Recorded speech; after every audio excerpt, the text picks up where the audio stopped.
Chapter 940.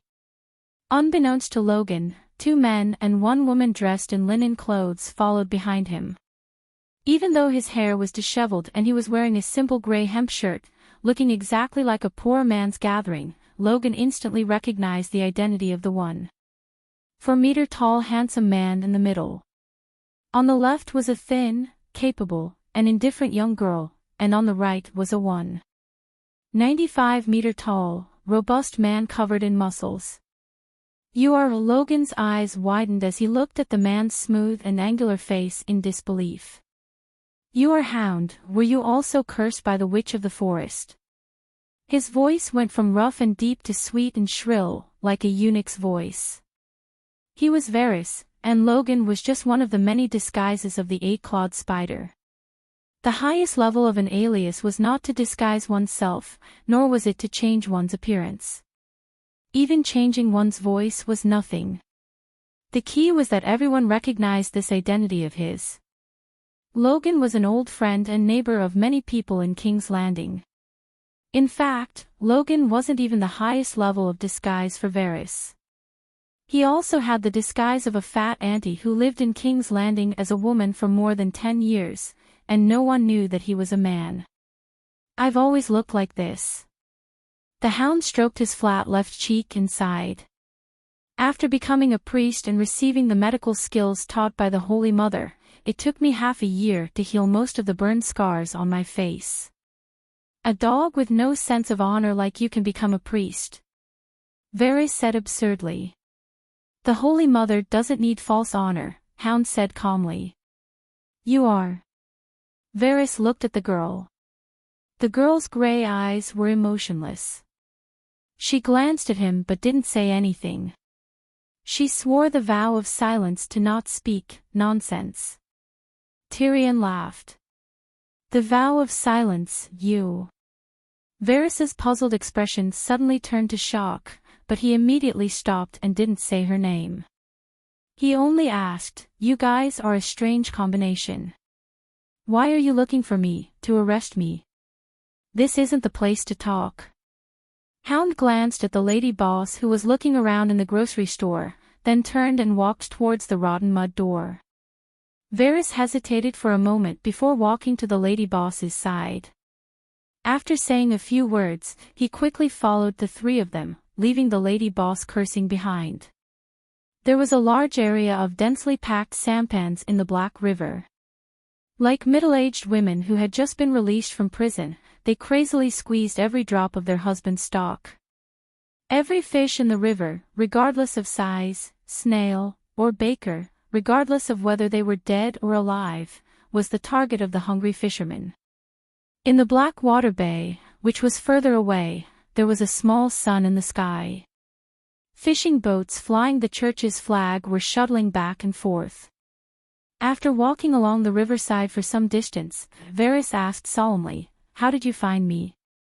"The 3-eyed crow can't find King's strange ghost, but can't it find a mortal like you?" "Hide." "Where are you going to hide?" "Disguise." "Do you think you can fool the gods?"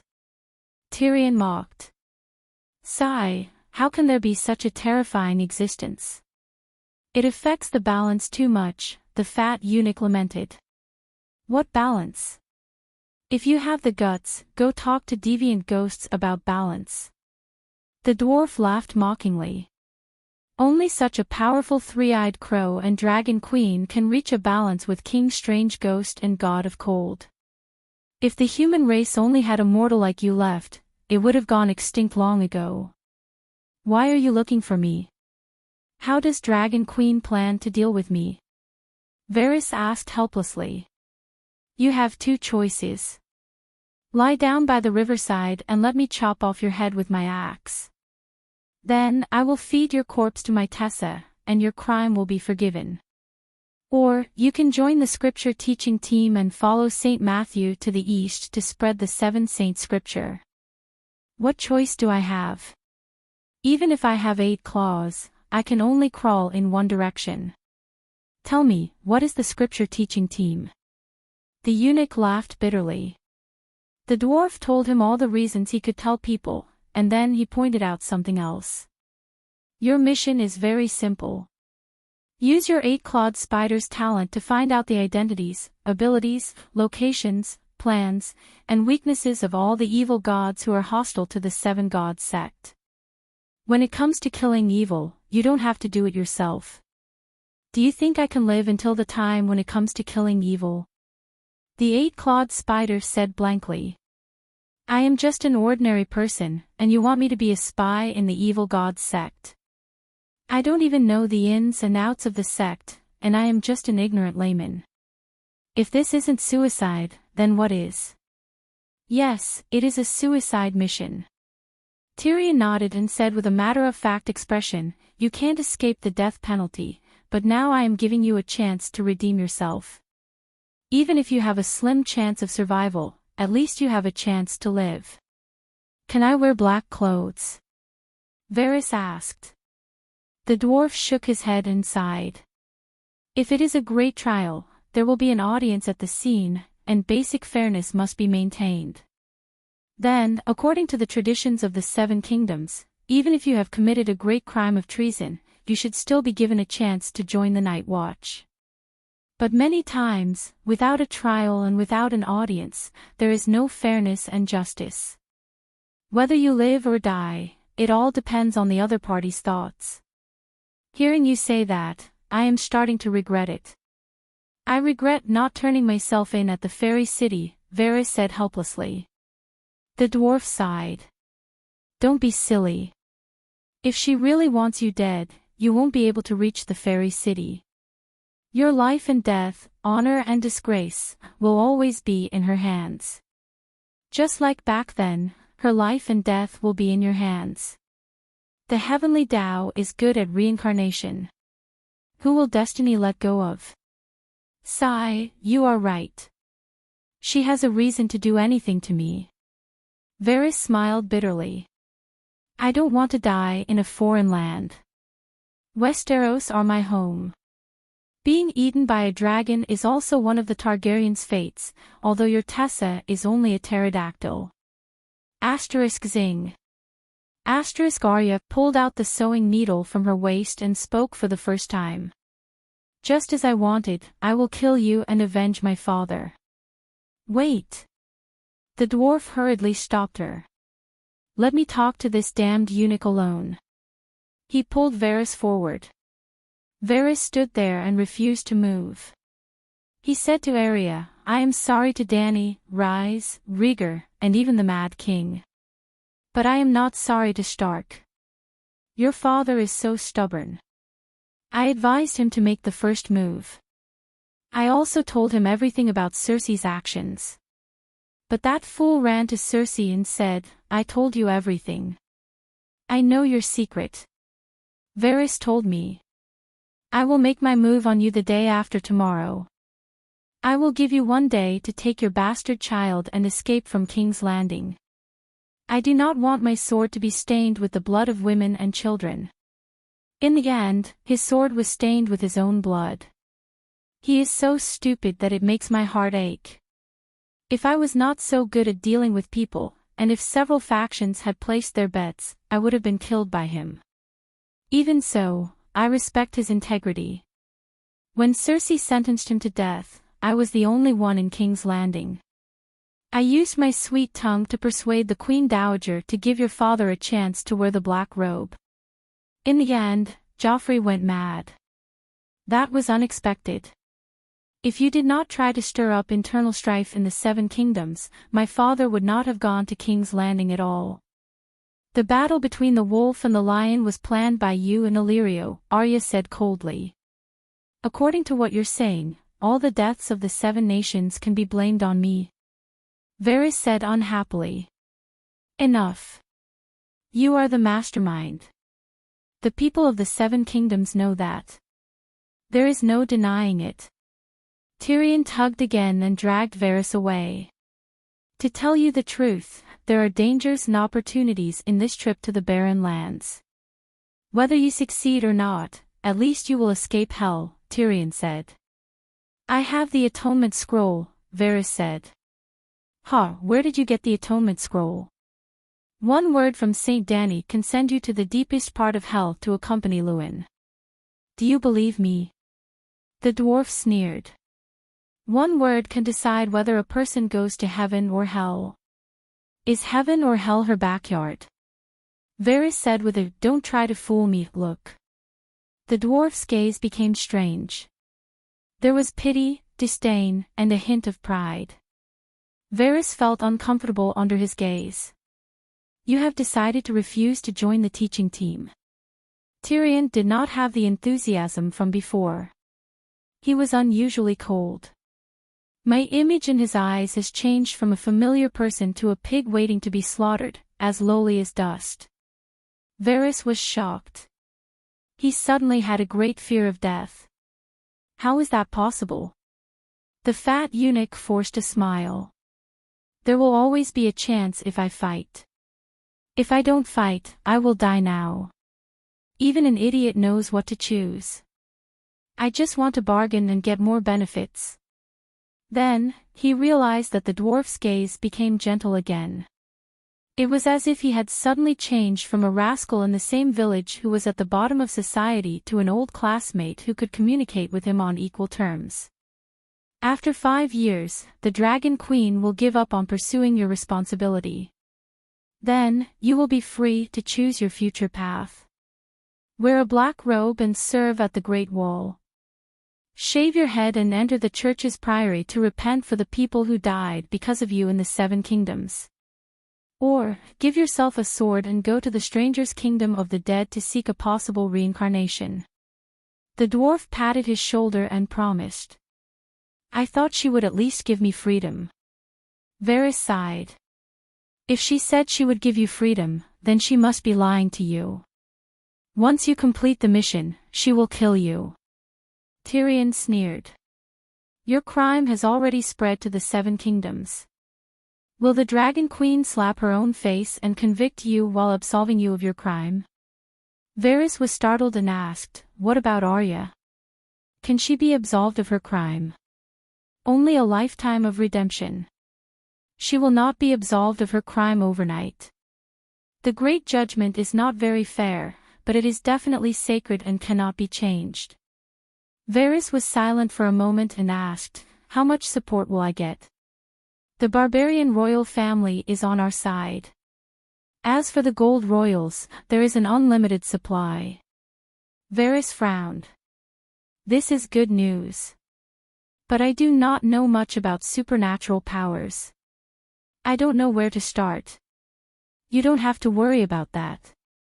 The #1 mage of the younger generation in the East is our advisor. Also, the #1 supernatural organization in the barbarian lands, the Necromancer Association, also maintains a good relationship with the church. 2 days later, Dragonstone Island. Saint Matthew, Tyrion, Arya, Varys, and the Hound stood in line and bid farewell to Saint Danny. Matthew, you can't use your name anymore. Why? Saint Matthew was surprised.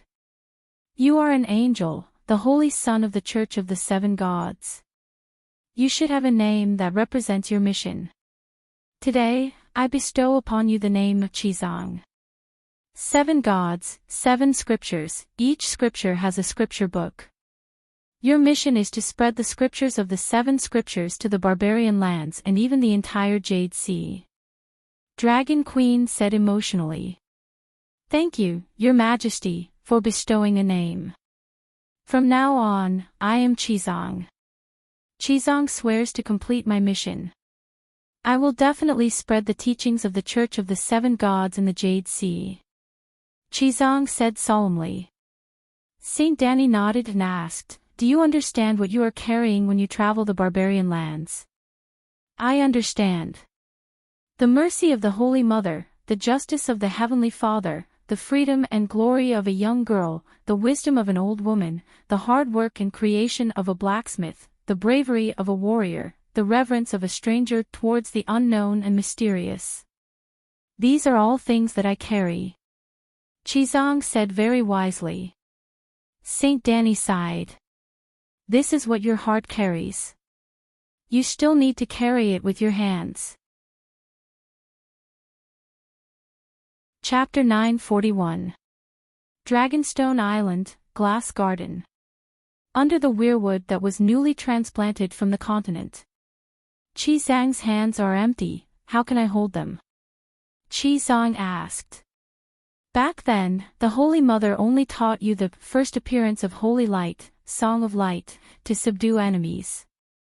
Today, on behalf of the Holy Mother, I will teach you 3 divine palms: Whirlwind Scattered Clouds, Song of Wind, Burning the Heavens, Song of Fire, and Surging Turbid Waves, borrowing the power of Prime Minister Turtle's water god. Saint Danny pointed at Qizang's forehead. 3 7-pointed stars were branded between his brows, and then they combined into an even more complicated rune. Thank you, Holy Mother. Thank you, Your Majesty. Qizang knelt down in respect. As for you, don't just chant sutras all day long. You have to practice the divine palms that the Holy Mother taught you. On the surface, you only obtained 4 Holy Mother divine palms, but through combining them, you can derive at least 11 other smaller forms. Your Majesty, the divine palms consume divine power, how can I practice them? Qizang was troubled. Indeed, divine power is precious, it's too much of a pity to use it empty-handed. You can find those evil gods to fight, mainly to train your own palm strength, and wipe out the demons along the way, killing many birds with 1 stone. Saint Danny instructed earnestly. Qizang came to a realization. I've learned. The dwarf's mouth twitched. Saint Danny beckoned to the side, and several Unsullied walked over. The person at the front received a wooden tray, and on it was a gorgeous robe. It was embedded with night pearls, emeralds, ruby pearls, mani pearls, red agates, purple corals, gold essence stones, and other treasures. It really was brilliant, dazzling to the eye. Saint Danny unfolded the robe, and the crisp sound of iron chains colliding could be heard from within. It turned out to be a brocaded chainmail. This is a brocaded cultivator robe. When you go out to preach, you have to wear it. It not only shows off the might of the 7 deities, it can also protect you from falling into hell and being poisoned. Thank you, Your Majesty. Qizang understood the dangers of preaching in the Eastern Earth, so he received the brocade tile armor with great care. Saint Danny then took a mo sword that was as tall as Qizang from the second Unsullied. This is a 9 rings tin blade. Normally, when it's sheathed in a gorgeous scabbard, it's like a walking stick. When you hold it, you look like a refined person. But once the scabbard was removed, it would become a warrior's blade. The handle is hollow and the surface is frosted. There's also a layer of calf leather that absorbs sweat and blood to prevent slippage. The total weight is only 25 pounds. Clang! Clang! Clang! Clang! Clang! When the 9 rings tin blade was handed over, the golden rings on the back of the blade swayed gently like the crisp sound of wind chimes. Thank you, Your Majesty. Qizang now has both hands. Qizang smiled in satisfaction. No, it's not enough. Danny waved behind her and picked up a golden object that looked like a Hercules trophy from the Unsullied's tray. She held the end and swung it a few times like a club. This is a purple gold alms bowl. When the front is unscrewed, there's a hollow bowl-like structure inside. Usually, it's hung on your belt and can be used as a goblet or a bowl to eat. In special situations, you can stuff sand and pebbles into the bowl and tighten the lid. Then, you can use it as a hammer. The 9 rings tin blade won't break armor, but when this purple gold alms bowl hammers down, I guarantee that the enemy's internal organs will shatter. Your Majesty's considerations are very thorough. Qizang happily accepted the purple gold alms bowl. Then, Saint Danny looked at the dwarf.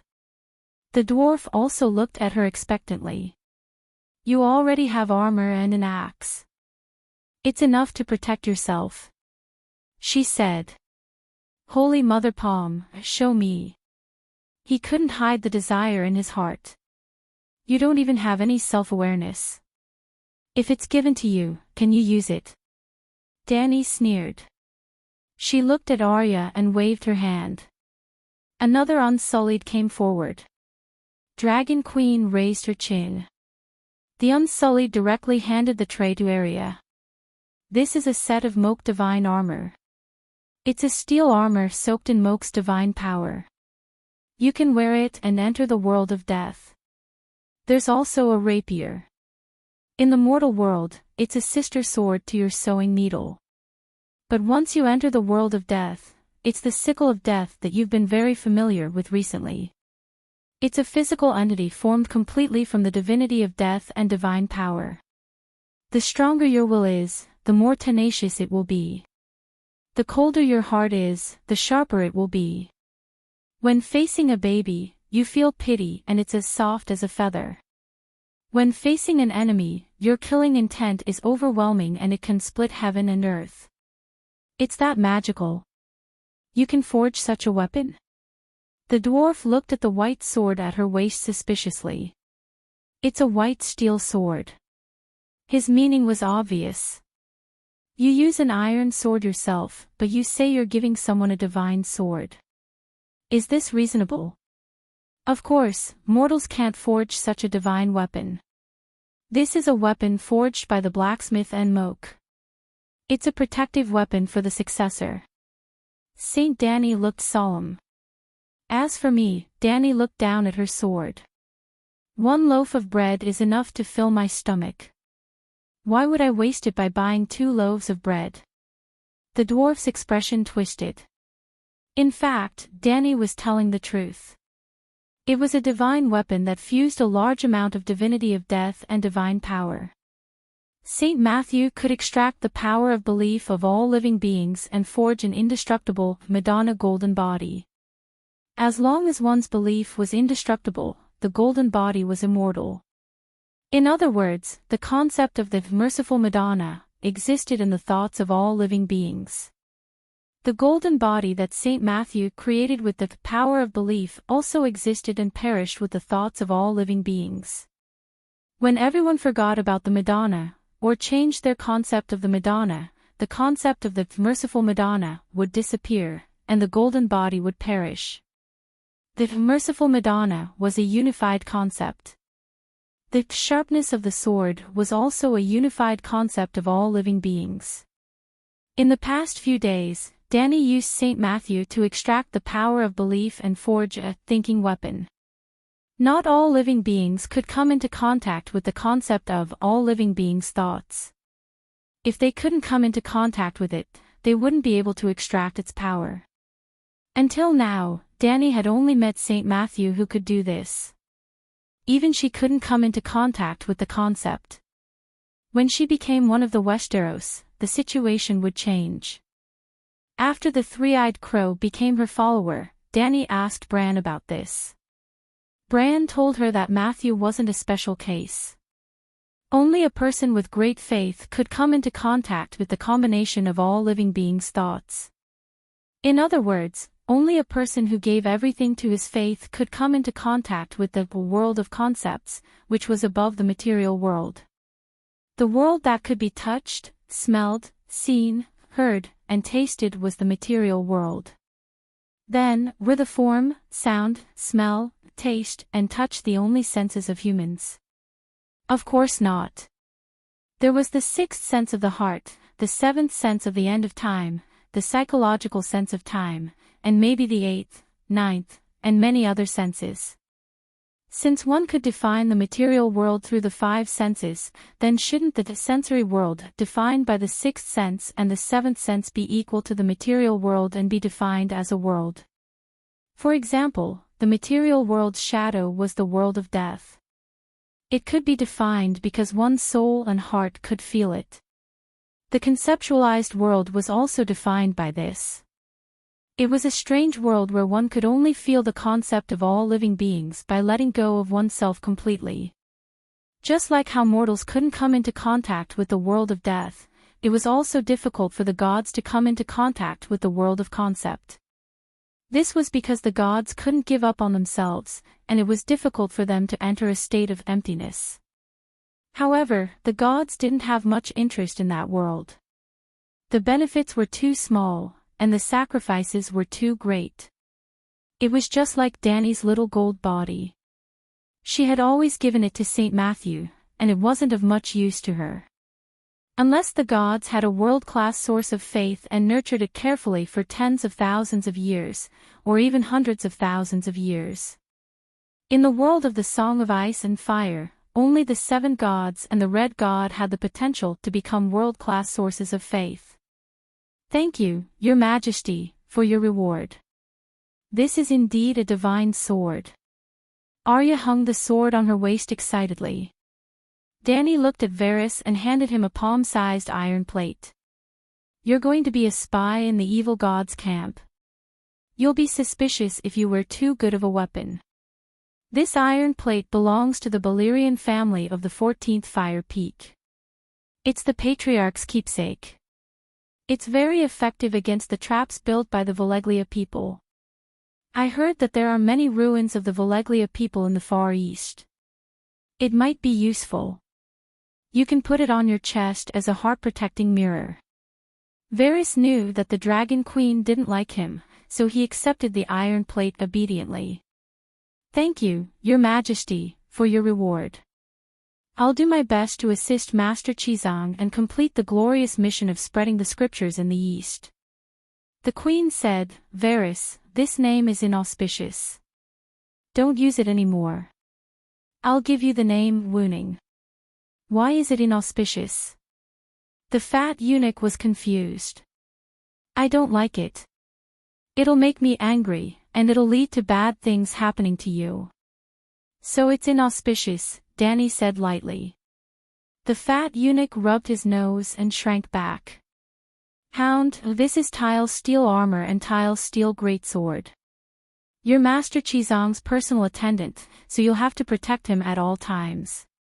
Also, as a scalpel priest, you'll also have to take on the role of a white-robed healer.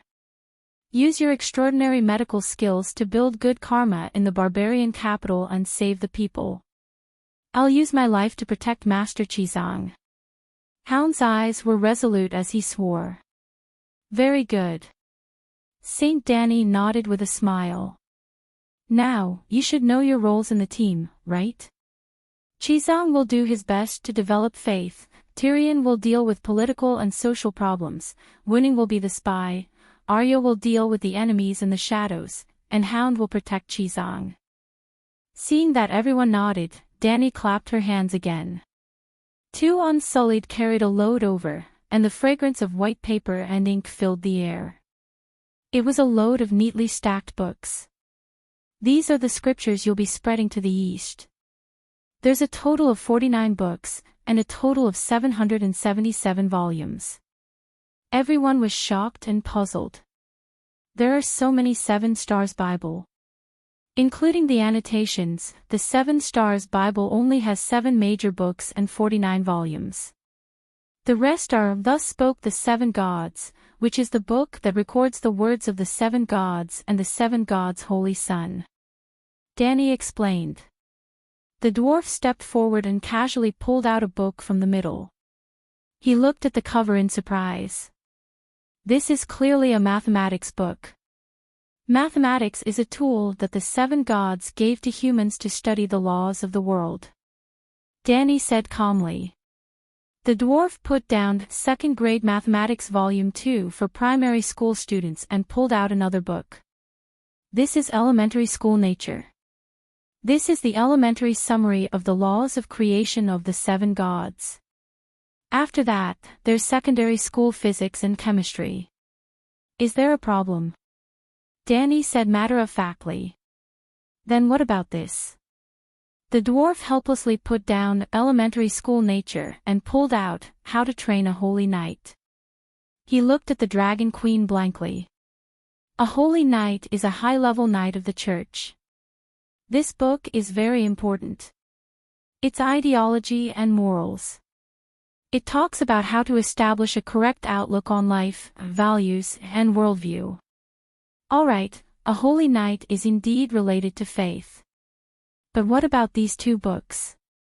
The dwarf held up the root of vegetables, and even the centaurs know.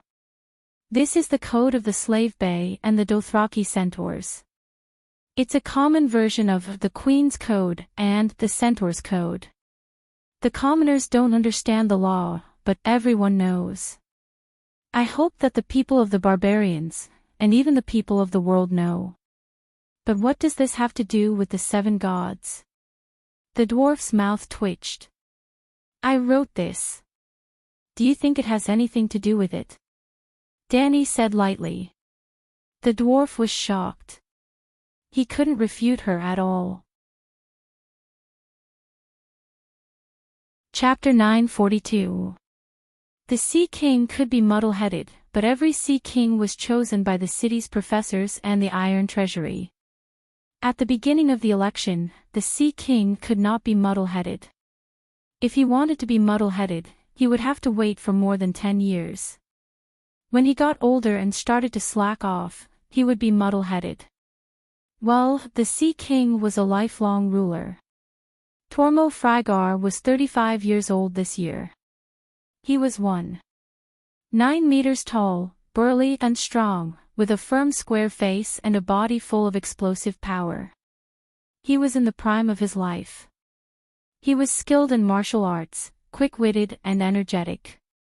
There were no major flaws in his character. Like the previous Sea Kings, he was an excellent leader. Therefore, when the Iron Treasury represented Tai Chu and brought Erlu's plan to the King's Landing to the Sea King's palace, Tormo did not refuse. Not only did he not refuse, but he immediately called for a meeting with the professors in charge of the Kingdom of Bravos and the Iron Treasury's key keeper to the palace to discuss this matter. It was no secret that there were icebergs on the sea. In the northernmost part of the Trembling Sea, ships often encountered icebergs. Seeing that the weather was getting colder day by day, they also understood that it was not impossible for Bravos and the Westeros to be connected by icebergs one day. Therefore, they made 2 decisions at that time.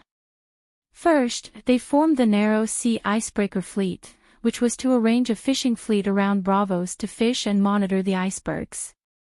Second, they recruited 20,000 mercenaries and 500 wildfire mages to the King's Landing. They would bring their own rations and ships to help the Westeros defend the capital. The people of Bravos had never heard of the story of how the teeth would be cold without the lips, but the principle was the same. The Westeros had become a world of ghosts. Sooner or later, tens of millions of ghouls would enter the continent of Ursos. Any leader with a little foresight did not want to see the day when they would mend the leak in the heart of the river. Sending 20,000 troops at this time was just a drop in the ocean for them. When the King's Landing fell, they would suffer great losses if they wanted to mend the pen after the sheep were lost. The Sea King Tormo even decided that he would personally lead the people of Bravos to the King's Landing. He wrote letters to Dragonstone Island and the Iron Throne of King's Landing, expressing his attitude. The Dragon Queen was very happy. Not only did she agree to provide all the weapons and supporting priests for the volunteer army, but she also sent 500,000 atonement scrolls to the Ocean Palace so that the people of Bravos could also feel the love of the Holy Mother. When he saw the 2 huge boxes full of atonement scrolls, Sea King Tormo refused in his heart, because the people of Bravos had the House of Black and White. They did not need to go to the heaven of the 7 gods. If not for the fact that his fear of Dragon Queen and Deathwing had not dissipated, the Sea King would have thrown them all into the fireplace for warmth. Even if they were not burned, the people of Bravos did not distribute the atonement scrolls. Instead, they shelved them and treated them lightly. But just as the people of Bravos were preparing to go to war, the Westeros detonated 2 big bombs in succession, the fall of the Western region and the fall of the King's Landing. The fall of the Western region, millions of ghouls, like moldy spots, quickly tainted half of the southern Westeros. Unless a real god descended to earth, the Westeros were doomed. Especially the fire of the King's Landing and the invasion of the city by the deviant ghosts, even the Sea King Tormo despaired. The people of Bravos retreated. They did not think that there would really be a god descending to earth. In this way, it was delayed until the Great Judgment. Before the Great Judgment, the Dragon Queen led the volunteer army like a god descending from heaven. After the Great Judgment, the people of Bravos feared the Bran like a demon. Maybe, without our support, the Westeros can also defend the King's Landing. Tormo shook his head. Defending the King's Landing is meaningless. Maybe, the child of prophecy is Dany Rise, she can end the long night. Stannis is not without hope. His two-headed dragon, I heard that a few days ago, he burned the castles of 3 nobles who surrendered to the deviant ghosts. That is terrifying. Moreover, almost all the red-robed monks in the city of Ursus went to the King's Landing to support him. It is obvious that he is the savior mentioned in Lalo Ash's prophecy, said the head doctor in a deep voice. But he is much weaker than Dany Rise, especially with the addition of the three-eyed crow. The Westeros are completely under her control. I am afraid that after the long night ends, the world will return to the situation where one family dominated the world during the time of Valeglia, lamented Tormo. I heard that her situation is not good, said the head doctor in a hesitant tone. Looking at the key man, Bissaro hesitantly said, Your Majesty the Sea King, Sir Steward, I wonder if you've asked the master of the Moon Chanter Temple to calculate the twilight of the gods, the long night of the gods. He lowered his voice to the lowest level. Silence filled the hall. The eyes of the elders became vigilant and sharp. The news has spread. You all know. After a while, the Sea King asked. The head doctor and the head doctor looked at each other and nodded slightly. The high priests in the various temples have received similar prophecies, said a head doctor. The Sea King lamented, The war between the gods has nothing to do with us mortals, but she is Dany Rise, the future first empress of the world. I have been to the Moon Chanter Temple. The river of fate is chaotic, and no one knows the future. However, we can gather information from all sides. Now, we can confirm that the twilight of the gods is very likely to happen. If in the war between the gods, Dany Rise is as invincible and unstoppable as she was in the mortal world, the twilight of the gods will turn into the long night of the gods. Hiss. She left no leeway. Everyone gasped. Did she leave any leeway for the World Alliance? The flood outside Meereen City was obviously prepared for many days. She wanted to wipe out the World Alliance from the beginning, said Tormo with a bitter smile. What is the worst outcome? The head doctor sighed and said helplessly, We have decided to pay the Dragon Queen's debt. The worst outcome is to return to 400 years ago. The true dragon ruled the world, and Bravos became a regional power. Let's not get involved in the affairs of the gods. Let's talk about whether we should send reinforcements to the King's Landing. It has been more than a month, and the favor has become a debt.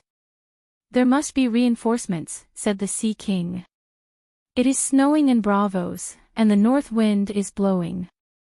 There is no production in the dark, and people freeze and starve to death every day.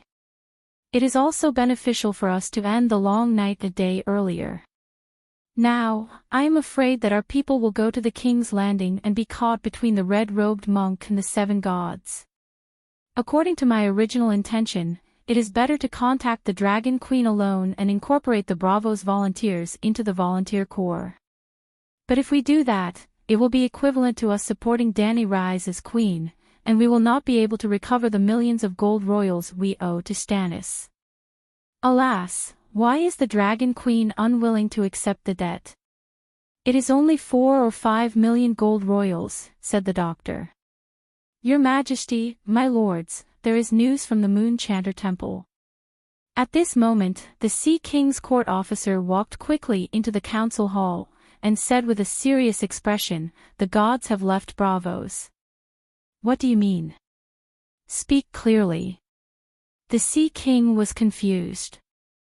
Your Majesty, all the gods on the islands of the gods have left Bravos, said the court officer. All the gods. The Sea King was shocked. Yes. Why? Is there a catastrophe in Bravos, and they are hiding from it? The doctor suddenly stood up, his face pale. I am not sure. Your Majesty, you should go to the Moon Chanter Temple in person. There are some things that the High Priest can only tell you, said the court officer. Today's Imperial Conference ends here. I will go to the Islands of the Gods. Because the people of Bravos were a combination of many ethnic groups, they had truly achieved freedom of worship, and all the gods in the world were respected by them. Just like the school of black and white worshipped all the gods of death, the Islands of the Gods worshipped all the gods in the world. Even the 7 gods had a temple on the Islands of the Gods called the Outer Sanctum, which was mainly for Westeros sailors to worship.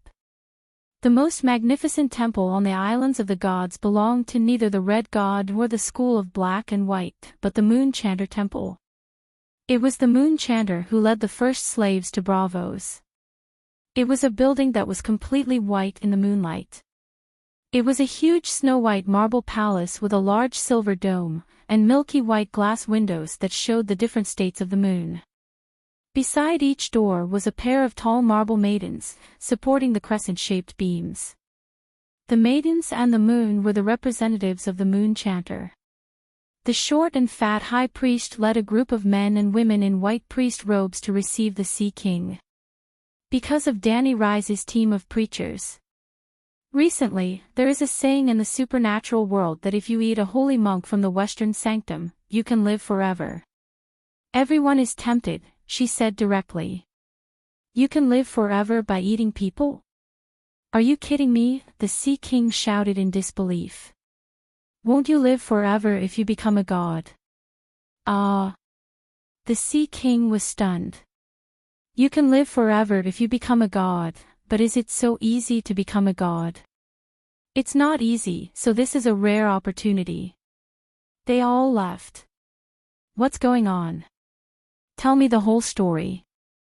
I'm not a supernatural, so I don't understand, the Sea King frowned. The old woman with sallow skin and a pointy head sighed helplessly and asked, Do you know about the team of preachers? More than a month ago, there was news from the barbarian capital that the Blue House of Bo would establish the Church of the 7 Gods as the national religion, and appoint Matthew, an eminent monk from the Western Sanctum, as the national guardian. I really didn't know about that. The long night fell, and most of the news between Bravos and the outside world was cut off. The Sea King shook his head. No wonder. I only found out about it after contacting the main temple on the Jujesnai Plains through the glass candle. What does that mean? The Sea King asked curiously. This is the most influential event in the transcendent world of the barbarian land in the past few thousand years. Before this, the barbarian land never had a national religion, nor a national guardian. It's too hateful. Think about it, even the Jujesnai Plains, which is thousands of miles away from the barbarian capital, has spread the news. Seeing that the Sea King was still confused, the old zebra man said, This is equivalent to announcing a temple in Bravos as the ruler of the Islands of the Gods. Gods, this, the Sea King exclaimed, completely understanding the impact of this. I'm afraid the other churches are going to explode. The fat zebra man nodded. The barbarian land is already exploding. The 3 great emperors have issued a declaration of rebellion.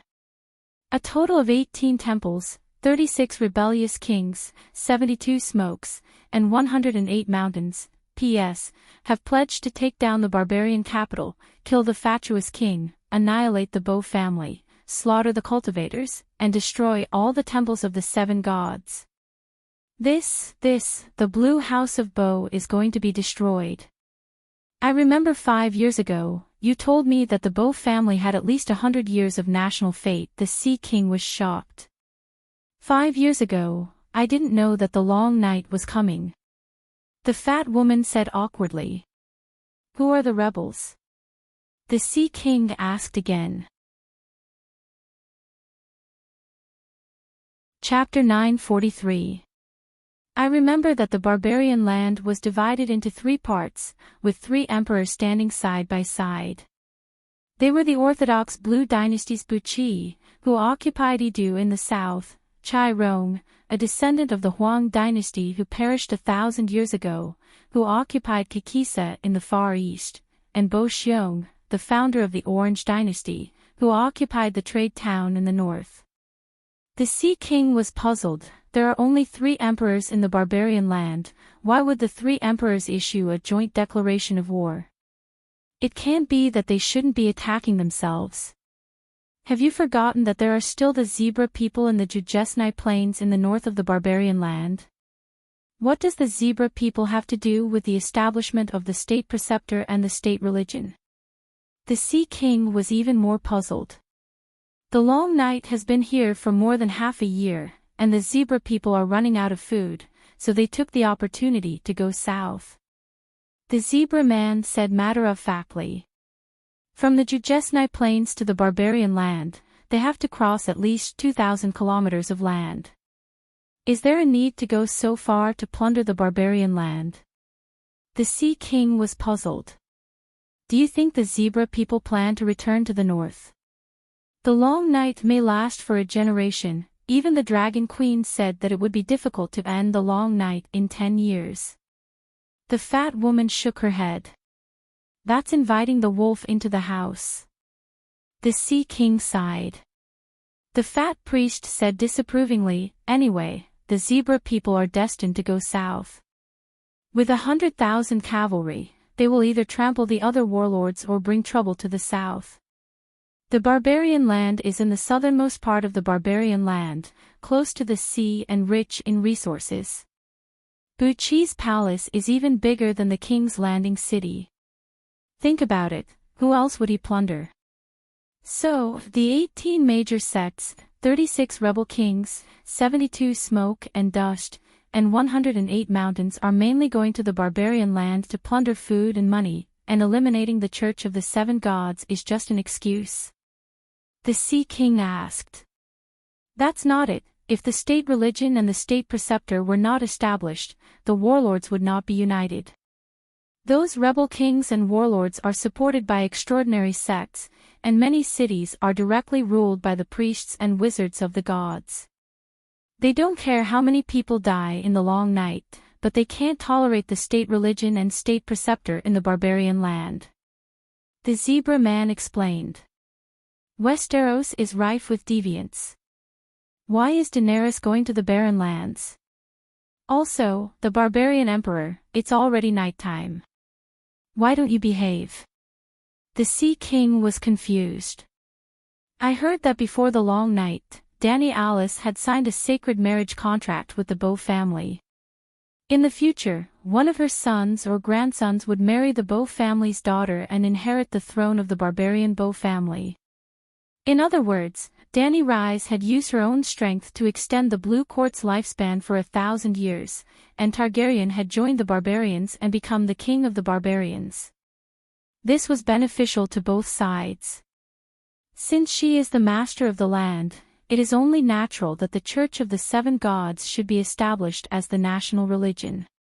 So that's how it is, but she's too impatient. Her son hasn't even been born yet.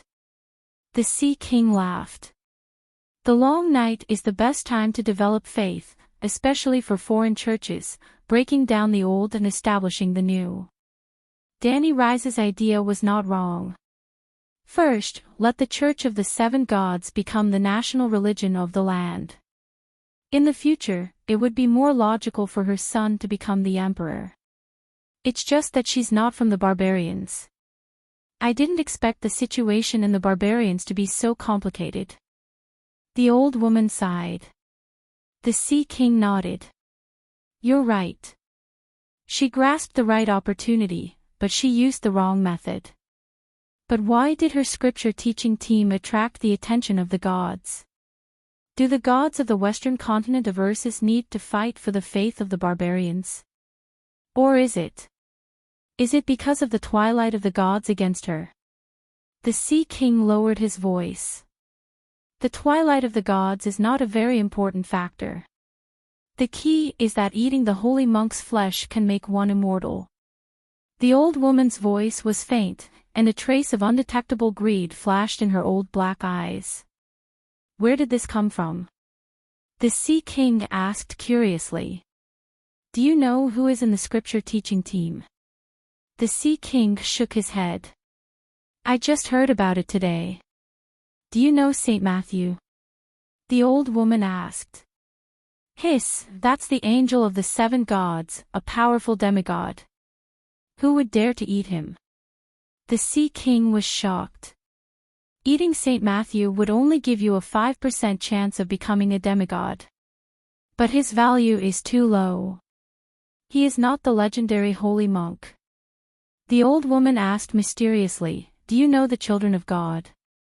The direct relatives of the true gods. The white dragon horse's neck was ringing. It was carrying Qizong and his 4 disciples. It was not easy to preach in the eastern lands, and it was easy to not achieve great results. Tessa carried the 5 dwarfs, a load of scriptures, and several boxes of atonement scrolls away from Dragonstone Island and crossed the narrow sea. When they landed at Pentos Pier, the huge pterosaur caused a commotion among the fishermen and merchants. Qizong was wearing a brocade robe. Under the crowd's gaze, he said to the city guard who came after hearing the news, Sir Knight, I am a missionary from the great holy church of the 7 gods of the West. I hope to meet your prince and discuss with him about preaching in Pentos. The soldier's attention was attracted by Qizong's luxurious robe, and he was also called Sir Knight. He kindly reminded him, Missionary, our prince is dying. Don't make a fool of yourself. Leave Pentos quickly. The prince here will not be in the mood to see you. When Qizong heard that, he was delighted. He said, to tell you the truth, I know the holy healing art. I can treat the prince's illness. My 4th disciple is also a scalpel priest.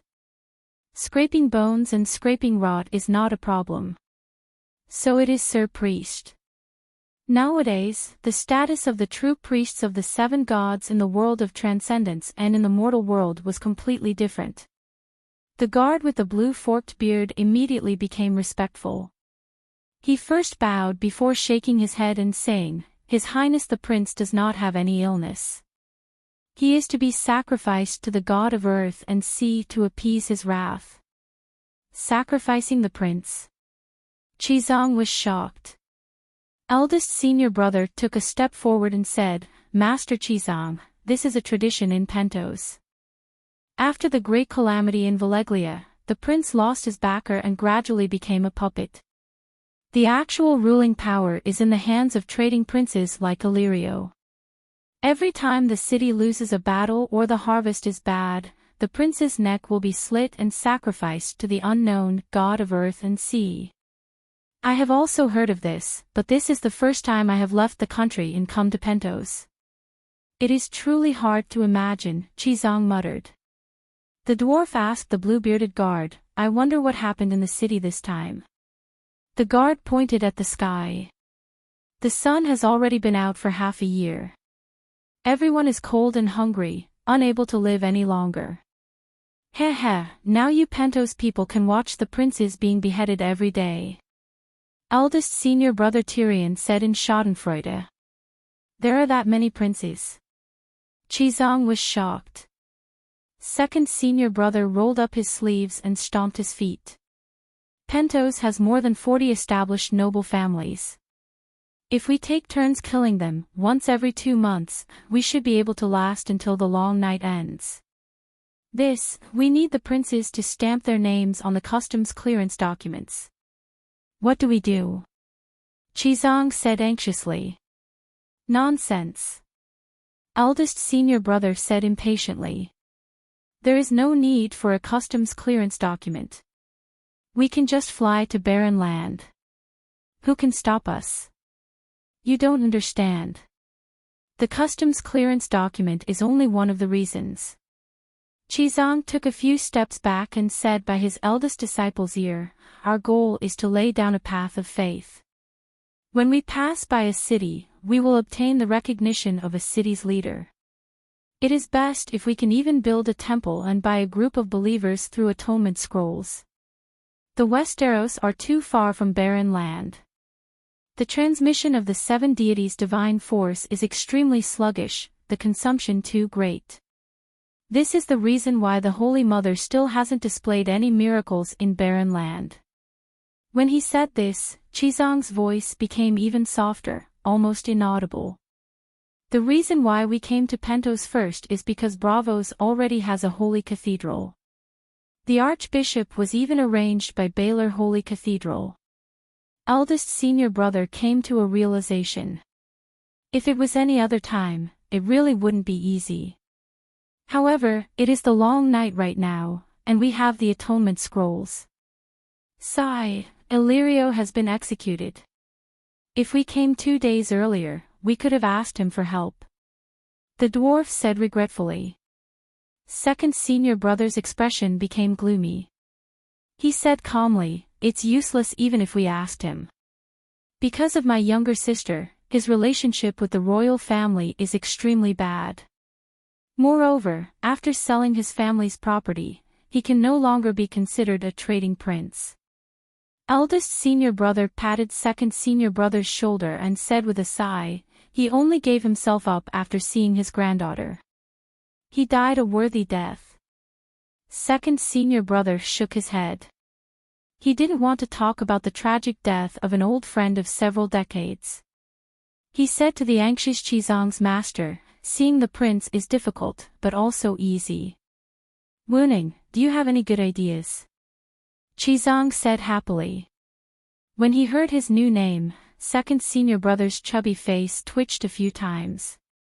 He walked up to Bluebeard's imperial bodyguard and handed over 2 gold royals. He directly said, "Tell your family's master that we have to see the prince before tonight." 3,000 gold radiance coins. Gulp. The imperial bodyguard gripped the gold royals and swallowed with difficulty. His eyes seemed to have turned into golden dragons. "Sir Preacher, are you sure?" 3,000. Second senior brother didn't say anything else. He pulled out a stack of golden bills from his belt. It was a sheepskin scroll that was dyed golden. "Look carefully. This is an unregistered deposit receipt from the Iron Treasury. I guarantee that you will be able to see the prince this afternoon," the imperial bodyguard immediately said. He kept his word. 2 hours later, Chizang and his disciples arrived at Pentos Palace. "How do you know that Bluebeard's family is so capable?" Walking on the stone path from the palace to the altar, the dwarf still felt that it was a bit inconceivable. In the early years, Pentos suffered a defeat at the hands of Braavos and signed an agreement to limit military power. Pentos has no more than 20 warships and no more than 500 city guards. Meanwhile, there are more than 40 imperial families in the city. Including the trading princes and nobles, there are more than 100 families. Tell me, how precious is a single guard position? Pentos was a coastal city to begin with. The temple in the palace was also built by the sea. The altar to worship the gods was built on a cliff, half of it floating above the sea. It was 20 meters in diameter and had a marble base. It was paved with half a meter of blue gravel. The altar was divided into 3 levels. The center was 5 meters in diameter. The main altar was 2 meters above the ground. A middle-aged man in luxurious clothes knelt at the center. His eyes were dim and his face was filled with despair. He should be Prince Pentos.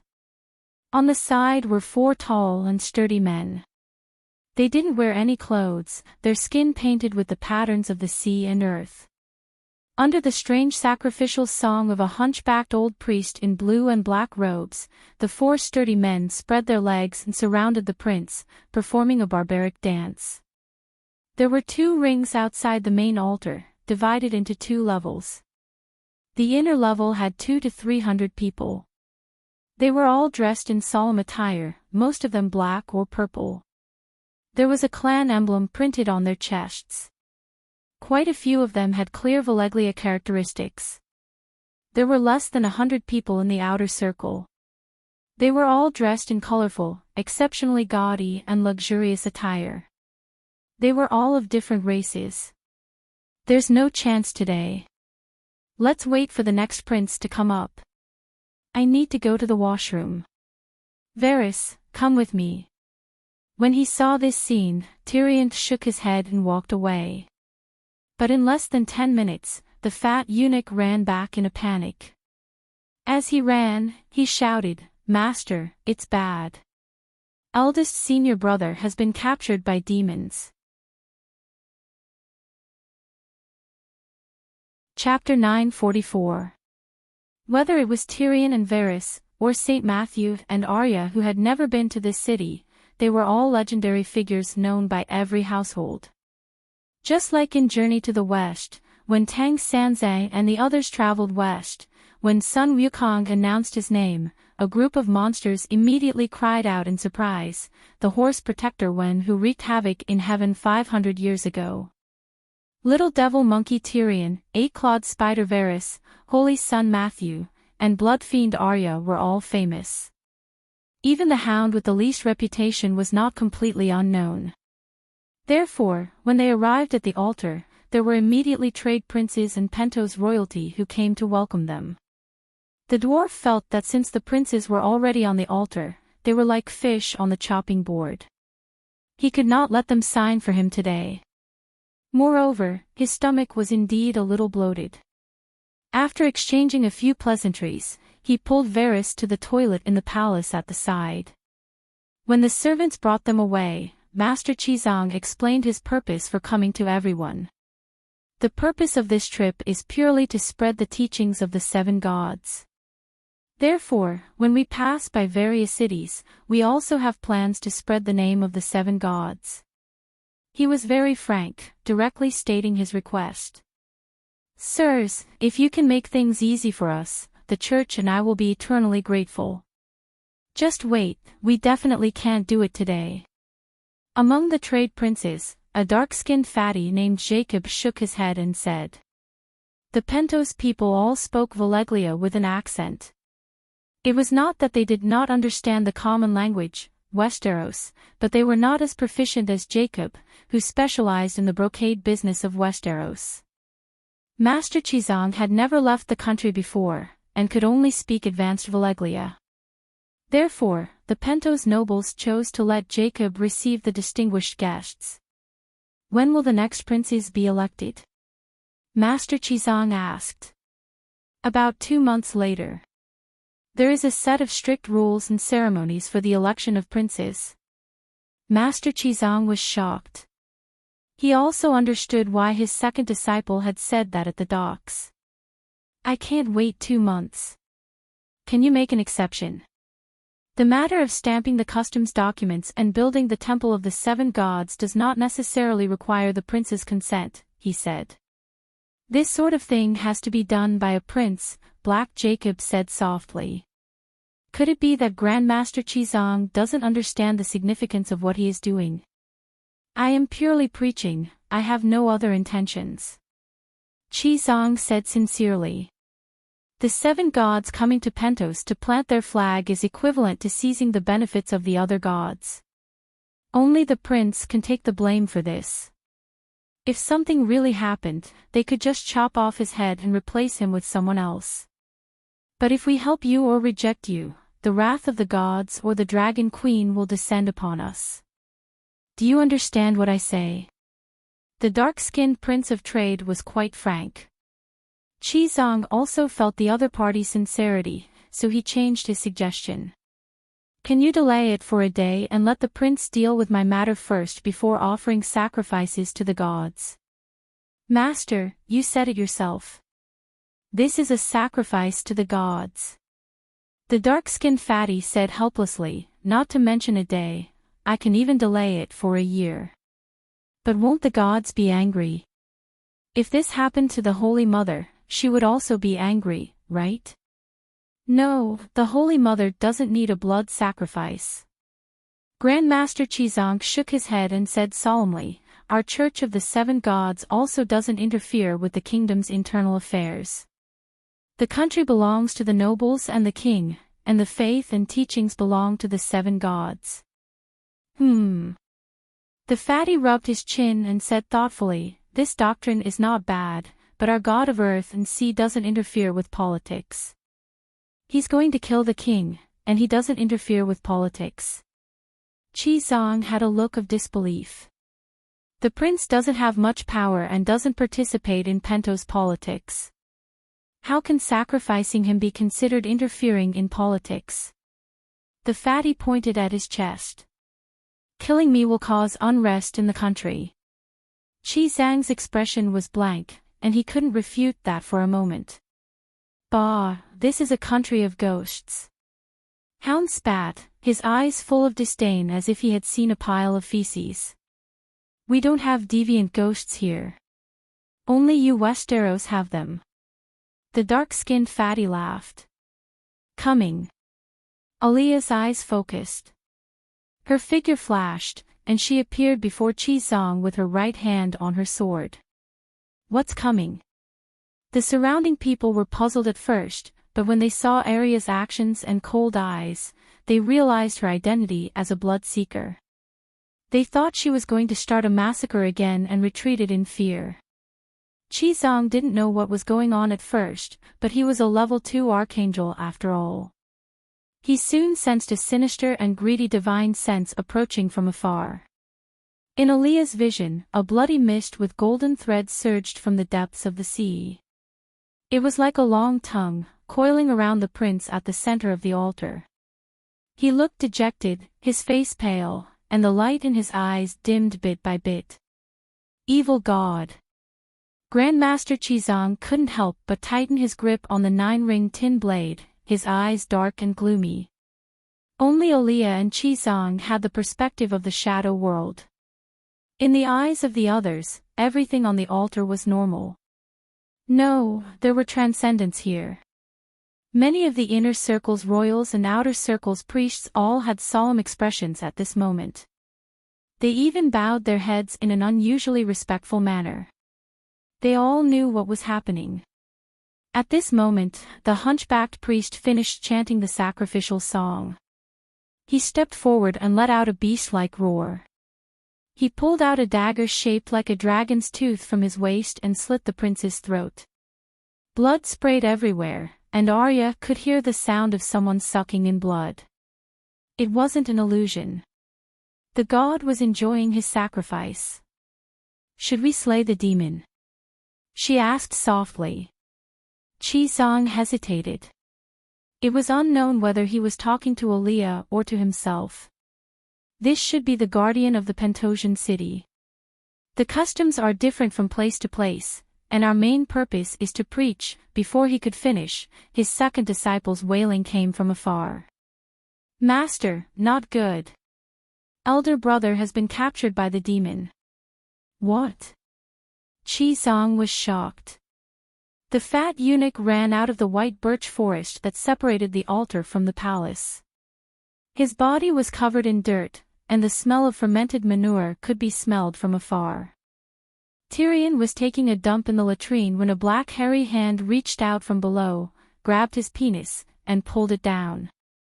The force was so strong that even the wooden floor around the latrine collapsed. It was horrible. The fat eunuch's fat face twisted. He clamped his legs together, as if he felt a soul-tearing pain from somewhere. It stinks. Did you fall into the latrine? The people around covered their noses and backed away. I didn't fall into the latrine. Varys shook his head as he tried to pull Master Chizong away with his shit-stained hand. He quickly explained, Tyrion was screaming like his heart was about to break. I saw him quickly sinking into the manure pit, so I tried to pull him away, but I was splashed with feces. Master, go save him. How do you know it's a demon? Chizong avoided his second disciple's claw and wondered, could it be that the latrine has been in disrepair for a long time and the floor is rotten? You should have called the guards immediately. No, it's a demon. The demon grabbed his penis and pulled him down. I was also squatting beside the latrine, so it tried to grab me, but I missed. I'm a water dancer, after all. With a quick, snake-form steps, I didn't even wipe my butt before scurrying out. I managed to escape. The fat eunuch was very excited and said while waving his hands. Maybe it's an assassin hiding in the latrine, Hound guessed. Before Tyrion was completely dragged into the latrine, he screamed "Evil God" in fear, and then he sank down. The fat eunuch cried out. The people around him had twisted faces and gulped. Evil God. Arya and Chi Zhang's expressions changed. They suddenly turned around, and their eyes were cold. They no longer hesitated. Hey, demon, hand over my disciple. Chi Zhang shouted. He pulled out the gorgeous scabbard, and the 9-ringed monk staff instantly turned into a 9-ringed straight sword. In front of the stunned eyes of the Pentos trade princes and the royal family, the sorcerer shouted, "Brocade holy garment. Mighty dragon of heaven." Whoosh whoosh whoosh. The 2 lapis lazuli stones on the brocade robe shone with a dazzling green light, turning into 2 green 5-clawed dragons that circled around Chi Zhang. They were 2 wind elves. Newton's laws completely lost effect on Chi Zhang. It was as if there was a spring under his feet. He jumped lightly, and jumped 4 to 5 meters high, crossing 7 to 8 meters. While he was in the air, a circle of holy flames rose from his large blade. How dare you, demon! I want you to reveal your true form. Boom! The blade seemed to have cut through the air, but the surrounding dark space began to tremble. A woe in the sky and at the bottom of the sea, painful howls sounded at the same time. The howls in the air came from the souls. The monsters in the sea struggled fiercely, and their cries were like thunder. Water splashed more than 10 meters, and there were traces of blood. The huge water column landed on the altar and almost swept a few of the dumbstruck merchants into the sea. Save us, tsunami! They shouted. Demon, you don't know your place, daring to harm people in front of me. Grandmaster Chi Zhang cut through the evil god's soul with one strike, and his movements didn't stop. His feet stepped on the air, and as if he was using qigong, he jumped into the sea. While he was in the air, his right palm slapped down. Holy Mother Divine Palm, raise fire and burn the sky. The little gold avatar that the Holy Mother gave him immediately appeared on his body, revealing a 10-meter-tall Holy Mother that looked like a Susanoo. The Holy Mother's palm, which was even larger than a door, produced a sharp whistle in the air. Endless blacksmith's divine flames were contained within, and it slapped down on the head of the black figure rolling in the sea. Boom! The high temperature brought about a tsunami-like water vapor shockwave. A huge splash of water with a radius of 10 meters surged on the surface of the sea, and the floating altar was on the verge of collapse. No, a horrifying soul howl spread in all directions, and then it suddenly stopped. So it's a crocodile. Grandmaster Chi Zhang's dignified voice came from below the altar.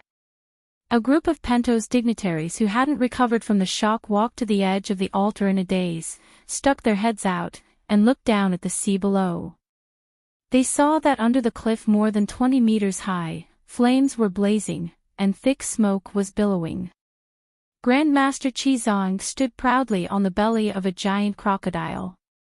The 20-meter-long crocodile's belly was swollen, as if endless divine flames were burning in its internal organs, so much so that its belly was faintly transparent.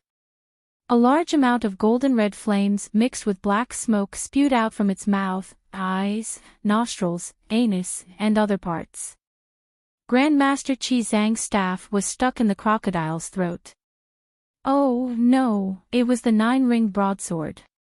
However, no blood flowed out. What spurted out from the wound were clusters of flames, and the smell of burning drifted all the way to the altar above. Oh no, sighed God Chi.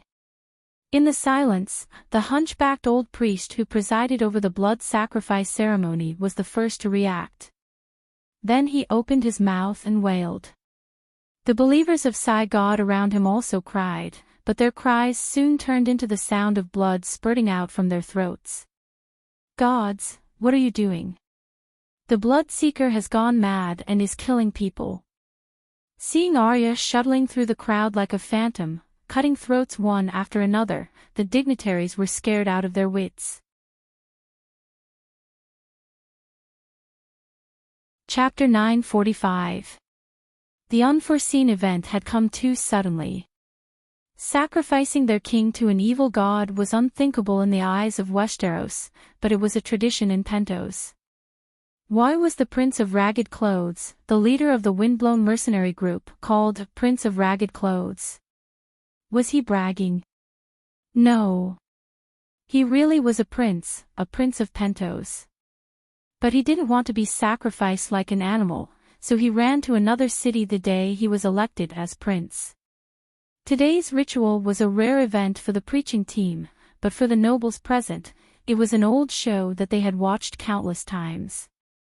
So, they were very calm, thinking that today's ritual would end like the previous ones. But when Master Chizong shouted, "Mighty Dragon of Heaven," and killed their city's guardian in less than 30 seconds, the nobles and trade princes didn't even react. It wasn't until Arya was slaughtering the crowd and they felt the danger that they began to scream in panic. Guards, where are the guards? Blood fiend Arya has gone mad. Saint Matthew, save us. Your disciples' demonic nature is on a killing spree. They screamed in fear. Don't be afraid, don't panic. Master Chizong was surrounded by an azure dragon. He jumped up and crossed 20 meters to return to the altar. Looking at the corpses lying in pools of blood, the master shouted, "What have you done?" Master Chizong, they are all priests of evil gods, and they were about to attack you. Arya said blankly. How can I not know who they are? With my ability, how can they hurt me? If you kill like this, how will the lords around look at us, at the church? Westerners were just that straightforward. The kind-looking Master Chizong spoke frankly, but the lords on the altar all had twisted expressions, not knowing how to answer. Did you save Tyrion? Varys was more concerned about his friend. Master Chizong was stunned, feeling a bit embarrassed that he had forgotten about his eldest disciple. Lords, it's not that my disciple and I went crazy, nor is it that the Church of Seven wants to interfere with the internal affairs and beliefs of Pentos. It's just that you're sacrificing to an evil god, and it's burning in the sea below. Everyone can see what it looks like. How can a crocodile be a good person? Of course, this is not the reason why we attacked. Not only did this evildoer fool all of you, he even dragged my eldest disciple into the cesspool when he went to the toilet. I don't know where he is, and I don't even know if he's dead or alive. After explaining the reason, Grandmaster Chizong reminded them meaningfully, Princes and lords, surely you are aware of Tyrion's identity. If he somehow died in the latrine of the Pentos Palace. Dragonstone Island is less than 500 kilometers away from Pentos. He said softly. The faces of the Pentos dignitaries turned extremely ugly, and the anger in their eyes gradually turned into worry. Indeed, Grandmaster Chizong had gone too far by killing their god, and Bloodfiend Arya's slaughter of the priests was even more outrageous. However, they had done so on the premise that the dwarf had died in the scheme of Sai, and had died so miserably. Out of the hundreds of people present, more than 90% of them didn't know that the Sai they were worshipping was real. They just wanted to find someone to take the blame and anger the civilians. Of the remaining 10%, 90% had never seen the god they believed in. Only a few nobles knew the true meaning of blood sacrifice, to use the king's blood to raise the crocodile god, the god of earth and sea. Therefore, among the Pentos dignitaries, most of them only felt anger and fear towards Grandmaster Chizang and Arya's actions, but not much hatred. They didn't know about the existence of gods, so naturally they had no feelings. How could they hate a stranger who had died? They only felt that their authority had been offended and endangered. However, compared to the anger of the Dragon Queen, being offended was not even worth mentioning. Grandmaster, this has nothing to do with us. Black Jacob, representing the Prince of Trade, said pitifully. Hand over Tyrion first. If he's alive, I want to see him. If he's dead, I want to see his corpse. Chizang frowned. This is the first time I've seen this crocodile god. We only knew this afternoon that the missionaries had come to Pentos. We had no chance to participate in this, and we don't even know where Prince Sion is. Jacob said awkwardly. Grandmaster Chizang, you can use divine arts to find him, Hound reminded. Chizang came to a realization. He slapped his forehead and blamed himself. I forgot about the divine art Her Majesty taught me. The so-called divine art was the giant lucid locator technique version 2.0. Chizang didn't leave soul fragments in the four land dignitaries, but divine power of faith. Compared to soul fragments, it was easier to dispel and harder to locate. The further the distance, the less clear one's senses would be. However, it also greatly reduced the side effects. He's not dead yet. A moment later, Chizang opened his eyes in surprise and looked towards the dark sea to the southwest. He's in the water, surrounded by a foul stench. It's like he's in the sea, but also like he's in a cesspool. The cesspool is connected to the sea. Varys immediately said. Wuning, stay here and comfort the princes for me. I'll go save Tyrion. Chizang said in a low voice. Then, his expression turned serious as he shouted, Brocade Saint Robe, mighty heavenly dragon, Pomi Mommy Cokes. Roar! 2 pieces of lapis lazuli on the brocade saint robe that was decorated with jewels shattered, turning into 2 smaller azure dragons that circled around Chizang's legs. Whoosh! Then, Master Chizang was like a rocket launcher, flying into the sky with the sound of howling winds. He drew an arc in the air, flying towards the southwest. The surrounding Pentos nobles were all stunned. When Chizang disappeared from their sight, they immediately began to discuss excitedly. Sia's god above, St. Matthew can actually fly. What sorcery is this? He's an angel. He has wings, so it's not strange that he can fly. Did you see the wings? Maybe it's a pair of invisible wings. Anyway, he can fly, and the hundreds of thousands of people in King's Landing have seen his angel wings. Sia's god, is a mere 7 gods cultivator actually this powerful? Someone said in shock. Stop talking about Sia's god. He's in the sea, and he's still smoking. Smell it, he's all burnt, a royal said bitterly. This crocodile god is more than 20 meters long. He's not inferior to the Megalosaurus, right? Sia's god is called the god of earth and sea, and he really lives up to his name. It's a pity that the god we've worshipped for thousands of years was easily killed by a cultivator from the Church of 7 Gods. He only used one move, Holy Mother Palm. Sigh, the difference is too great. After waiting for only 15 minutes, Master Chizang returned to the altar with the dwarf. The dwarf was wearing tile steel armor. He only took off the leather pants under the skirt armor when he was defecating. At this time, the smoky black armor had been washed clean by the seawater. Between the leather pants and the armor, there was a lot of yellowish-brown flocculence. There were also water droplets of the same color seeping out from the inner lining of the armor. The smell was nauseating. The dwarf's condition was not good either. The first thing that attracted people's attention was his bulging belly. He was full. His expression was blurry. His cheeks were pale, and even a little swollen. Yellowish-brown liquid and lumps kept flowing out from the corner of his mouth. The smell, looking at the fecal water flowing out of the dwarf's mouth, mixed with white and fat maggots and fresh, old feces, the surrounding nobles seemed to empathize with him. They began to retch with ashen faces. His cashmere leather pants were pushed back to his knees, because the shin armor on his calf had not completely slipped off. This was nothing, only revealing two hairy, white thighs that were frozen. What was terrifying was the dwarf's penis. It was like a rubber band that had lost its elasticity after being pulled with all its might. Yet, it still had its head half raised. Its body was covered in bite marks, dripping with blood.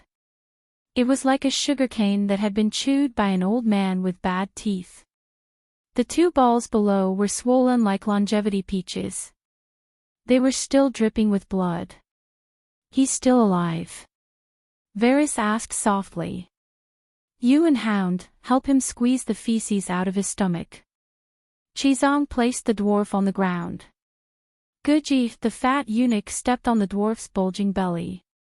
With a bit of force, a fountain of feces gushed out, reaching 2 to 3 meters into the air, splashing everywhere. The smell grew thicker and thicker, forcing the nobles who were watching the show to take 3 steps back. "What's going on?" Varys asked as he massaged the dwarf's belly. "When I got there were 3 evil gods having sex at the bottom of the sea. They should have been shooting arrows at him." Chizong's expression was awkward. His tone was rather unnatural. "Sword dance." Everyone was in an uproar. Could it be 3 female evil gods? Varys was puzzled. "I remember the claws that grabbed my butt. They were hairy and covered in black hair. Their palms were huge. They didn't look human at all. Indeed, they didn't look human. I can't be sure if they were male or female. I've never seen monsters like that. They just surrounded Tyrion in a frenzy." Chizong's eyes flickered. His voice was fleeting. "It's just like how we squeeze orange juice and squeeze the orange petal with all our might, trying to squeeze all the juice out. Tyrion lost quite a bit of blood essence. I don't know what those evil gods are trying to do. Is it because Tyrion's good looks that arouse their lustful desires? Or are they purely trying to torture him to death in the most humiliating way? Or is there some other reason? Where are they now? Is the palace still safe?" Jacob asked worriedly. "They're all dead," Grandmaster Chizong said calmly.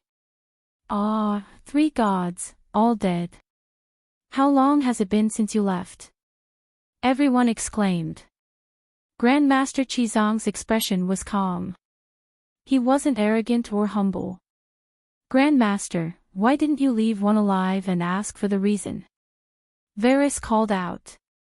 "I didn't expect them to be so ferocious, yet so weak. I only used one move, Holy Mother Divine Palm. The 3 evil gods combined couldn't even compare to the crocodile demon. Their corpses were burned to ashes in a minute," Grandmaster Chizong said in frustration. Everyone, Grandmaster Chizong didn't know that Holy Mother Dany had made special adjustments to his Holy Mother Divine Palm. He would use his full strength the moment he attacked. His god power would surge like a tidal wave. If he could kill, he would never injure. If he couldn't kill with one move, he would unconsciously use a second palm. If he couldn't kill with 2 palms, his brain would heat up and he would naturally use a 3rd palm. Every palm also had the dual effects of spirit bestowment and god power dragon flame. As long as he didn't die, his opponent would die sooner or later. Holy Mother Divine Palm seems to be too destructive. Grandmaster only used 2 palms to kill 4 gods, a member of the Pentos royal family said weakly. Everyone nodded their heads in agreement. Even Varys was shocked and expressed his agreement. "No, you're wrong." Grandmaster Chizong shook his head and said seriously, "The Holy Mother is merciful. The Holy Mother Divine Palm has mercy as its core. Only those who understand the path of mercy can use the Holy Mother Divine Palm. The martial artists in the world mostly use weapons like sabers, spears, swords, and crossbows. When have you heard of anyone fighting with their bare hands? No, right? Because the killing power of the bare hands is the least, the Holy Mother doesn't want to kill too much. That's why the merciful Holy Mother Divine Palm was born. When everyone heard this, they felt that it made sense. After all, since ancient times, everyone was used to using weapons. The sharper the weapon, the more destructive the weapon, the better.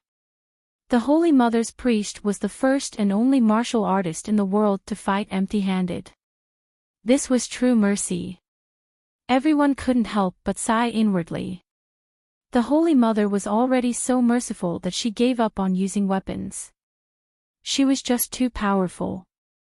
Once she attacked, no one could stop her. Chapter 946. The dwarf opened his eyes in a daze and found himself in a warm and comfortable beige bedroom. There were no candles on the windowsill, only a flickering charcoal fire in the fireplace. He wanted to move, but found that his entire body was in pain, especially his crotch. It was as if someone had peeled off his cucumber skin with a plane. It was extremely painful. Moreover, he was like an old ox that had plowed the fields for 3 days and 3 nights, without a trace of strength. "Water, give me water." He opened his cracked lips and called out in a low voice. "You're awake." The fat eunuch Varis was like a cat, silently and gracefully walking from the outside to the bed. "Water, I'm thirsty," the dwarf said. Varis went out to get a pot of warm fresh milk. "You drank so much the day before yesterday, why are you still thirsty?" "Pfft, ugh." The fat eunuch's words opened the floodgates of the dwarf's memories. Countless terrifying scenes and feelings poured into his mind. He remembered what he had drunk, and he couldn't help but spit out the milk he had just drunk. "Tell me, I just had a nightmare," the dwarf begged with a sobbing tone. "Sigh, it's all in the past, just treat it as a dream." Varis poured another cup of milk for the dwarf. "Help me get a cup of water." The dwarf wiped his tears and said, "You were unconscious for 2 or 3 days and didn't eat. Drinking milk will give you more strength," Varis advised. The dwarf raised his cup and gulped down 3 large cups of wine in a row. Burp. When he burped, Varis smelled a bit of feces. The eunuch's face was a bit distorted. After taking a few breaths, the dwarf felt alive again, his strength returning to his body. He propped himself up and leaned against the head of the bed, asking, "How did I survive?"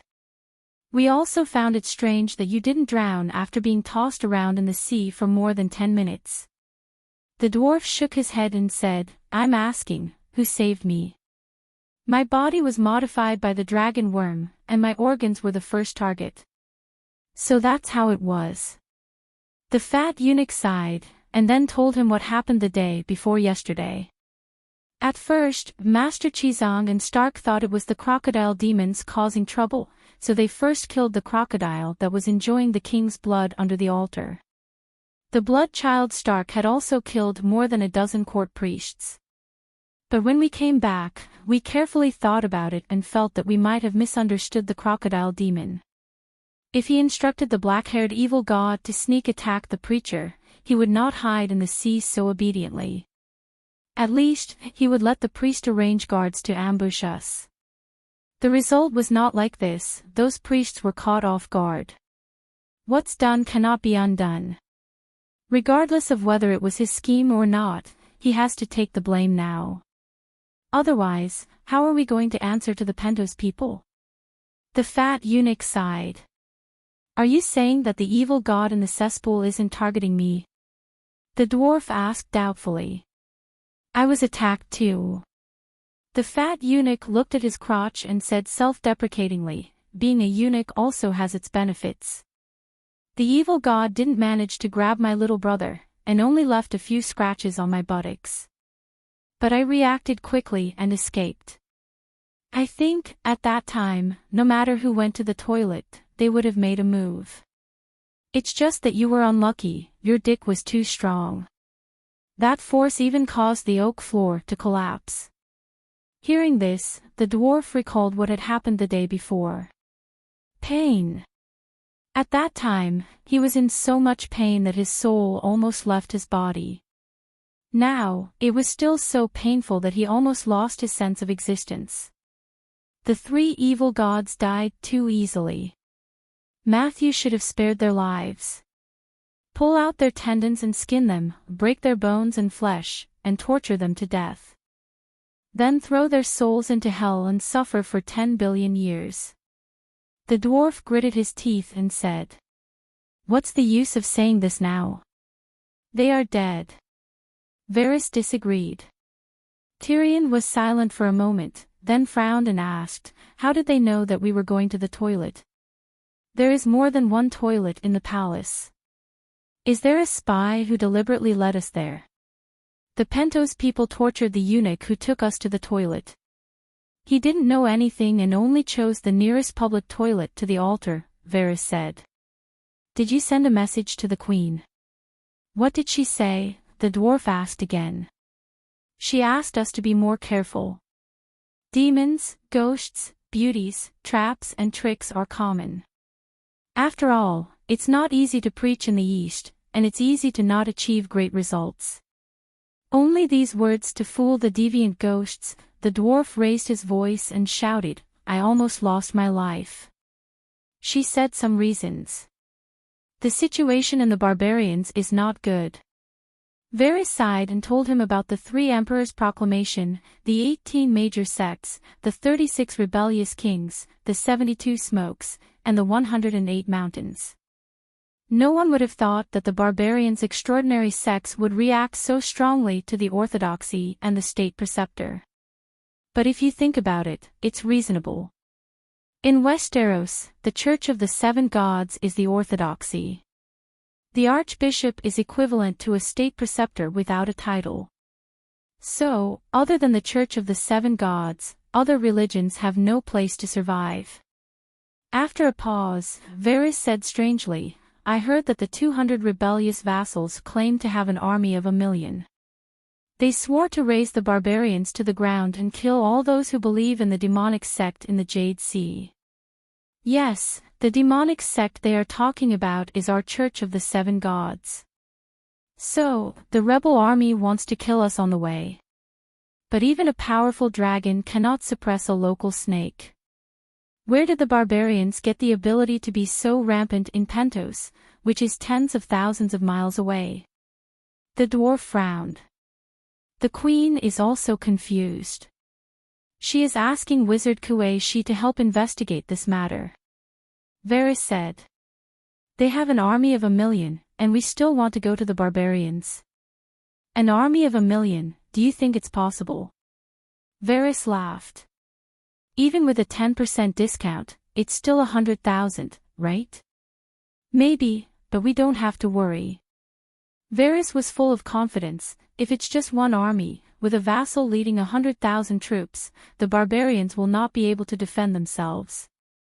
But the rebels have more than 200 armies.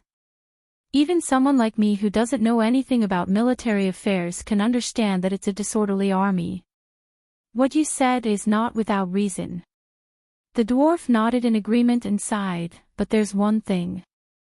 Our king Bo seems to be even worse. That's why it's our turn to show off. The Dragon Queen is wise beyond compare, but if you follow her, you'll only be a wildfire general or Prince Jean." Varys said faintly. "That's true." The dwarf pulled himself together and forced a smile. After a moment of silence, Tyrion remembered the rest of the preaching team. "Where's Matthew and the rest?" Varys stood up and asked, "Can you get off the bed?" The dwarf stood up slowly in his slippers. After a few steps with a twisted face, he spread his legs to give his crotch some space to shake. Varys helped him to the balcony. At this time, Tyrion found his residence. It was on top of a magnificent tower, 30 to 40 meters above the ground. It was close to the center of the city, and below it was the main road. Facing the whistling cold wind, looking at the dark land in all directions, he had a panoramic view of half of Pentos. Most of the buildings were square red brick buildings with green tiles covering the roofs. Thousands of lights flowed out from the windows and doors, like stars in the night sky. "We're at Jacob's house. Look there." Varys pointed to a direction for the dwarf. It was a 3-story brick building with an area of 400 to 500 square meters. On the stairs in front of the arched door, an old man in a brocade robe held a ball of holy light and said something loudly to the thousands of spectators in the square below. "That house facing the street is the great sanctuary of Pentos. I bought it from Jacob for 30,000 gold royals. 7 Treasures is preaching. There's a lot of audience, at least 1,000 people," the dwarf said in surprise. "Free atonement scrolls, and you can see the holy light. 1,000 is already very little." Varys sighed. "How many days have we been here? It's so easy to change faith. Faith is worthless." Tyrion did not think much of it. "But we have to continue on our journey after a few days," Varys said. "You've got the clearance documents. Didn't you say the prince is dead? After such a thing happened, the people of Pentos can't wait for us to leave immediately." Varys laughed. "Killing the gods and priests of Pentos." Tyrion shook his head and smiled bitterly. "I thought there would be a big scene." Varys laughed. "The ones with real power are the princes of trade. They come from different races and countries, and have their own beliefs. They don't have much of a sense of belonging to the local god of earth and sea. The princes of trade don't even care about the king of Pentos, let alone the gods who have little to do with them. Many people did die that day, but all of them were priests. The nobles didn't even lose a single hair. But once they provoke us, the dragon queen next door will go crazy. They won't even be able to keep a single hair." After resting in Pentos for another 3 days, Tyrion had almost recovered, but he found that his magic power had been permanently reduced by 40%. 3 evil gods used blood witchcraft to take turns draining your essence blood. It's already very rare to be able to stay alive. This was Master 7 Treasure's explanation to his eldest disciple. In the end, he also comforted him. "Magic is just a small path.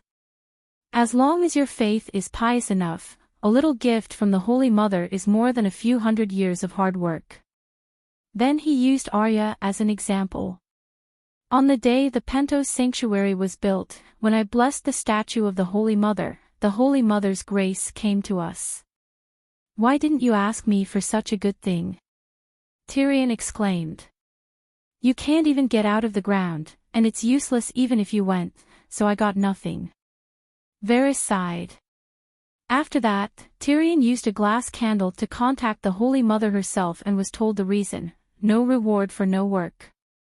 St. Matthew's divinity of Our Lady of Mercy was doubled, and he received the divine spell, Father's Fiery Eyes of Truth. Arya's divinity of death was increased by 20%, and she received the elementary divine spell, Warrior's Sword. The Hound received 1,000 divine spell slots, and the same elementary divine spell, Warrior's Sword. Varys participated in the construction of the sanctuary, and he also went to the streets and preached a few times. If he was a priest, he would also receive 1,000 divine spell slots as a reward, but his piety was not enough. The dwarf did nothing, so his contribution was 0, so his reward was also 0. The dwarf only lamented that he had suffered so much for nothing, but he did not notice the hidden message: the Holy Father had arrived. Yes, a few hours after the Dragon Queen sent the preaching team away, a large amount of divinity and spirituality inexplicably entered the space of faith. At that time, she was leading a group of volunteers to hunt down deviant ghosts in the river. A large amount of divinity and spirituality flooded in, and she was more surprised than happy. She had just left, and even the real Tang Sanzang was not as hateful as the preaching team. But before she could recover from her shock, the second wave of divinity came, and the interval was less than 10 minutes. And this was not the end, but the beginning. In the following days, more and more divinity was delivered, and Danny was stunned. I've been in Ursos for many years. Why didn't I see so many demons and ghosts there?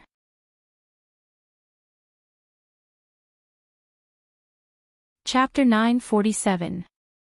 On the first day after the teaching team left, the divine titles of the father and the old woman were lit up. While she was pleasantly surprised, the Dragon Queen was also a little shocked. What happened?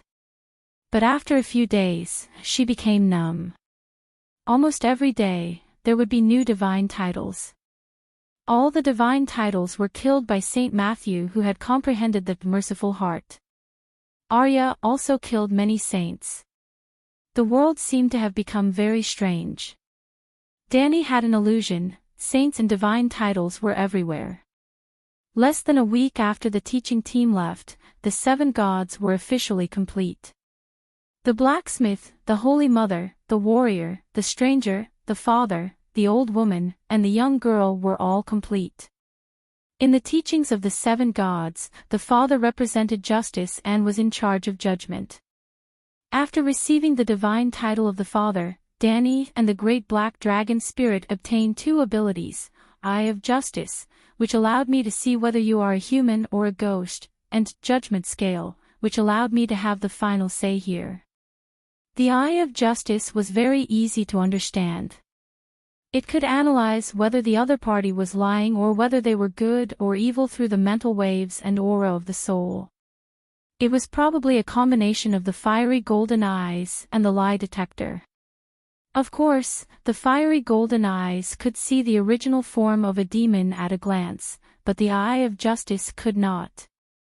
It could only analyze the other party's attributes. For example, the shadow demon Lalo once disguised himself as a human in the East Sea and tried to sneak attack Danny. If Danny had the Eye of Justice, she would have been able to see that the aura around him was not right. The Judgment Scale was even more mysterious than the Eye of Justice. However, it was very incomplete and did not even have a prototype. It had only formed a concept. If not for the fact that Danny was gradually replacing the 3-eyed crow as the god of the Westeros, she might have overlooked the strange divine title of Judgment Scale. It represented the father to set the rules of justice and imprint these rules in the river of fate. If a believer sought the father's justice, the father's imprint would influence them through the river of fate. For example, before the father appeared, the Westeros had a tradition of trial by martial arts and a 7 sons competition for 6,000 years. The sanctity of the trial by martial arts was almost equal to the rights of the guests. Then, could the trial by martial arts represent the justice of the 7 gods? It could not before, and it still could not now. But now, if you are pious enough and attract the attention of the Heavenly Father, she can use the method of interfering with fate to make the judgment follow her rules and achieve the fairness and justice that people expect. To put it bluntly, the Heavenly Father's judgment involved fate. Unfortunately, the 7 gods' abilities were limited and they were not proficient in the Tao of Fate. Perhaps the future Heavenly Father Danny could use fate to realize fairness and justice in the human world.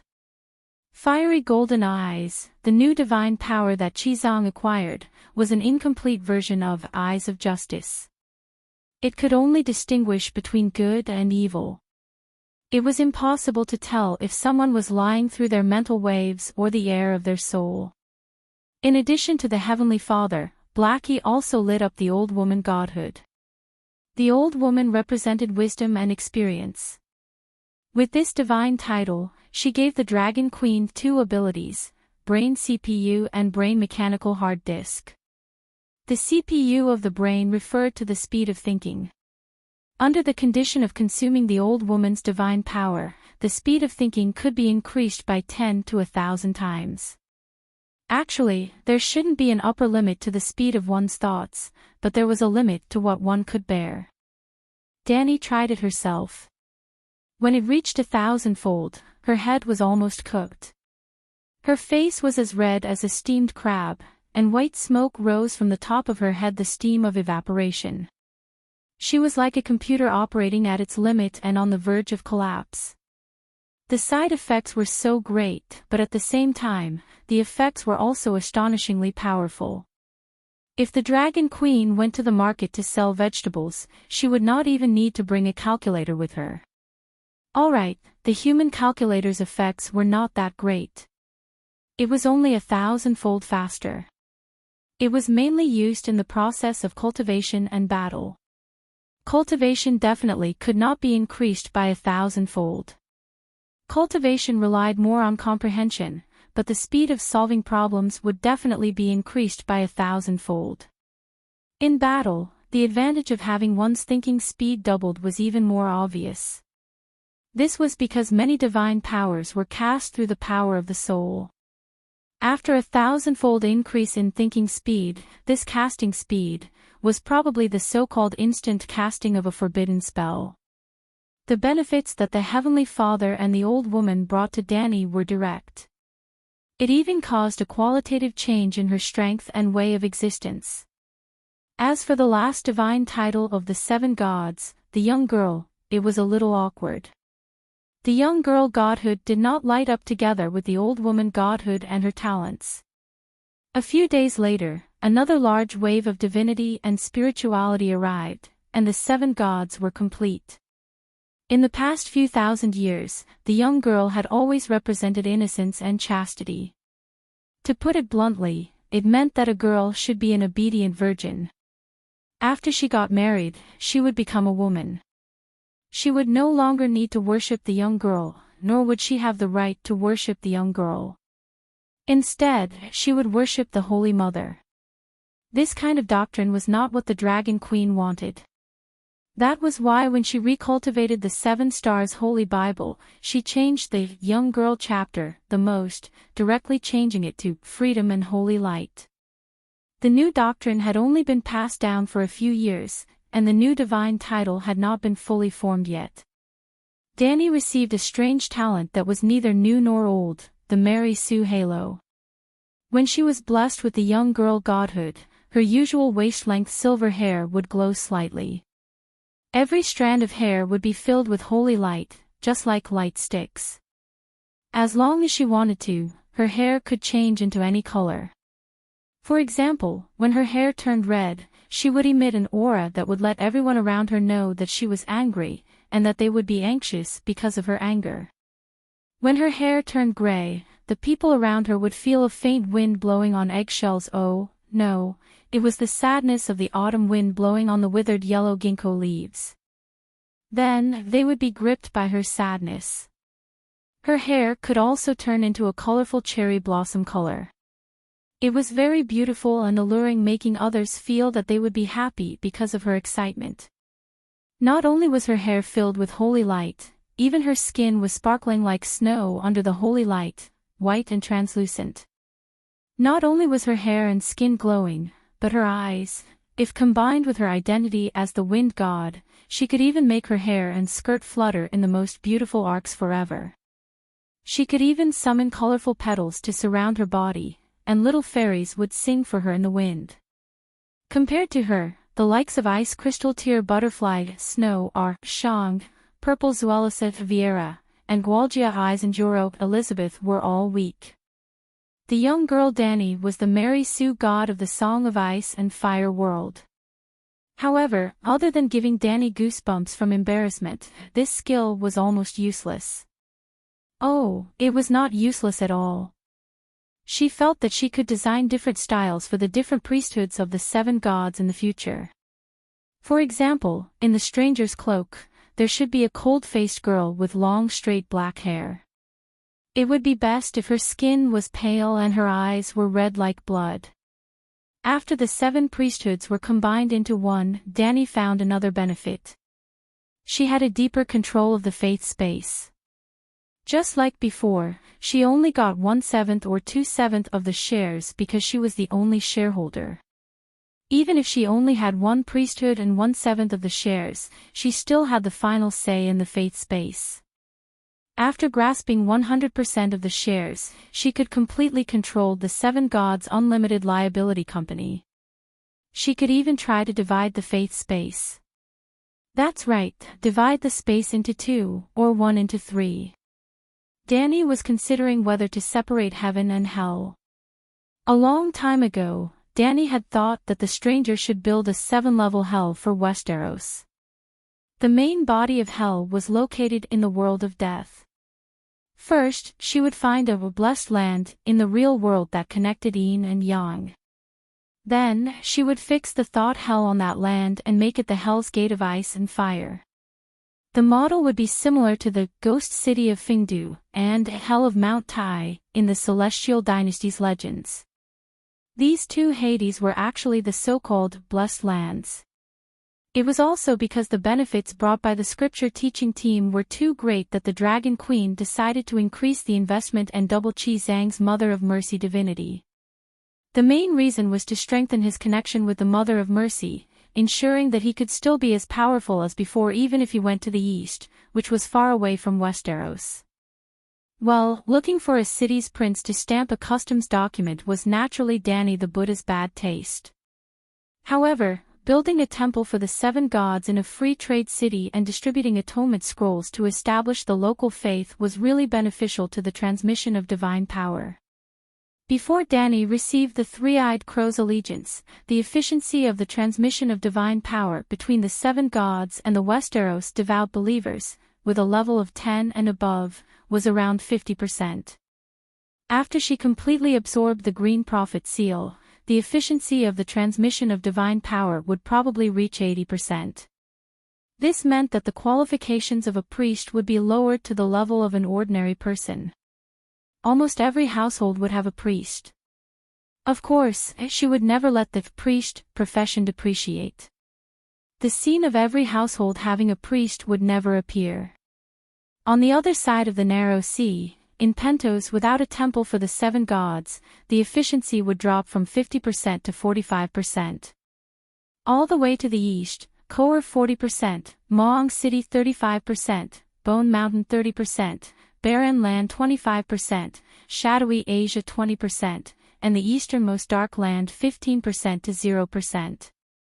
If there was a temple, such as in Slave Bay, the faith would reach 40%, which was 5% higher than the normal value.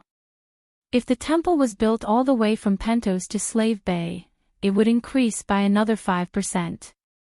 If a few thousand years were used to stabilize the faith, the transmission of divine power from all over the world would basically reach the same level. The Westeros would still be the highest, while the other regions would be slightly lower. Other than divinity, Mother of Mercy Danny also bestowed upon Qi Zhang the divine art of Golden Gaze fiery eyes, ensuring that not a single fairy would be able to escape his eyes. Heir, a master with Golden Gaze fiery eyes, and a senior apprentice brother who needs to be saved by master, this combination is really strange.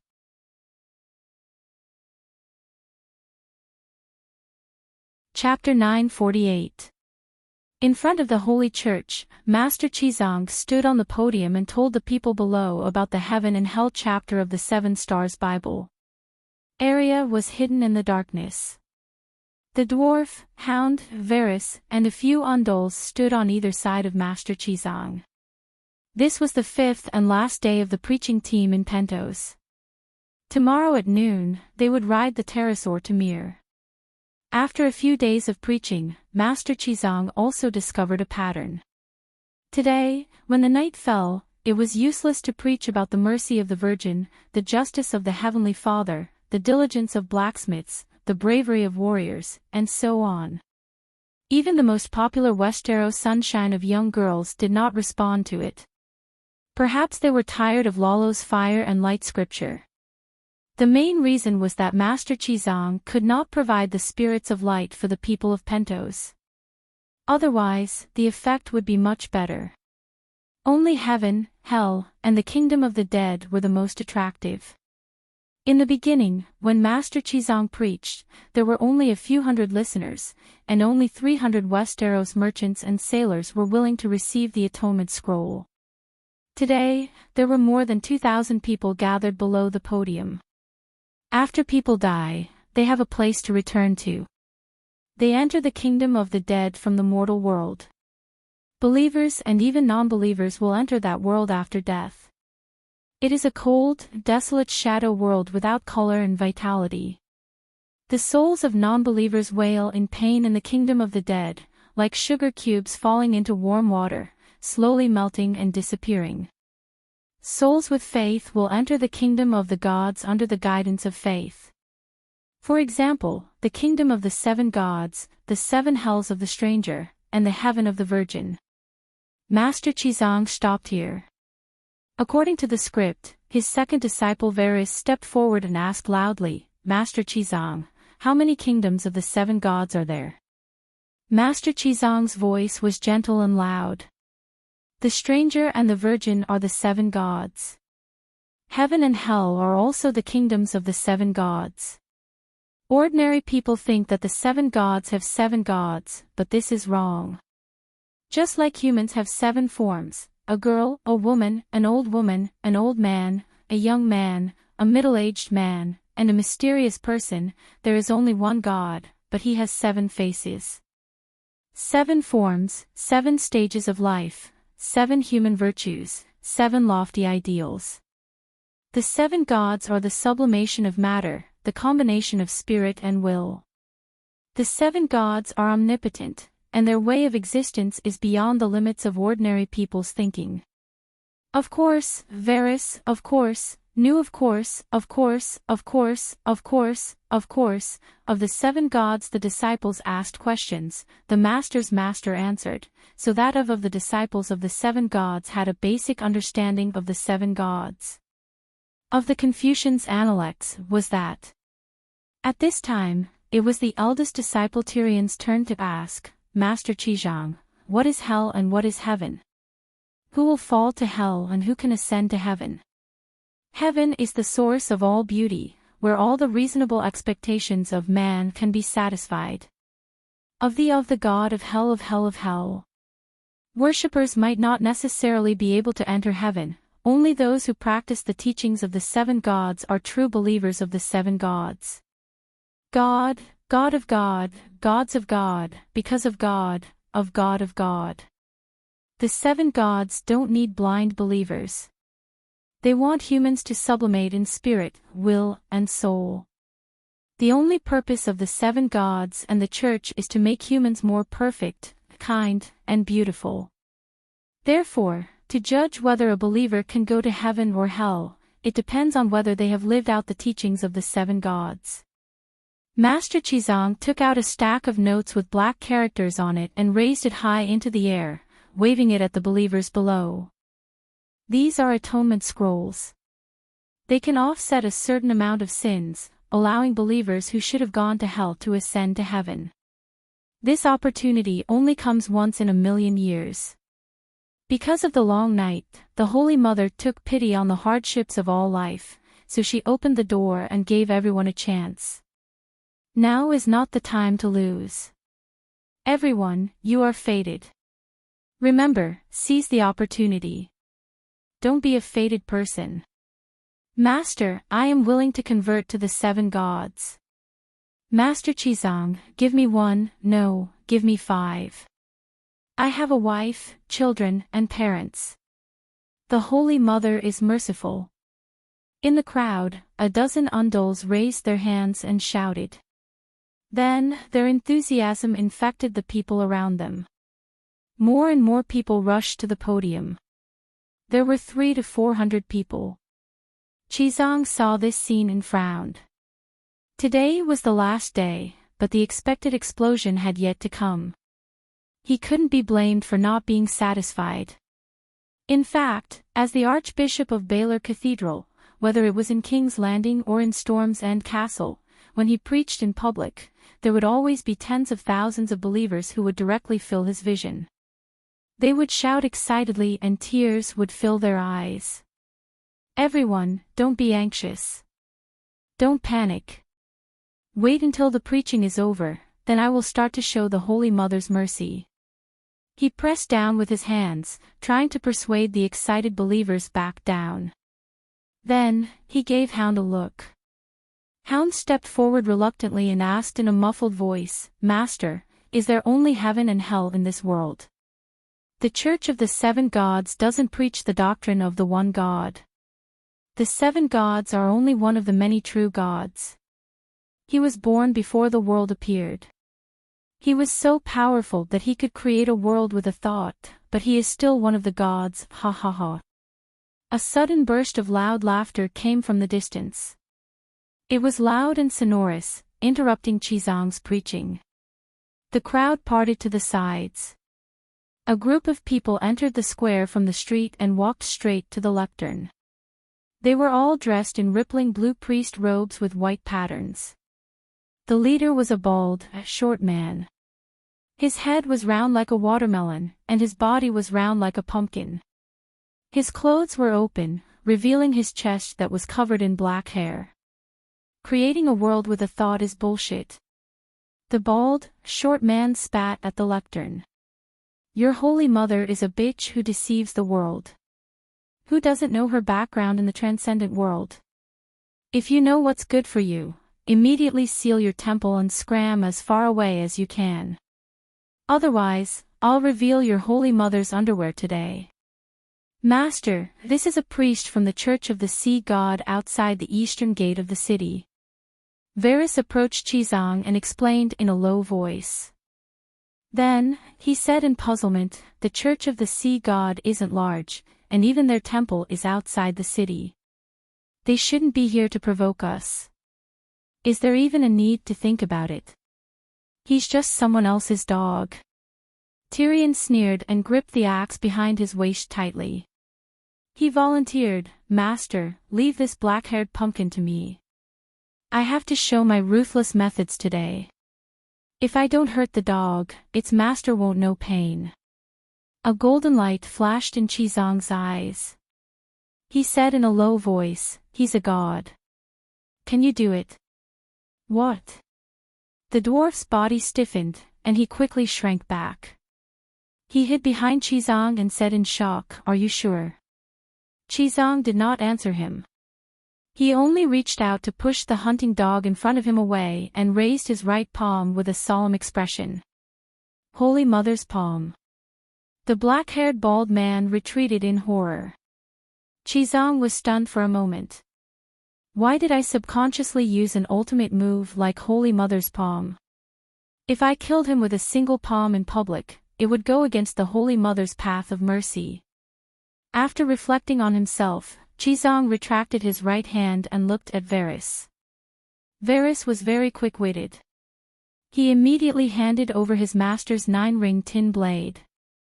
However, when he saw the straight blade that flickered with cold light, Chizang frowned. There was a thin line of blood on the smoky black blade. Ever since he killed the crocodile god, the straight blade was filled with a thick, annoying aura. According to Saint Danny, it was the baleful aura and killing intent naturally condensed by the divine weapon. He did not need to care about it and just needed to cultivate his mind. However, he still felt that the blade was no longer suitable for him. I was personally taught the path of mercy by the Holy Mother, so how can I commit the sin of killing for no reason? He remembered the story of the Holy Mother cutting her flesh to feed the eagle. He would review it every day before he went to bed and after he woke up. Chizang shook his head and said, The Holy Mother is merciful. Shanzai, Shanzai. Wuning, quickly put away the blade. Unless there is no other choice, do not commit the sin of killing for no reason. We are here to spread the path of mercy to the many believers. If we kill in public, wouldn't we be going back on our words? You want to kill me? The black-haired baldy wasn't deaf. When he saw the master and disciples' movements and heard Chizang's words, he couldn't help but be shocked and scared. He took a few steps back and cried out, Is there still justice? Is there still law? I only spoke a few words of truth, and you want to kill me. He faced the audience behind him and cried out in grievance, "Everyone, come and be the judge. I came to discuss the Tao with Qizang, yet he wanted to hit me with the Holy Mother's palm. After I saw through him, he actually flew into a rage out of humiliation, intending to hack me with the demonic blade. Because the sea god cult's priest came to challenge the seven gods, the passers-by on the street who were originally uninterested in the seven gods cult's teachings also came over, and more people came. Qizang was a bit at a loss for what to do. He cried out in shock and anger, "Evildoer, don't pester endlessly. Where is this place? In front of the holy hall, on the street, why would I kill for no reason? It's just that you spoke vulgarities and insulted the Holy Mother, so I want to teach you a lesson. If you don't kill, why are you raising the iron hammer in your hand?" The bald man pointed at the golden alms hammer in Qizang's right hand. Qizang turned his head to look, and could not help but be stunned. At some point in time, he had removed the purple gold alms bowl from his waist. The Holy Mother is merciful. She once personally taught me the path of mercy to sacrifice myself to save the devil. Qizang looked around at the onlookers, and told them the story of the Holy Mother cutting her flesh to feed the eagle. Only then did he say, "Evildoer, I should have sacrificed myself to save you today, but you blasphemed the Holy Mother, so I'll let you suffer some physical pain, and teach you the immensity of heaven and earth.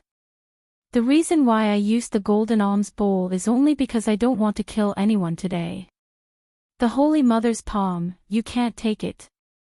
The 9 rings tin blade, you can't take it.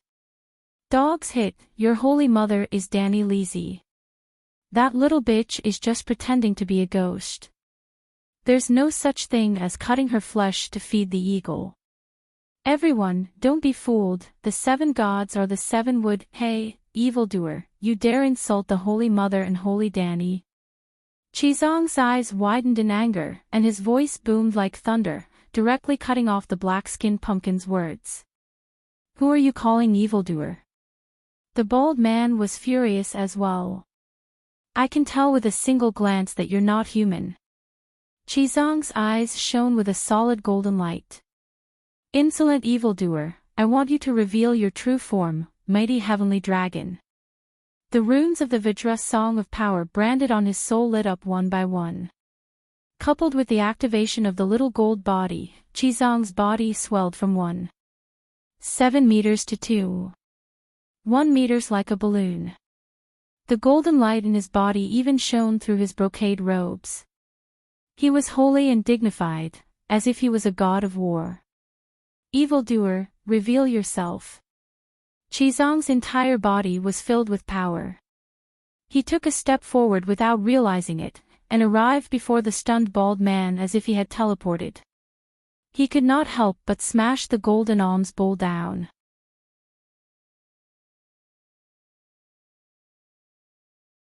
Chapter 949. Asterisk boom. Asterisk there was a clap of thunder, and blood and flesh flew everywhere. In Qizang's original plan, his purple gold alms bowl was empty. If he controlled his strength, he would at most smash the black-haired baldy's head until it bled. The baldy would then be unable to resist using witchcraft and expose his true identity. This way, he would be able to prove to the public that his words were blasphemous and slanderous through his identity as a monster. However, when he activated the Holy Mother's golden body, the massive power was completely out of control. Divine power surged wildly into his arm. There was also his brain. Unconsciously, the high-level warrior's sword divine art was activated. Countless experiences of using hammers entered his mind. It was as if he was possessed by a warrior, and he used an extremely ingenious hammer strike. It was like a giant hitting a watermelon. The golden alms bowl was clearly hollow, but it had the force of a landslide. It instantly broke through the baldy's skull, and in the next instant, it hit the baldy's belly that was covered in black hair like a pregnant woman. Asterisk pop. Asterisk as if a grenade had exploded in his stomach, the shell with black hair, the flesh that had been crushed into minced meat, the white bones, the green organs, and the steaming brown feces splashed 7 to 8 meters away. With Chizong's hammer as the center, a bloody mist even spread out around it. It was as terrifying as a demon. In the huge square, everyone seemed to have suddenly died. Their eyes were wide open, and their mouths were agape. Silence. Only the intestines and organs that splattered on the faces of the people around them fell to the ground. Asterisk gulp. Asterisk the dwarf was the first to come back to his senses. He gulped and muttered, "Is there a need to be so ruthless? It would have been better to use a knife or use a divine palm to turn him into a matchstick man. What's going on?" The dazed Master Chizong seemed to have woken up from a nightmare. He looked at the purple gold alms bowl with a long handle and shouted, "Holy Mother is merciful. I really only used a little force, oh gods." His belly was cut open. "It's too cruel. I heard that he's the Archbishop of the Seven Gods. Westeros call him Merciful Matthew. Is there a mistake? He's never given the wrong nickname. He himself has always preached the Holy Mother's merciful path. Perhaps his mercifulness was compared to the more barbaric barbarians of the Land of Sunset. At least, he gave a warning before he killed. At least, he knew how to be hypocritical. It's true that he's hypocritical, but forget about being merciful. Killing people on the street can't be considered merciful.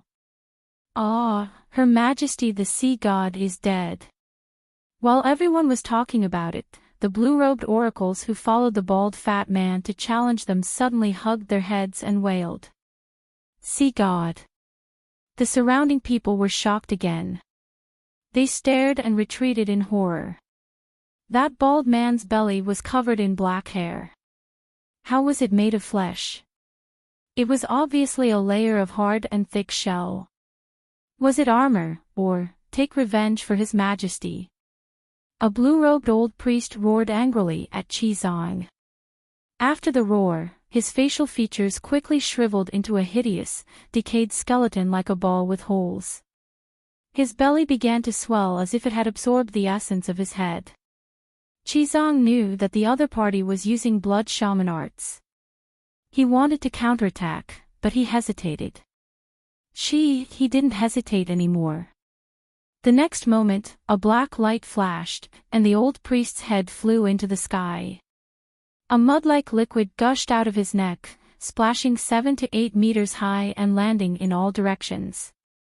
Wherever the mud landed, regardless of whether it was the square stone slabs or the person's head, cheeks, or clothes, they all sizzled as if they were corroded by concentrated sulfuric acid. Ouch! Ouch, what is this? Help, my eyes, my face, ah! The surrounding people were in chaos. Master Chizong shouted, "Arya, stop, evil disciple, have mercy," and other words, but they were drowned out by the chaos. After a while, a team of 30 city guards rushed over and restored order.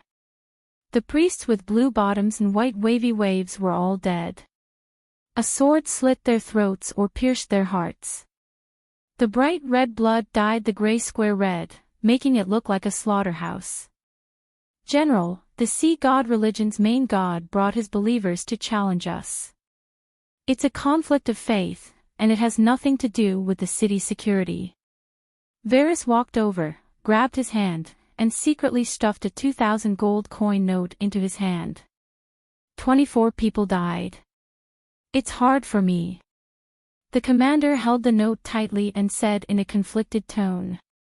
The dwarf shouted, "What's hard for you to do?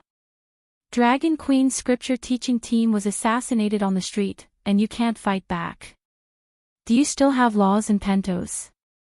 Or do you want the Dragon Queen to come to Pentos and ask for an explanation personally?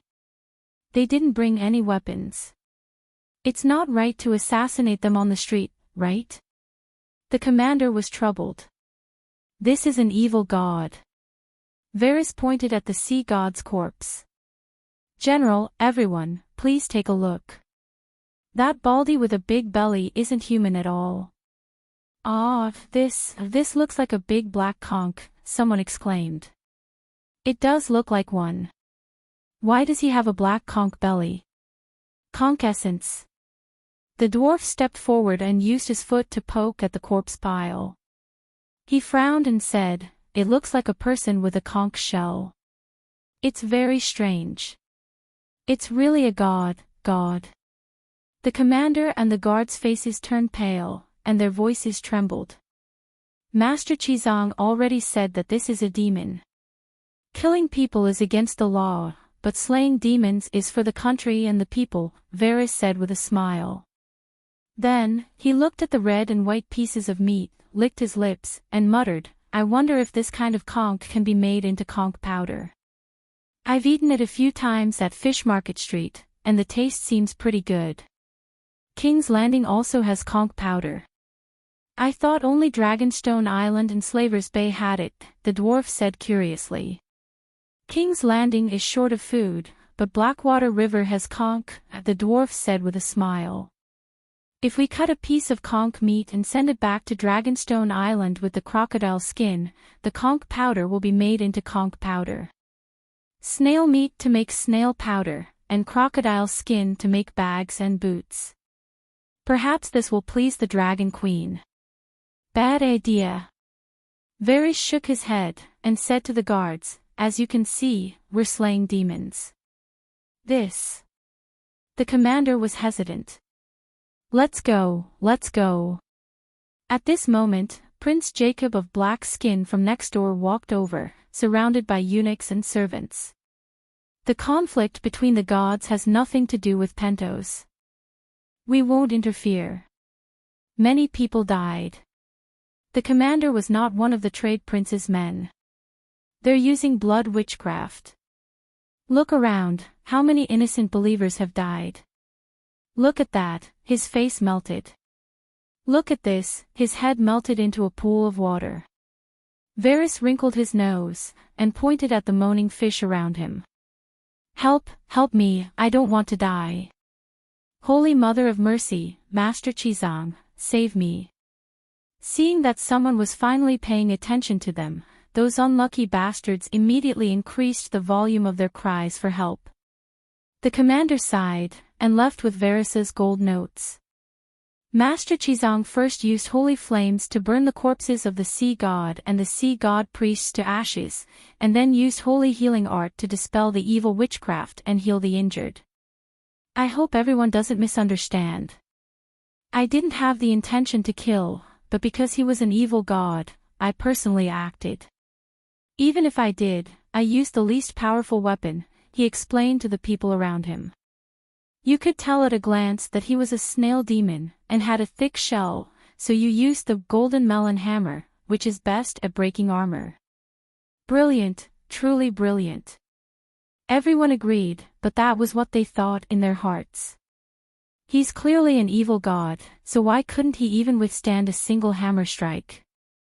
My purple gold alms bowl is still hollow, so it doesn't have much strength.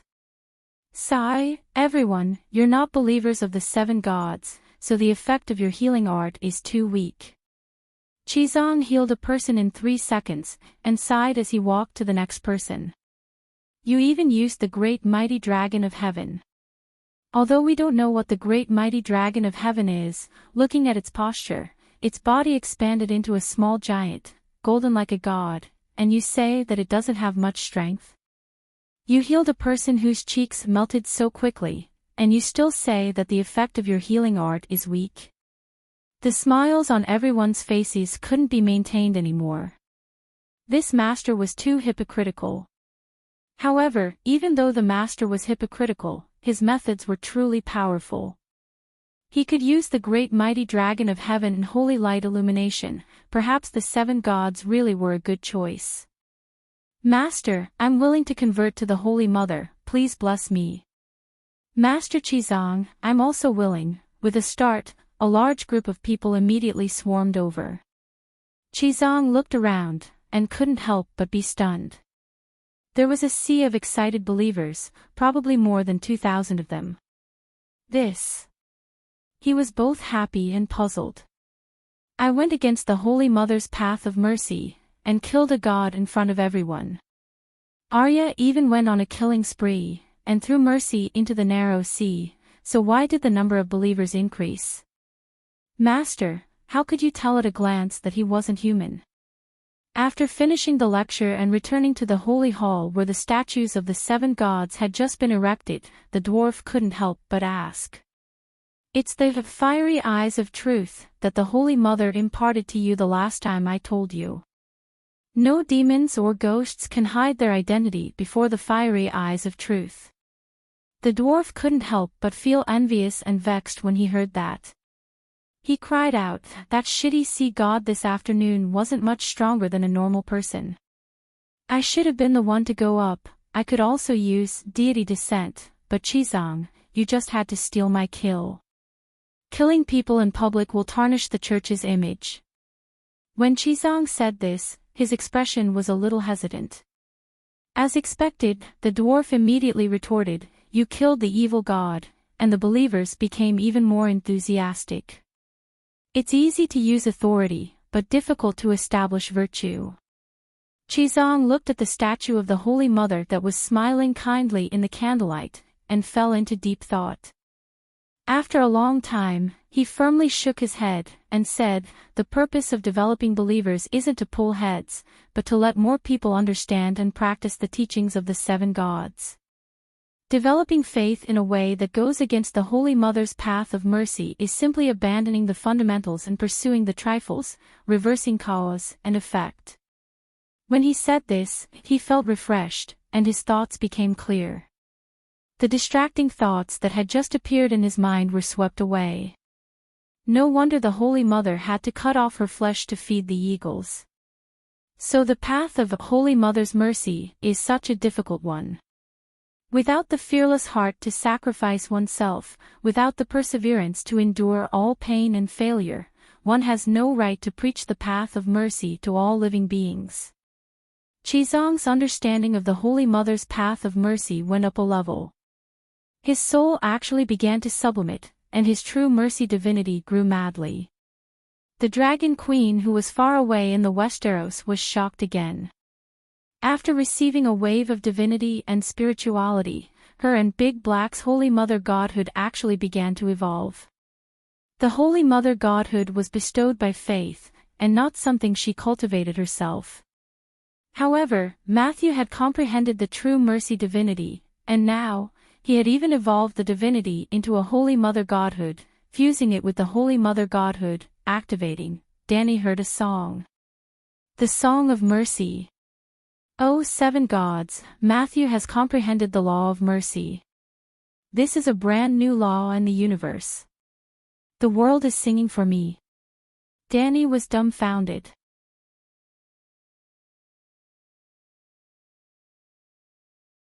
Chapter 950. Why did Master Chizang comprehend the law of mercy, but why didn't the world make Dany sing? It wasn't just because Chizang was the Holy Mother's subordinate god, more importantly, he believed in the Holy Mother wholeheartedly. Chizang even offered his life imprint to his faith. Compared to the life imprint, the Song of Laws was just a mere worldly possession. This was the greatest value of believers to gods. It wasn't necessarily sad for believers. Saint Matthew was very happy right now, in the true joy of being recognized by the Holy Mother.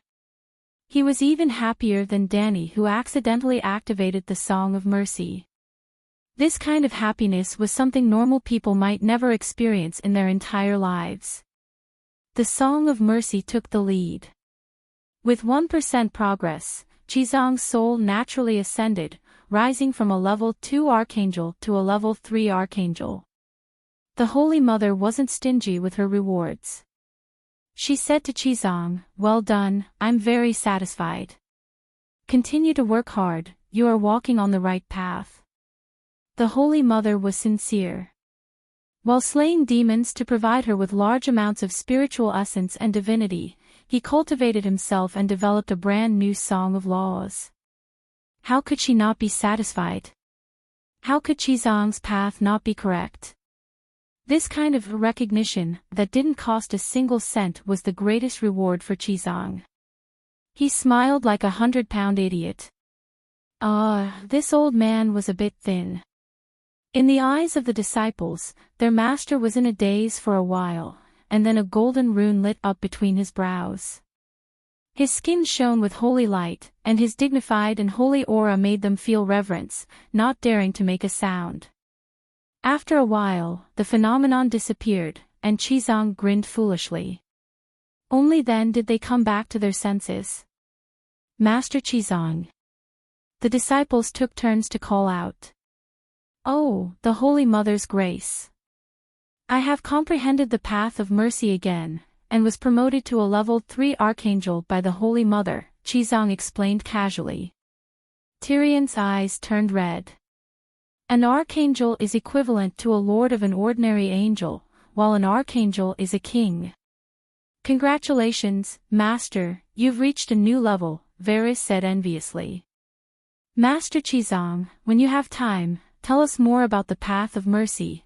I want to learn it too, Hound said expectantly. Arya couldn't continue to be in a daze. She said, Master Chizang, if we encounter evil gods in the future, can I kill them?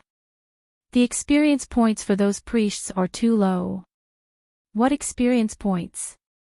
Chizang and his fellow apprentices were all confused. Stranger designed the merit calculation method for me. Killing enemies, protecting you, promoting the teachings of the 7 gods, and comprehending the path of the 7 gods will all give me digital experience points. He said that although I am the wife of a stranger, I have no faith in him. That's why I'm motivated to work hard. Through long hours of work, I'll slowly fall in love with this job. Once I fall in love with this job, I'll start to have faith, Arya explained. Your Majesty Mo-ku, you've given a lot of thought. Chizang first nodded with great emotion, then frowned and said, You also said that promoting the teachings of the 7 gods and comprehending the path of the 7 gods can give you experience points. Why must you kill people? Leveling up is fast, but learning the doctrine is slow. I don't see any hope yet, Arya said honestly. Nonsense. Chizang's master put on a stern face and severely criticized, You're putting the cart before the horse. How could it be slow to comprehend the doctrine? Why can't I see any hope? Am I not a good example?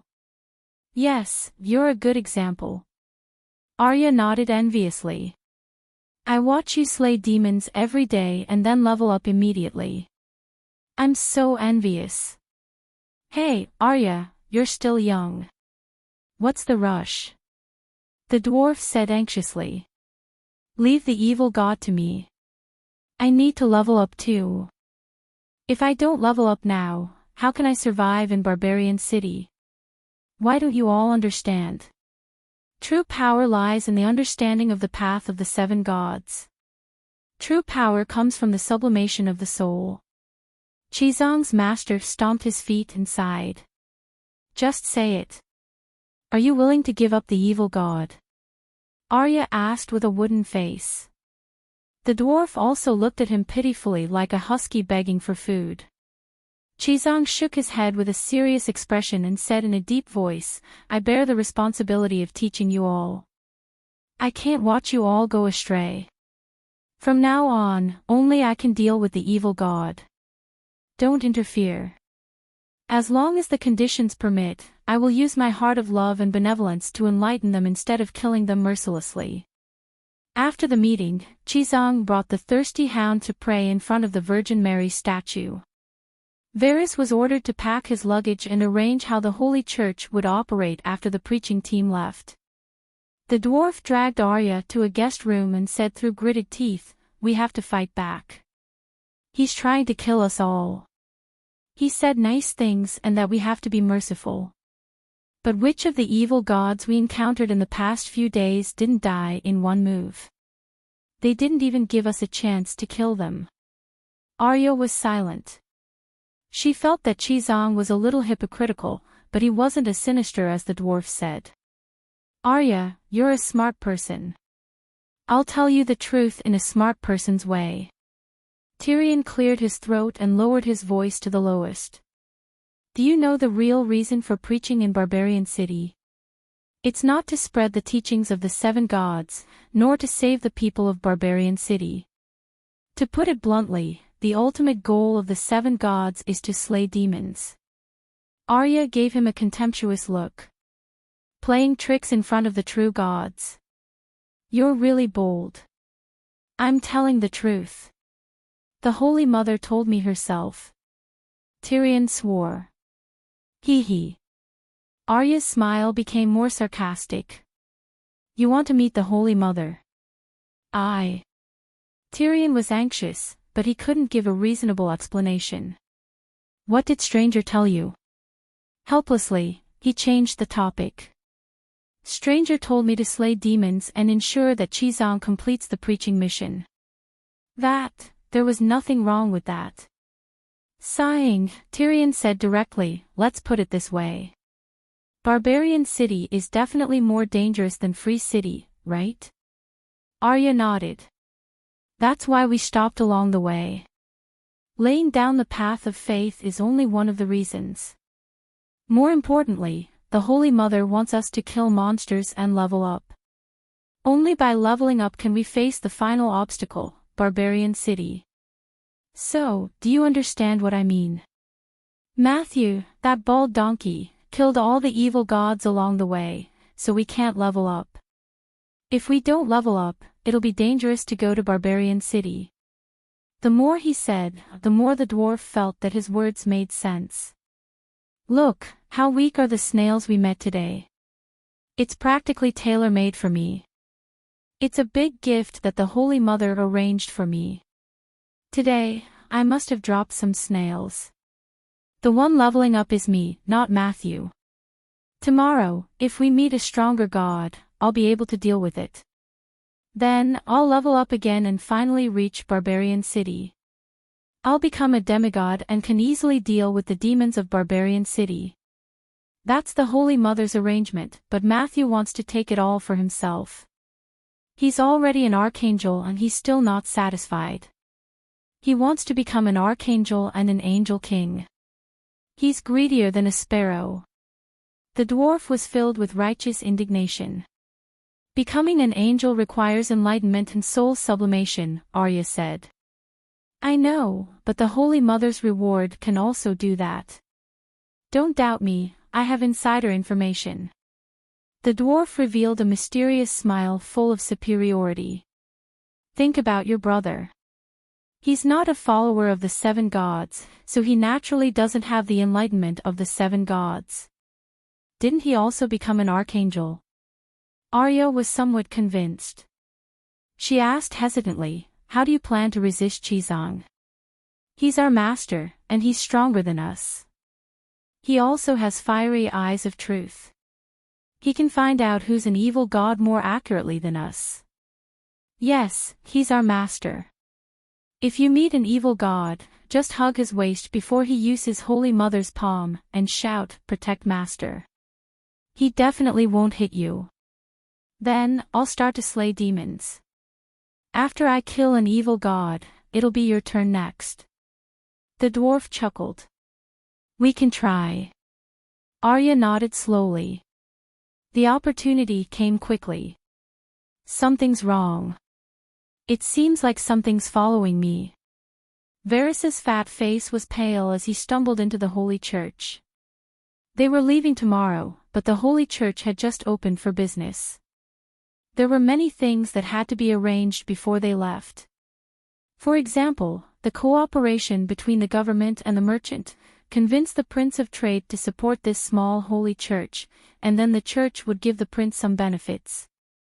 Varys had grown up to be a Grand Master of Intelligence in Pentos, so the task of managing people was given to him. After the lecture, he went to the residence of the Prince of Trade, Jacob. The scripture teaching team's partner was none other than Black Jacob. It's not a big deal that someone's following you. We've been showing off enough in the past few days, Tyrion said.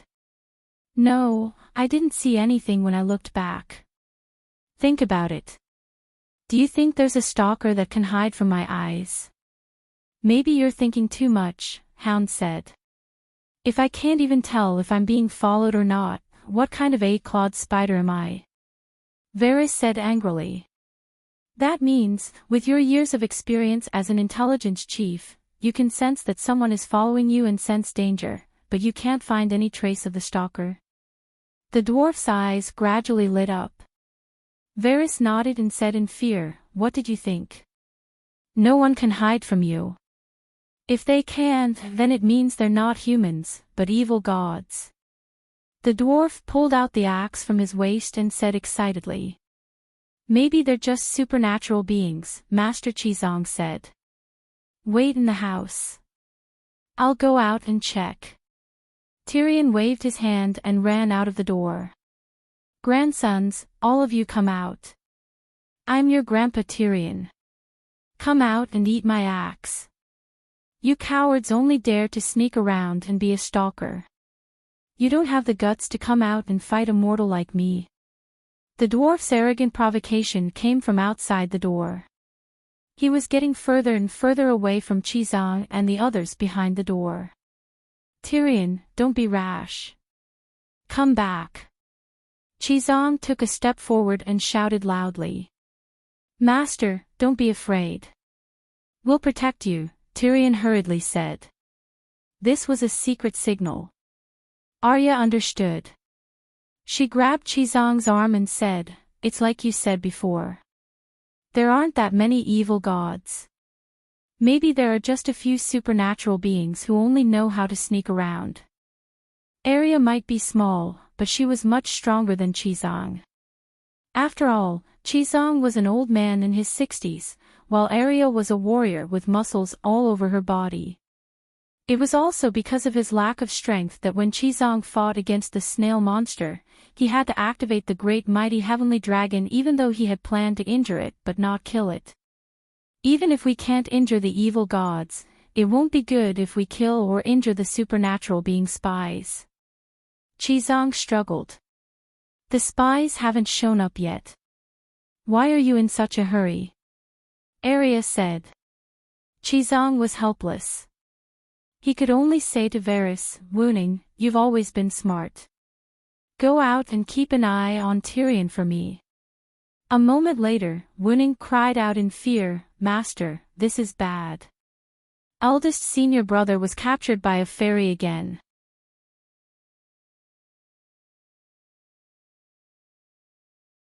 Chapter 951.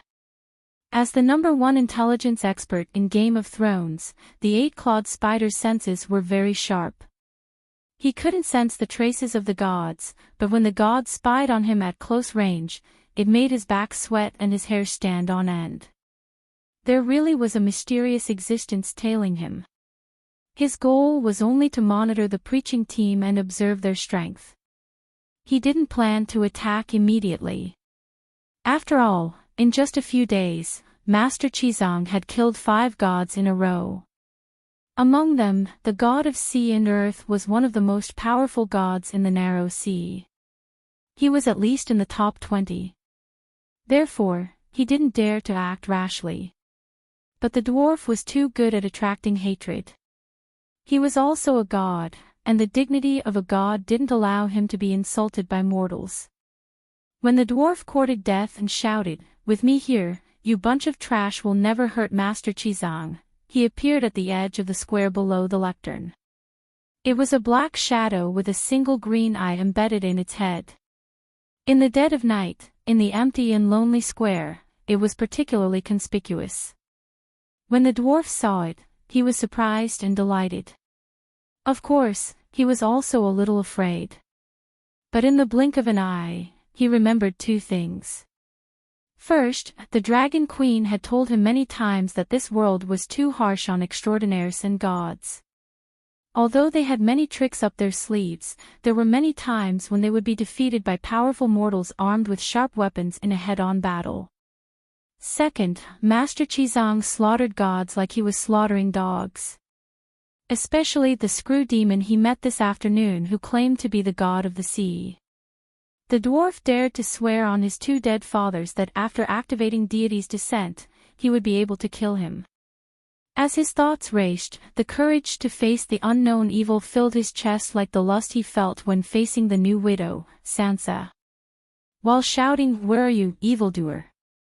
Come out and accept your death," he pretended that the demoness didn't come out to appease Chizong in the sacred hall. Meanwhile, he walked down the stairs with large steps, jogging towards that figure. As he ran, his spine began to light up with the runes of the Vajra Song of Strength. His body began to expand at a visible rate, and he let out a painful growl. "Fool, do you think we're here for that God's apostle? We are here for the bloodline of God." However, when the dwarf walked within 10 meters of the ghostly shadow, a deep and sinister laugh came from all directions. The dwarf shuddered. Suddenly, his head, which was so hot that it was about to cook his brain, cooled down, and a strong sense of danger attacked his heart. "You, us? There's more than one evil god in the 7 levels of hell." He stepped on the brakes with a twisted expression. "Master, save me." Whoosh, whoosh, 3 black shadows instantly appeared on the left, right, and back of the little giant. Black wind violently surged, and sand and pebbles flew everywhere. The dwarf disappeared without a trace. The cyan eye that had been standing at the edge of the square had also disappeared without a trace. Had it blended into the wind? Blending into the darkness? Varys did not know. He stood at the gate and saw everything, but he was a pure muggle and knew nothing about the means of the gods. He couldn't even tell if the other party was a deity or a transcendent. The only thing he could do was to yell at the Templar hall behind him with a twisted face, "Master, bad news. Eldest senior brother has been captured by the demon again." "What?" Chizong was shocked and ran forward with large strides. However, he could not run. His arm was still held by Arya. Arya said, "Master Chizong, you've been tired for a day. Just rest. I'll go save Tyrion." "Let's go out and take a look first," Chizong said. "Hound, you stay here and protect Master." "I'll go save him," Arya insisted. "Oh, don't argue, Tyrion is nowhere to be seen. I don't know where the fairies have taken him." Varys shouted anxiously from outside. "My senses were right. It's an evil god. So many of them. There's more than one. Come out quickly and save him." "Save me, Master, save me. Master Chizong, come save me." Just as Arya and Chizong were arguing about who should go save Tyrion, the dwarf was wailing because he had not seen any reinforcements for a long time. His current condition was not too bad. The evil gods only used 3 wriggling black ropes to tie him up, making him unable to move. Then, they each held one end of the ropes and floated in a cloud of black mist, quickly moving towards the southern port. The way they moved was very special. They seemed to be borrowing the power of the wind. There was also a thick mist, as if they were wrapped in a cloud. In the black mist, the dwarf's vision was blurry. He could not see anything outside at all. He could not tell if he was on the ground, in the sky, or in the sea. There were only 4 sinister and terrifying figures around him. The powerful soul waves made him dizzy and even a little suffocated. "You've got the wrong person. I'm not the leader of the scripture team." After a long while, his master still did not come. The dwarf could not help but think of saving himself. "Even if you kill me, Chizong will still go to Barbarian City to be the Grand Tutor and preach scriptures. I think you have to get rid of the leader. Only by killing Chizong can you stop the 7 Gods Church from entering Barbarian City. Why don't you just treat me like a fart and let me go? Then, the 4 of you will go and catch my master." "Kiki, do you think we're doing this for the religious beliefs of Barbarian City?" The red-eyed black figure laughed strangely. "This fool is so pitiful. He still doesn't know why he died." The one-eyed green figure who had lured the dwarf into a suicidal charge mocked. With the dim light emitted by the eyeball, he could vaguely see their human faces. The faces of the dead. They looked like corpses that had been drowned in the sea for 10 days and 10 nights. Their cheeks were swollen like steamed buns, their skin wrinkled and pale without any luster. Their gray clothes were stained with a few seaweed leaves, and they were still dripping with salty seawater. Every drop of seawater would make the surrounding black mist thicker. "You're not the assassins hired by the barbarian king?" the dwarf asked blankly. "Keek keek." The 4 water ghosts laughed together. Their laughter was full of mockery. An old woman's face approached the dwarf. She stuck out her white tongue that had been soaked in water and tried to burrow into his mouth. "Whoa whoa." The dwarf resisted with all his might. He gritted his teeth resolutely. The old woman water ghost shook her head. The braids at the back of her head shook as if they had a life of their own. Then, the oily black rope around the dwarf's waist came to life. It circled around and burrowed into his crotch from under his armor, cold, slippery, and rough. "Ow, no," the dwarf finally couldn't help but cry out. Then, the old woman's 1-foot-long tongue took advantage of this and burrowed into his throat. It went all the way into his stomach and stirred vigorously. Then, it suddenly split into countless needle-like tentacles. Like sea urchins, they pierced into his stomach forcefully. The dwarf's eyeballs protruded. His eyeballs were bloodshot. Pain surged like a tsunami and drowned him. At the same time, he could clearly feel something being drained from his body. The tongue in his stomach was like the greediest leech. It sucked fiercely at some of his unique traits: magic power, bloodline, and soul. The dwarf was shocked and furious. The old woman water ghost was using a blood wizard art that stole his bloodline. No!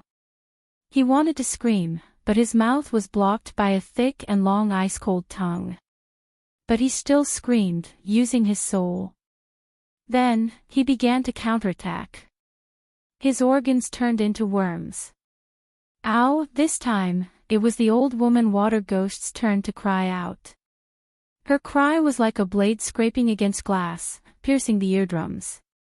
The stomach turned into dozens of squirming worms. Some of them spat out blazing flames, while others bit the old woman's tongue. The old woman wanted to break free, but the worms refused to let go. They were still sucking in large mouthfuls. The dwarf who had received the inheritance of the high priestess of Valeglia also knew blood magic. The bloodline power, magic power, and soul factor that he had lost previously all returned to his body. Not only that, he was also wantonly plundering the old woman water ghost's origin, a kind of dirty white liquid that looked like a mixture of vomit and corpse water. The dwarf felt nauseous, but he still endured it. He sucked with all his strength until the slippery and rough black rope came out of his body and stirred vigorously. Ow! He was in so much pain that tears flowed everywhere. The old woman water ghost took the opportunity to pull back her tongue that was riddled with holes. Ha ha ha! The old woman water ghost on the side laughed strangely. "Teaching you how to steal a mouth, you've suffered a loss, haven't you?" The old woman water ghost said angrily, "His blood wizard art is stronger than ours. Why are the divinities targeting him? Why is there a saying that, if you eat the holy monk's flesh, you'll be immortal?" A water ghost on the side disagreed. "He's the brother of the Era's child, he has the bloodline of the divinities, it's normal for him to know blood wizard art." The old woman water ghost went silent. Hearing that, the dwarf became agitated. "Your goal isn't the sutra teaching squad, but me. Just because I'm Danny Leesy's illegitimate brother. What else could it be? What does the faith of the barbarians have to do with the divinities of Ursos? If not for your identity as the child of God, why would the divinities of the major cities leave their temples and travel thousands of miles for you?" I'm innocent," the dwarf cried. I'm not the child of God, I'm just an illegitimate son. The definition of child of God is the direct bloodline of the true God. My bloodline is of low grade, my talents are a mess. Otherwise, why would I go to the barbarians to seek a better future? The dwarf cried. If your talents were good, we four ghosts of the narrow sea wouldn't dare to target you, the green-eyed ghost said. Hearing that, the dwarf hurriedly said, For great kings, please listen to me, regardless of my talents, my sister's care for me will not be lacking. If you target me, she will definitely take revenge. You think I'm afraid of her, the green-eyed ghost sneered. Didn't you just say? The dwarf was confused. The more powerful your talents are, the more secrets your bloodline contains that belong to Danny Lisi. Who doesn't know that she has comprehended Song of Fire, Song of Wind, and Song of Light? Especially Song of Fire and Song of Wind. Song of Wind was personally taught by the previous god of wind, Old Fish Liangmu. Do you know Old Fish Liangmu's position among the divinities? He is a divine king without a title. In other words, your sister might be able to chant a divine king-level Song of Wind. But what's even more terrifying than Song of Wind is her Song of Fire. Many divinities now believe that she might have comprehended the highest grade Song of Fire that contains the power of creation and can summon secondary first flame. Now, do you understand her achievements? Do you understand how noble your status is? You're the brother of the future #1 divine king. As he spoke, the green-eyed ghost's tone was very complicated. There was reverence, admiration, but more than that, there was jealousy, resentment, and greed. Although I don't really understand, should I be proud? My sister is actually so powerful, the brother of the future #1 divine king. Fuck, I didn't even know I was so noble, the dwarf was stunned as he muttered. Yes, you should be proud. She's still not the strongest heavenly god, and it's even more likely that she will die prematurely. But in terms of potential and future, no one can compare to her. But at the same time, you should be afraid. Do you know how valuable the bloodline and laws of the most promising heavenly god in history are? Now, it's in your bloodline. Through your bloodline, you can comprehend Danny Lisi's laws, the green-eyed ghost said excitedly.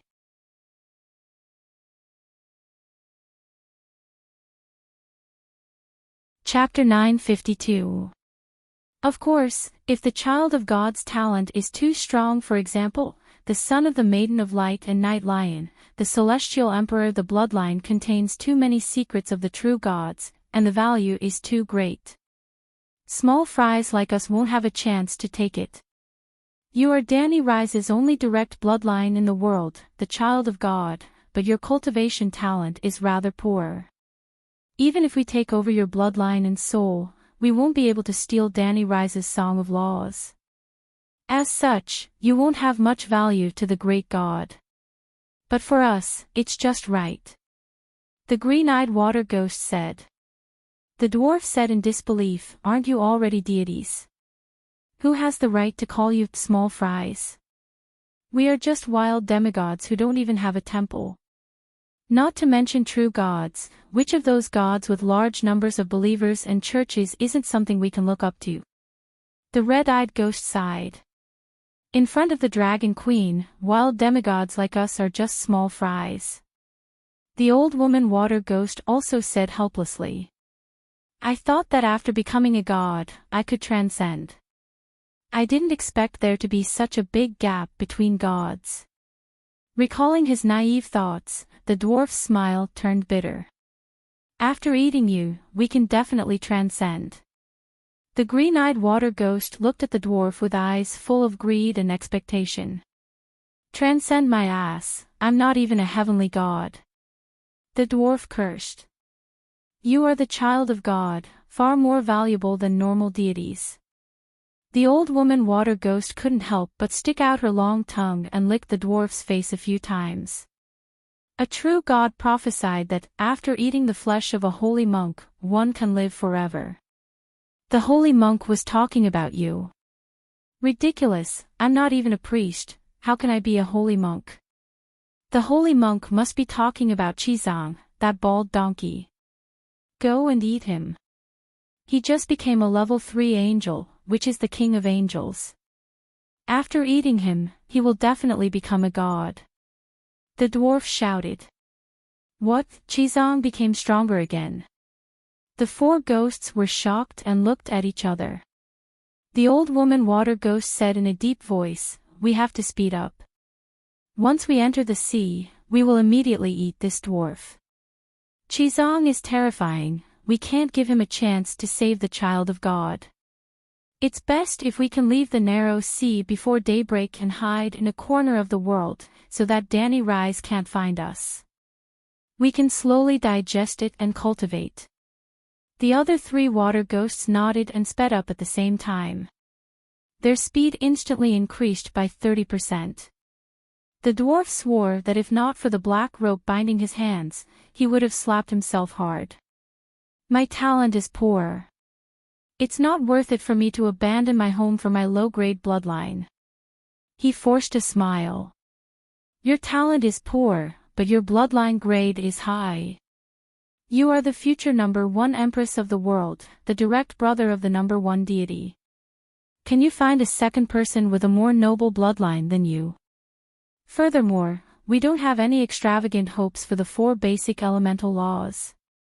That's the power of the core gods. After seizing your bloodline, as long as I can comprehend the choruses of the basic elemental songs, such as the Song of Waves, Song of Tides, Song of Undercurrents.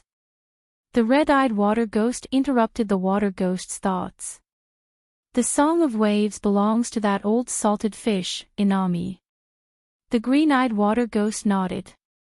Yes, Inami has already sung the choruses of the Song of Waves. We can only comprehend the other choruses, but Danny Rise hasn't activated the Song of Waves. The red-eyed water ghost growled, don't bite off more than you can chew. Her Song of Wind and Song of Fire are enough for us to enjoy for the rest of our lives. The green-eyed water ghost nodded and smiled at the dwarf. Perhaps after we seize your bloodline and soul and fuse your bones into our bodies, we can comprehend the choruses of the Song of Wind. For example, mountain wind, valley wind, dark wind, monsoon wind, spring wind, and the choruses of the Song of Fire. Perhaps we can analyze the power of creation through your bloodline. What are you thinking? If the dwarf's bloodline had a trace of the power of creation, the deities would have already made their move. The old woman water ghost mocked. I didn't know my value was so great. I didn't even know it and was still running around. The dwarf said with a sad face. As long as you comprehend the Song of Laws, even if it's the choruses, you can become a true god. Wouldn't a true god be immortal? The green-eyed water ghost said excitedly. No, the current world can't give birth to a true god. It's useless even if you have a complete Song of Laws, just like Valeglia's Balerion. The white-eyed water ghost, who had been silent, said coldly. The old woman water ghost said, we don't need to become true gods. We don't even need to complete the Song of Laws at 100%. We just need to start and be able to use the power of the laws. The deities of the Far East Land of Darkness even avoid the 4 elemental laws that are the foundation of the world. In the early years, when the world still allowed the birth of true gods, they also purposely locked the Song of Laws at 99% to avoid the status of true gods bestowed by the world. Without the status of true gods, they don't have that much responsibility to the world, so there won't be tragedies of dying in the fall of the world. We should learn from those dark demonic gods and have great power without any responsibility.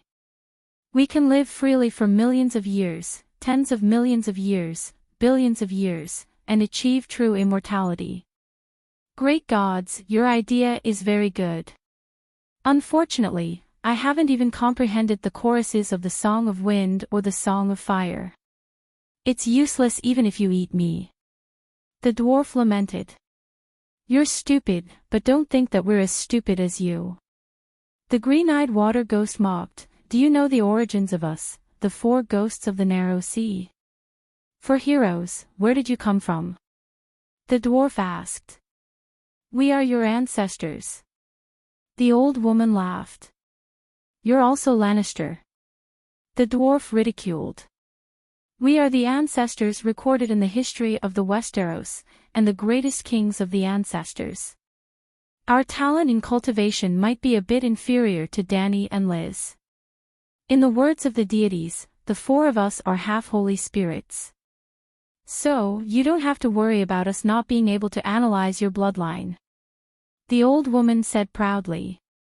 The commoners would allow a supernatural to become a king. Wouldn't they be afraid and jealous of his power?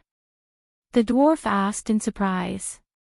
Back then, humans weren't the main characters of the world. It was difficult for tribes to survive. Only people with powerful supernatural power and extraordinary wisdom could become kings. It was us who protected the ancestors from being enslaved and hunted by the divine nobles. It was also us who led the ancestors who couldn't survive to escape to the Westeros known as the Forbidden Lands of the Gods. The white-eyed water ghost's tone was complicated.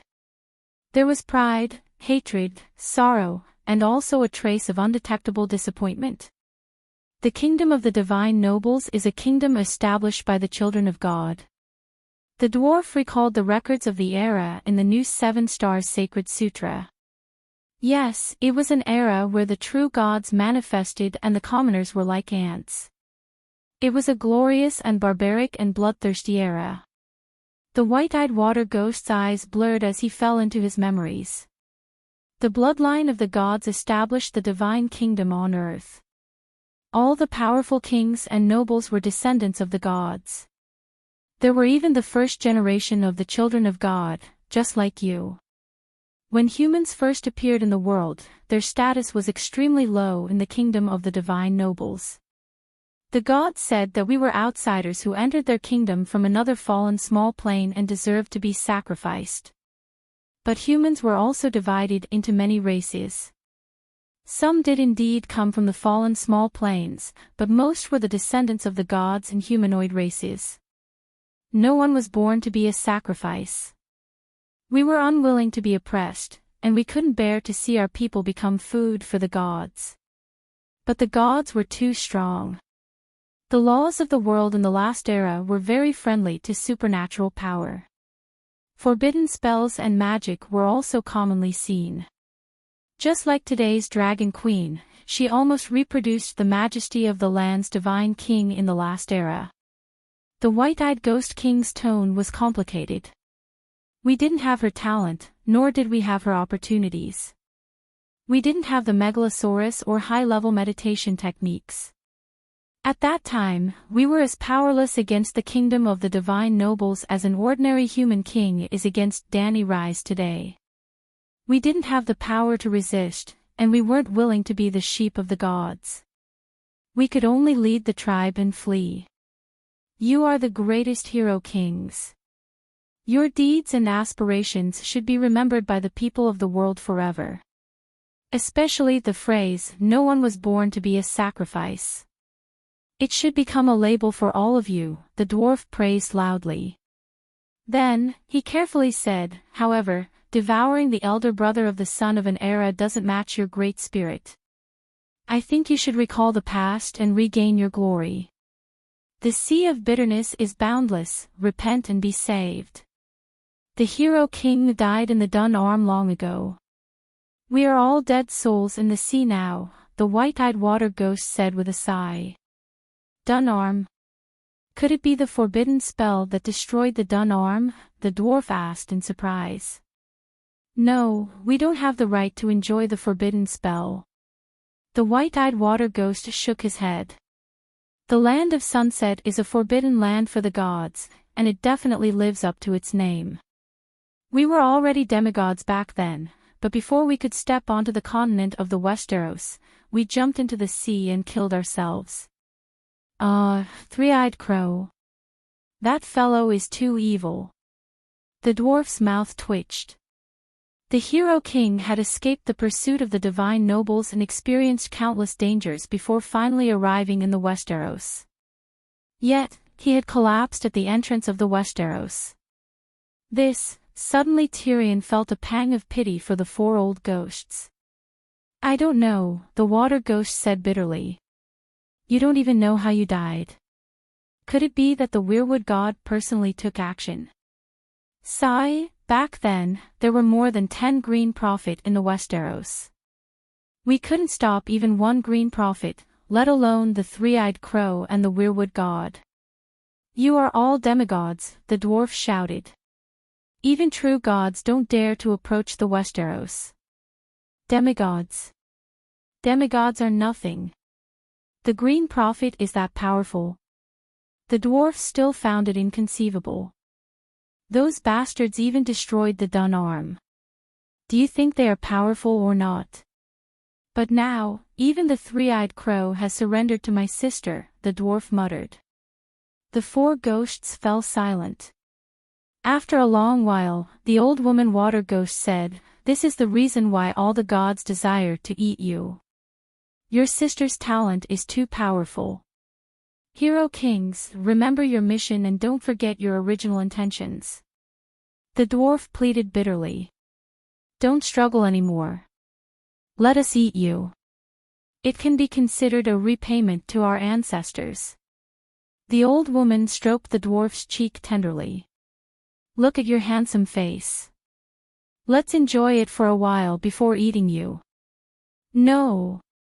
Master, where are you?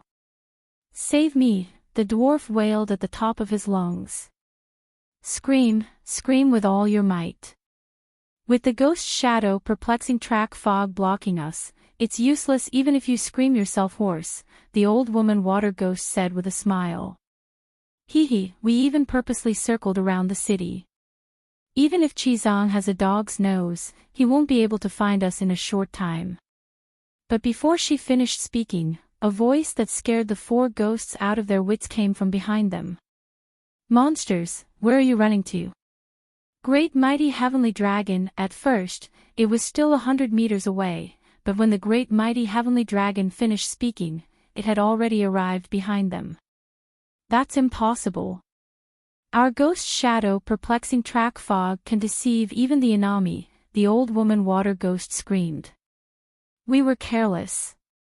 The dwarf definitely has a tracking imprint on his body," the white-eyed water ghost said in annoyance.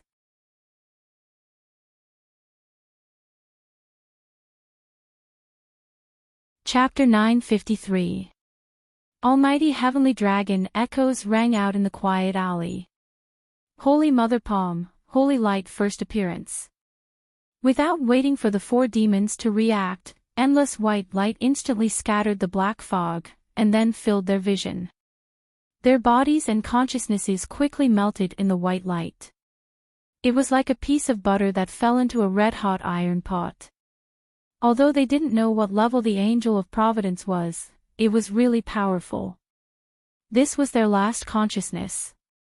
Before they died, they seemed to have heard an old man say in frustration, "Why are you so weak? I wanted to leave one alive for questioning, fuck." Oh, this was their last consciousness. "Whoa, Master, why did you only come now? I almost had my essence and blood sucked dry by them, do you know that?" The dwarf complained, feeling wronged. The four demons evaporated in the mighty and holy white light, but it didn't mean that nothing was left. The 3 black ropes that bound the dwarf and the black rope that entered his back door were all left behind. The black fog that shrouded their vision dissipated. The dwarf fell from a height of more than a meter, landing in an alley near the pier. Clearly, they didn't fly before, but used seawater to create a fog to block the vision of mortals, and then ran while carrying the dwarf. Chizang hurried over to help his eldest disciple up, and said apologetically, "I wanted to chase after them immediately, but that child Arya was too stubborn, holding my hand and not letting go. That's why I was delayed for so long." The dwarf's expression froze. That damn child, what was she trying to do? Oh my, what an evil rope, it's all weaved from the hair of the dead, filled with a vengeful and evil aura. After untying the black rope that bound the dwarf, Chizong realized that it was a magical weapon weaved from the hair of the dead, soaked in corpse oil, and dripping with a yellow liquid. The smell was nauseating. Hair. The dwarf took a closer look, and was also disgusted. At the same time, he understood that these black ropes were most likely the braids on the head of a water demon, which was why the old woman shook her head and controlled the black rope to drill into his hair. Ouch, the dwarf howled. Master Chizong, be gentler, the other end of the braids is connected to me. Chizong saw it too. Even blood came out. He couldn't help but feel awkward and guilty. Sorry, I didn't expect those evil gods to be so cruel. This black rope is vicious, it must be destroyed. With that, he circulated his divine power and ignited a holy flame. Where is the evil god? At this time, a black shadow quickly floated over from the entrance of the alley. When it got close to the two of them, the shadow turned from illusory to solid, revealing a horse-faced girl in tight black leather armor. She gripped the hilt of her sword and looked around with a sharp gaze.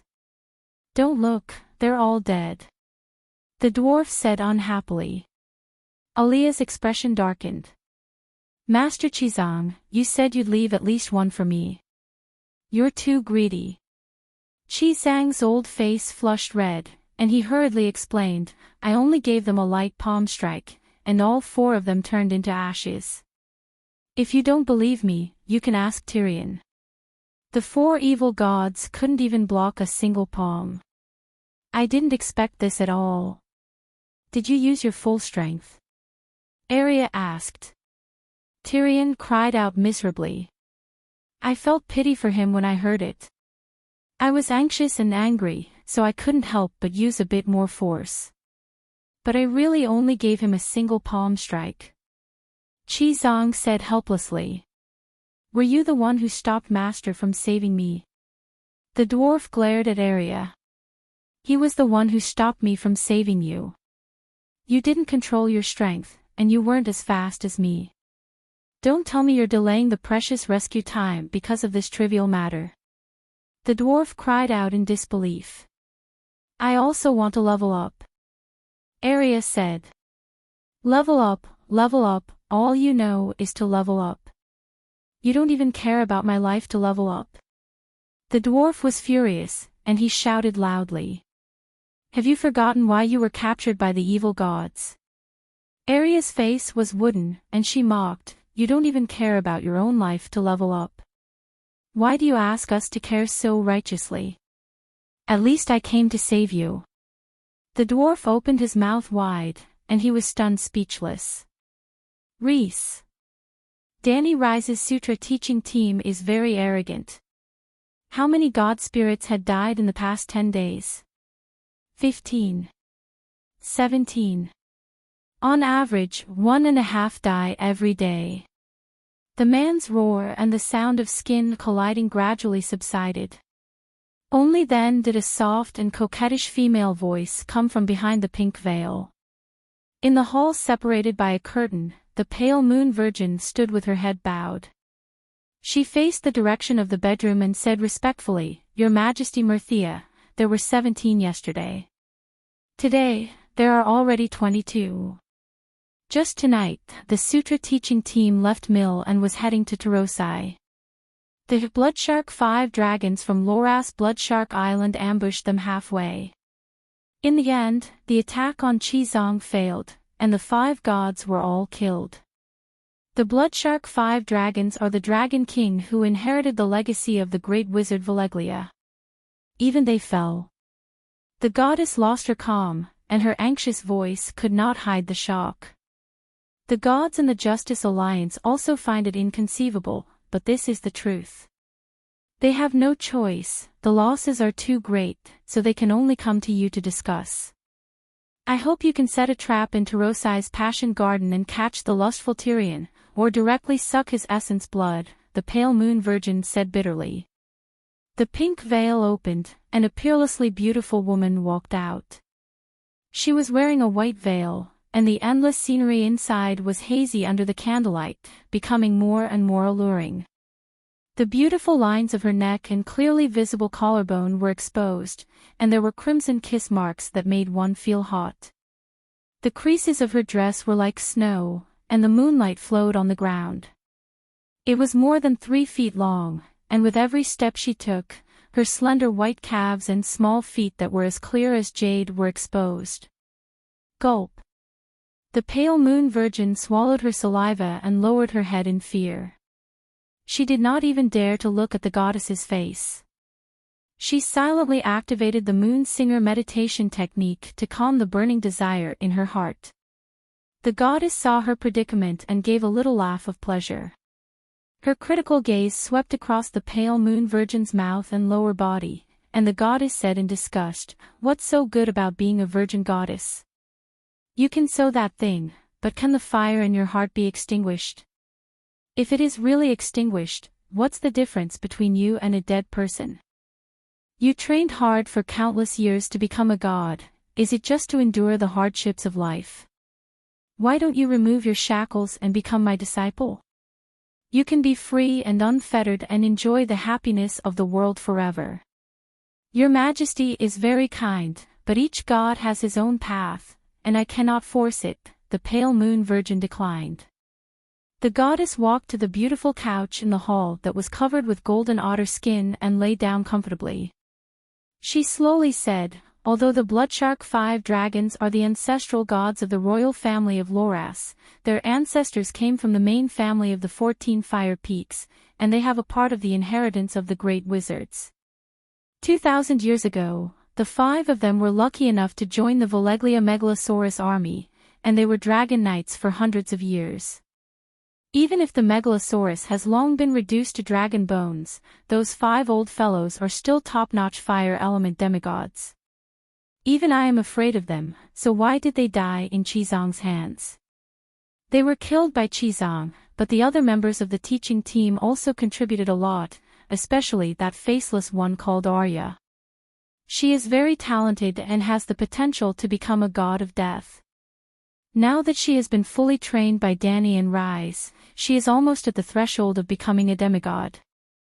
That sword of hers is especially terrifying. We don't even know what material it is made of, but the divinity of death it contains is 3 times stronger than that of an ocean god of death like me.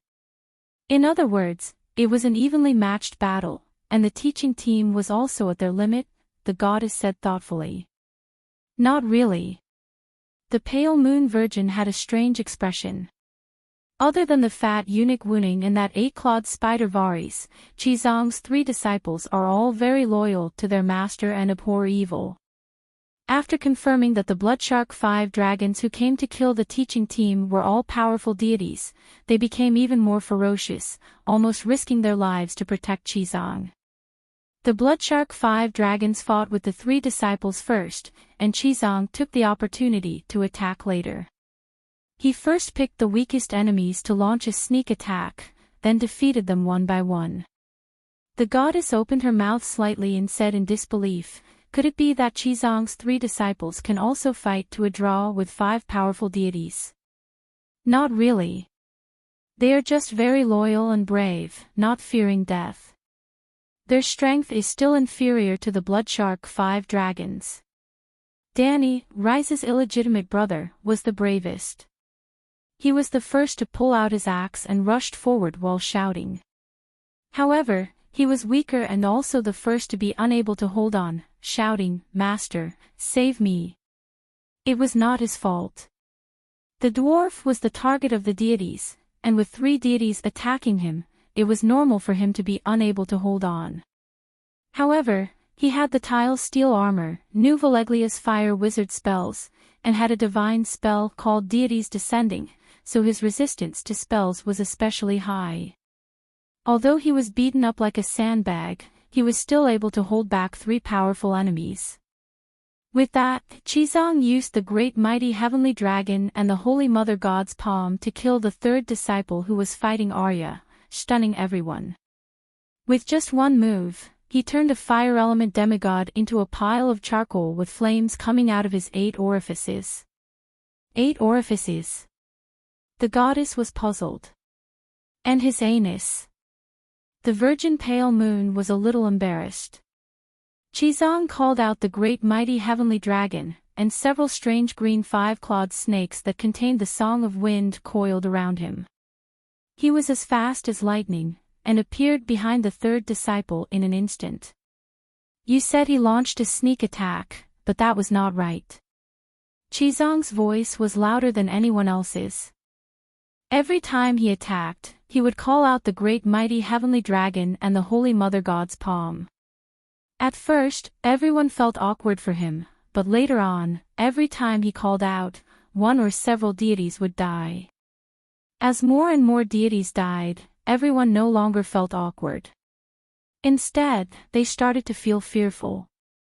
The blood of dozens of deities forged the mighty name of the great mighty heavenly dragon. Now, everyone still did not understand its meaning, but they started to revere it. Now, many dramatists in the Free City started to draw inspiration from the deeds of the sutra preaching team. In their new works, such as Qizong's biography, Journey to the East, Missionary, and other works, they used this demonic slogan widely. In Pentos and Mir, where Qizong preached, children could be heard shouting the great mighty heavenly dragon and the Holy Mother God's palm before they struck out with their palms. They looked like fools, but too many deities had died under the great mighty heavenly dragon. Now, when the deities heard it, they instinctively wanted to run away. Because of that, many extraordinaires who could ward off evil and exorcise demons started to use the great mighty heavenly dragon. The great mighty heavenly dragon seemed to have become a holy chant for exorcism. Some people even. The goddess raised her hand and frowned. I'm not interested in the spread of the great mighty heavenly dragon. Tell me about the battle. The virgin pale moon nodded awkwardly and said, the third dragon king's back was hit by the first appearance of holy light. In the scorching white light, his internal organs were the first to be burnt. It turned out that the holy light had directly ignited the fire-type divine power in the third dragon king's body. The divine power burned from the inside out, and all the holes in his body were spewing fire and smoke. It was extremely miserable. Ignited divine power. The goddess's beautiful face was full of seriousness. Domain.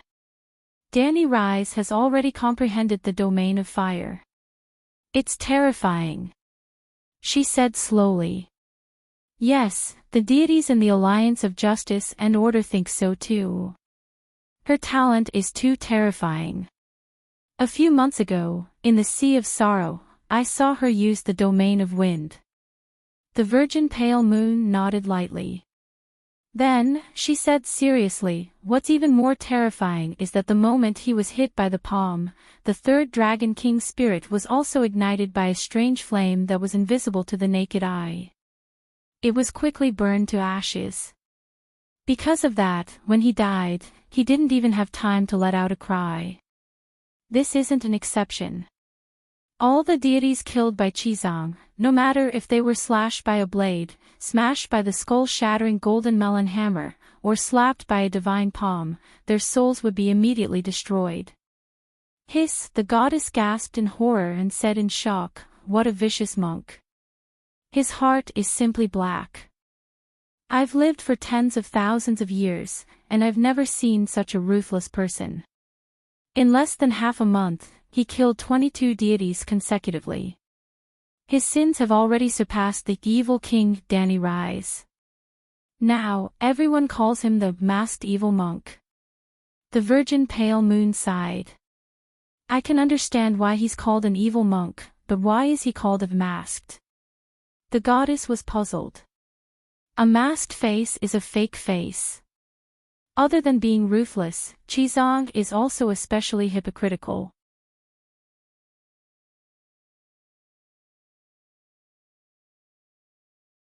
Chapter 954. The masked evil monk is saying that not only is Qizong ruthless, he's also a hypocrite. After killing the three dragon king, Qizong unleashed his might. He shouted, the Holy Mother is merciful, good, gods, you're all humans, why don't you stop? I want to save you, I can't bear to hurt you, and other such words to shake the enemy's fighting spirit. At the same time, he unleashed the Holy Mother's palm again and again. You don't know this, but Qizong has the talent to impart knowledge through his heart.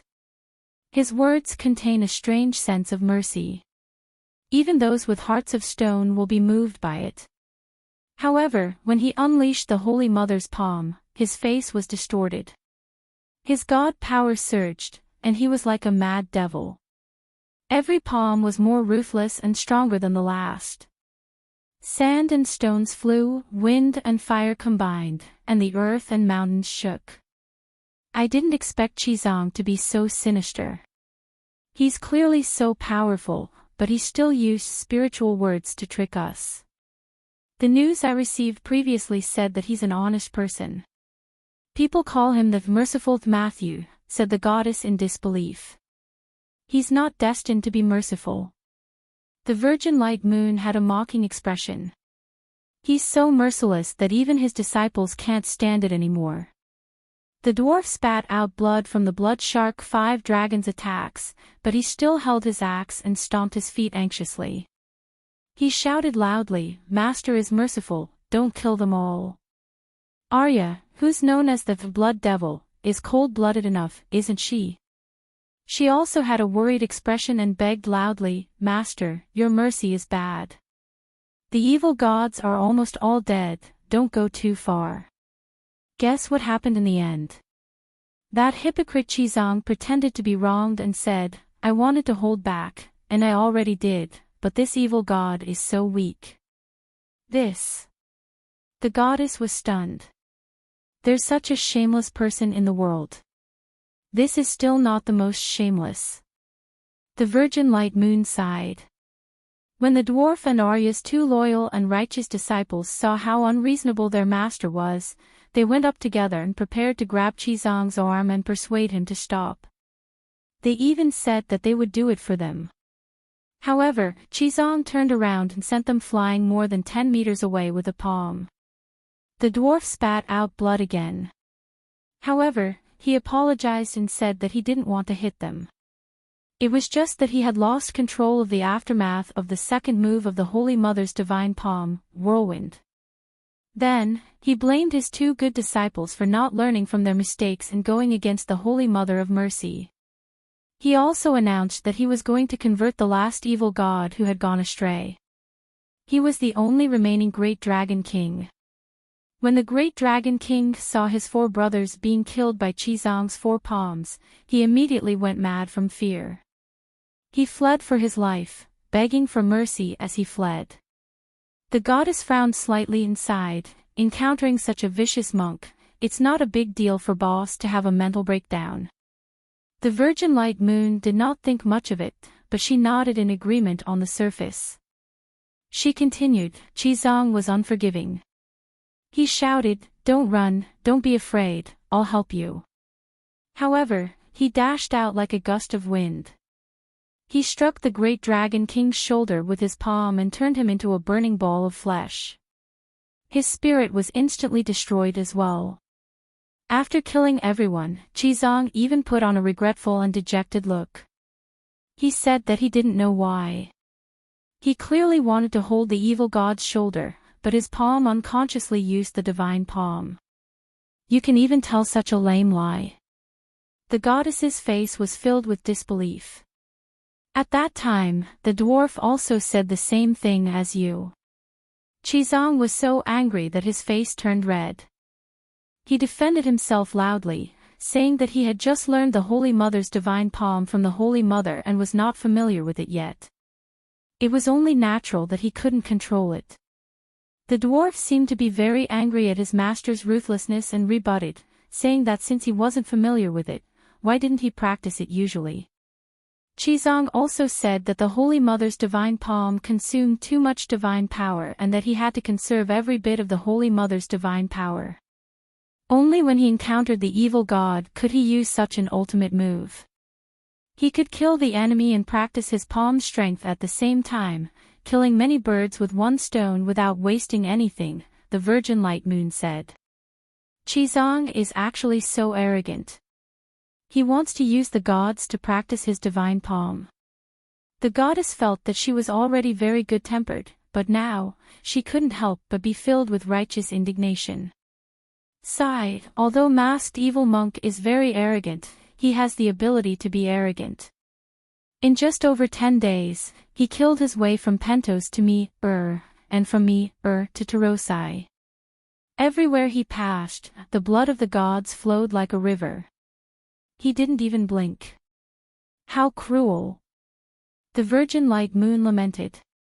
The goddess muttered, I feel that there's a problem with your battle strategy.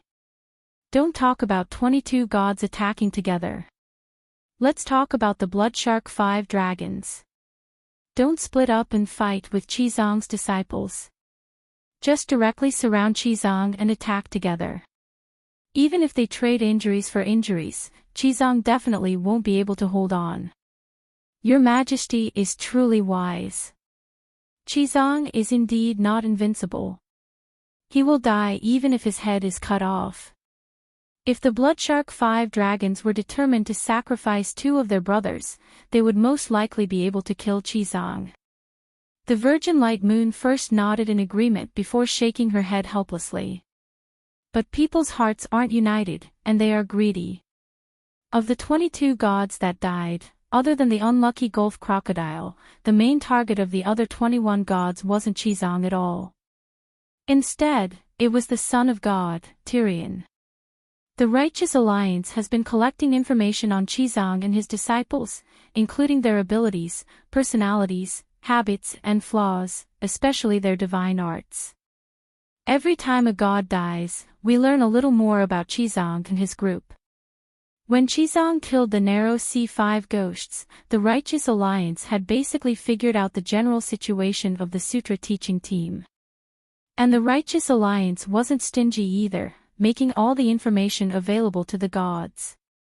But those stragglers were blinded by benefits, and they took turns to take the Holy Mother's palm. The goddess' heart skipped a beat, and she asked, that prophecy of immortality after eating Tyrion's flesh, was it purposely released by the Righteous Alliance? The Virgin Light Moon hesitated for a moment before gently nodding and explaining, although the candidates for the Sutra teaching team were only confirmed before departure, the plan of the 7 gods sect to enter the eastern lands was no secret. More than a month ago, the leaking imperial court in Barbarian City leaked this information, causing the 200 feudal lords of Barbarian City to rebel against the Bow family. The Righteous Alliance received information that the dwarf refused to go to Barbarian City, and the Dragon Queen chose Matthew as her successor. So, our initial rumor was immortality after eating the holy monk's flesh. This wasn't wrong. Saint Matthew was the spirit of the 7 gods. Devouring him or sacrificing him to the Far East Darkness demonic god could really greatly increase one's power, and even have a chance of becoming a god. They wanted those wild gods without churches or temples to scout the way. If they could kill Matthew, it would be a blow to Danny Rise's head. The Righteous Alliance would just sit back and reap the benefits. If the wild gods were killed by Matthew, just like now, we would be able to figure out Matthew's background, and then prepare a trap to kill him in one shot. At this point, a bleak smile appeared on the pale face of the stitched cherry monster. Fate is on our side. I don't know if Danny Rise is confident in Tyrion's ability, or if she doesn't understand the significance of being the son of God. She actually let Tyrion leave her protection range. That dwarf is also a fool. He always thought that the god's target was Qizong, and even took the initiative to provoke the narrow C5 ghosts, boasting shamelessly that he wanted to protect his master. Not to mention his ability, this person can be considered loyal and brave, the goddess said. When the dwarf appeared, the holy monk naturally became him. The prophecy of immortality after eating Tyrion's flesh was absolutely true, and couldn't be any more true. It was also because the false prophecy became a true prophecy that a large group of gods gathered in just a short 10 days. After a moment of silence, the goddess asked, whether or not they knew before, now Dany Rise and Tyrion should understand the situation of the Son of God. Why hasn't he returned to the Westeros? Either out of a sense of responsibility, the dwarf is not afraid to sacrifice himself for Targaryen's hegemony, or he is confident that he won't die. The Virgin Pale Moon slowly said, the dwarf definitely knows who the true master of the Church of the Seven Gods is. Spreading the teachings of the Church will ultimately benefit Targaryen. Protecting the Blue Dynasty of the Barbarian House is equivalent to establishing a great empire for Targaryen. For such a great benefit, the dwarf, as a Targaryen, will definitely be willing to make some sacrifices. After being a Lannister for nearly 30 years and just regaining his identity, Tyrion is already so loyal to Targaryen? The goddess asked doubtfully. The Virgin Pale Moon slowly said, Cersei has always wanted to kill him. Tywin had 100 soldiers duel his wife. Look at how the Dragon Queen treated him. Giving him pterodactyls, giving him tile steel, and conferring him the title of Prince Guion. In order to help him establish the status of a Targaryen super bastard, Dany Rise even gave her own father, Aerys, to him.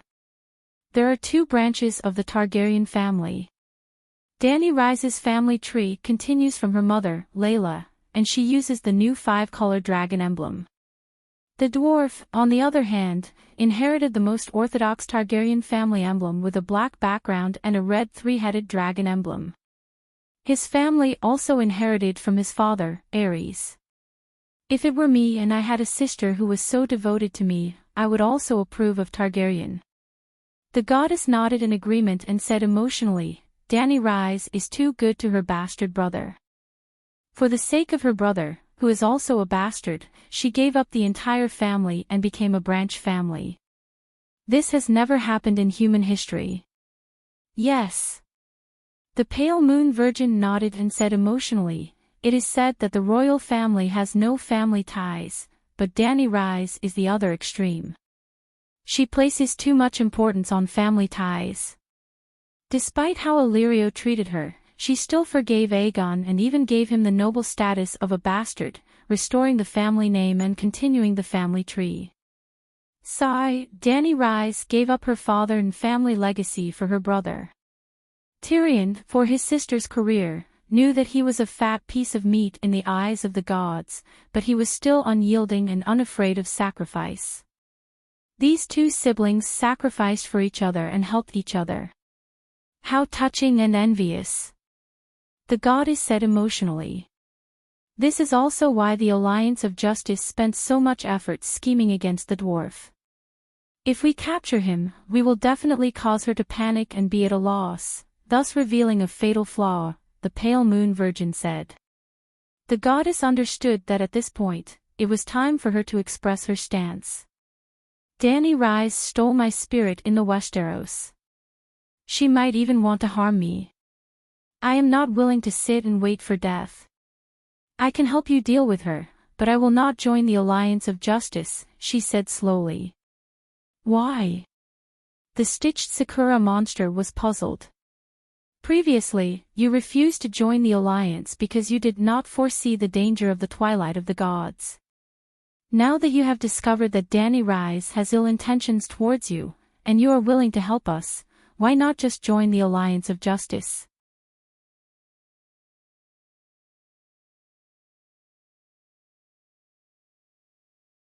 Chapter 955. Why don't you want to join the Alliance of Justice and Order? Pale Moon asked. The goddess sat up from the soft couch and pointed at the pink curtain separating the bedroom from the hall. Go in and see who he is. He is a human. Pale Moon was puzzled. The goddess temple was the Garden of Desire. It was the largest and oldest Garden of Desire in Rhys. This house was located in the deepest and most mysterious part of the Garden of Desire. It was also the most magnificent pleasure house. When she came here before, she deliberately waited for 45 minutes outside the door because there was something going on inside. A fake true god, who understood the song of lust, was crudely played by a mortal man. This was unbelievable to other gods, but to the god of desire and love, there was nothing in the world that she couldn't play with. This was the divinity of gods. Just like pale moon, as a virgin goddess, she couldn't be played with. Just like the Virgin Mary, she could be hypocritical, but she couldn't be cruel and bloodthirsty. He is a mortal, but there are big differences between mortals. You will understand when you go in, the goddess said. Pale moon didn't refuse. Her body was like smoke, causing ripples on the curtain. A handsome young man was lying on a 4-meter wide and 3-meter long bed, sleeping soundly. I don't know him. Who is he? Pale moon returned to the hall and asked doubtfully. You don't know him, but can't you smell his identity? The goddess laughed. I don't know. Pale moon shook her head. You can't even smell the king's blood. The goddess frowned slightly, and there was a trace of disdain on her exquisite face. Pale moon was slightly ashamed. My believers are all sailors. They don't have the king's blood, and they rarely sacrifice the king's blood to me. Poor child, you finally became a god. What do you want? The goddess looked at her with pity. He is Prince Reese, Chuegu. Pale moon pointed at the curtain and asked. What does he have to do with your refusal to join the alliance of justice and order? I want to tell you one thing. The goddess raised a finger. My church can't do without the support of humans and the ruling class. So I don't want to completely fall out with the world's empress. The League of Justice may be able to end her, but she may also be able to wipe them out, causing the twilight of the gods that you've been worrying about. You've ended her, but I've only managed to vent my anger. I don't think I've gained anything. I have my own Tao, so I don't need her special bloodline or laws. But what if Danny Rise breaks through the encirclement? What if she brings me to the twilight of the gods after I join the alliance of justice? Wouldn't that be a huge loss? You want to sit on the fence. Was there such a good thing? The alliance will not allow it, and Danny Alice will not tolerate those who surrender. Pale Moon Chu Nu was shocked and angry. Aren't you and Chuegu in the house living examples? A strange smile bloomed on the goddess' beautiful face. Back then, the Allied army that fought at Slaver's Bay had hundreds of thousands of people and thousands of ships. Those who returned home alive were all the traitors who secretly surrendered to the Dragon Queen. Was Chuegu truly loyal to the Dragon Queen? Of course not. Otherwise, why would he invest half of his assets into the bottomless pit that was the Alliance army? The general trend was like this, and there was nothing he could do. You were also captured by Danny Rise. She let you go and tried to make you surrender, Pale Moon Chu Nu said anxiously. I was just pretending. I never thought of being loyal to her. What a silly child. The goddess' smile became stranger. Since she allowed you to surrender, why do you have to be so ruthless? Nothing is absolute. What if the alliance of justice fails? Do you want to die? Pale Moon Chu Nu's expression changed a few times, and her tone became cold. I hope the gods of the alliance won't have any bad ideas after knowing your attitude. Tell me the plan of the alliance of justice, and then get lost. The goddess waved her hand impatiently. You're just an errand boy. Your task is only to deliver the news in time. The matters of the alliance are ultimately decided by me, the big shots like Night Lion, Lalo, and the Pale Holy Child. If you want to threaten me, you'll have to learn a song of law first. Pale Moon Chu Nu's expression was ugly, but she didn't dare to refute. She could only swallow her anger. When Pale Moon Chu Nu turned into a shadow and disappeared from the Garden of Lust, the goddess stuck out her pink tongue and licked her light purple lips. She said strangely, if this little moon chanter is lucky enough to survive this time, I'll personally use my teeth to bite off her sewing threads one by one in the future. Masturbating for a virgin goddess is definitely the most beautiful enjoyment in the world. Speaking of this, the goddess's eyes were almost overflowing with spring water. Before the plan succeeds, don't attack her. A deep and magnetic male voice sounded from the shadows in the corner. It seemed to be cast by the deepest darkness. When it stepped out, the red candles in the hall were instantly filled with darkness. Pale Moon Chu-Nu didn't know that not far away, a dark demon god was watching the whole process of the conversation between him and the goddess. Even long before he arrived, the demon god was already in the goddess' house. If I wanted to attack, I would have done it when that bitch threatened me. The goddess waved her hand and a pink fluorescent fog spread out from her body. The darkness was like sticky glue, sticky and retreated, revealing a lion-headed monster. The Grim Reaper of the Barren Land, the incarnation of darkness, the most active dark god in the Jade Sea, one of the leaders of the Justice League, the boss of Pale Moon Chu-Nu, he was the Night Lion. A lion's head, a human's body. His golden mane was brighter than gold, more dazzling than the sun. His black eyes were more majestic and domineering than the Megalosaurus. His body was more majestic than the Demon Mountain. The majestic fluctuation of divine power made the goddess and her temple appear a little out of sync. However, this kind of disharmony disappeared in an instant. The darkness was like a slug, sticky and flowed into the lion-headed demon's body. The candlelight filled the hall again, and the room was even brighter than before. It was as if the darkness had materialized and was all absorbed by the Night Lion. Then, he turned into the son of the sun, shining and dazzling. At this time, he was wearing a purple robe embroidered with the sun, moon and stars. His 2.5 meters body was unusually majestic. The golden lion's head was not only not terrifying, but also had a kind of unusual beauty, as if it was the most beautiful and sacred symbol in the world.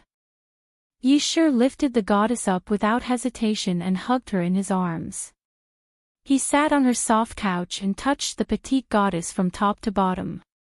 The goddess did not resist at all. Instead, her eyes were blurred, and she was panting. She twisted her body and tried to cater to him. Although he was doing the most obscene things, the lion-headed man's face was still majestic and cold. After a while, the lion-headed man threw the goddess on the carpet and lay down comfortably on the soft couch. He rested his head on his hands and a trace of worry flashed in his black eyes. He sighed and said, "I hope you can persuade her." The goddess spread her legs on the ground and glared at the lion-headed man bitterly. She said, "Don't worry.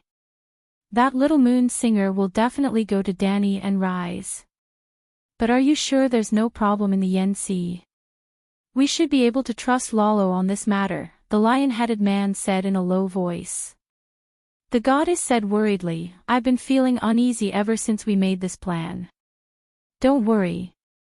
Now that the River of Fate is in chaos, Danny and Rise won't be able to detect anything.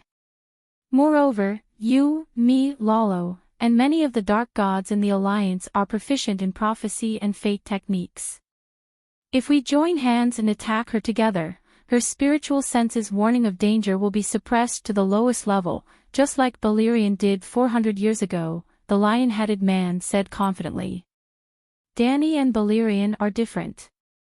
Suppressing spiritual sense was possible 400 years ago, but it doesn't mean that it will be possible 400 years later, the goddess said while shaking her head. "Are you worried about the three-eyed crow?" The lion-headed man muttered to himself, "As long as we don't enter Westeros and don't choose Westeros as our battlefield, the three-eyed crow won't be able to do anything. It's not just the three-eyed crow. I'm afraid that the world's will give Danny and Rise its favor." 400 years ago, Balerion reached a dead end. Not only was he unable to turn the tide and save the world from falling, the dragon and magic civilization that he created were wantonly extracting the earth fire's magic power, further accelerating the world's decline. It's hard to imagine that this era only lasted for 8,000 years. The goddess's eyes were filled with vicissitudes. "Since I was born, I've never seen such a short era. 8,000 years. Even some gods can't have a good dream. The reason why it's so bad is because Valeglia extracted the earth fire without restraint. That's why Balerion was truly angered by the heavens and hated by the people. Actually, after Valeglia forced the Lone River Mother Goddess to death, the world's origin abandoned him. Even earlier than that, Balerion lost his identity as the Epic's child. Us plotting against him could be said to be following the heavens' orders. At that time, the strongest heavenly god Balerion was muddle-headed before the great calamity, and he didn't sense any danger from his spiritual sense. It could be said that the world was on our side, and it would be difficult for us not to succeed. Danny Liz is different. She's now the world will's favorite, the guide of the river of fate. If we plot against her, we'll be going against the world. The lion-headed man was silent for a long time, and said, I've considered this problem long ago. But we all know that Danny Liz herself is a classic example of defying the heavens and changing fate. She should have followed the fate that had been planned long ago, and helped Lalo, let Lalo end the long night, and even save the world in the end. Fate is the external manifestation of the world will. She reversed fate and changed everything, which is tantamount to going against the world will. The world will is a heartless bitch, and it will spread its legs to whoever gives it more money. The goddess awkwardly closed her legs and pulled her long skirt to cover her private parts. The lion-headed man continued, You've received its favor, so have I, Balerion and Lalo have all received it, and we've all lost the favor of the heavens. Danny Liz is that bitch's benefactor today, but it doesn't mean that she can have it forever. As long as we pay more money, that bitch will definitely leave her and come into our arms. The world will is indeed a bitch who only cares about money, but can we afford that much money? The god of bitches asked. No, and we don't need it. The lion-headed man sneered. Don't take the world will too seriously. After hundreds of millions of years of observation, I'm sure that it's just a consciousness that maintains the normal operation of the law. Its judgment, execution, and flexibility are extremely poor, and it's not as good as a knowledgeable ordinary human. As long as a suitable person is arranged to replace Danny Liz as the savior of the world, even if the replacement is much worse than her, it will still accept reality. In the end, he said proudly and confidently, if Danny Liz can do it, so can we.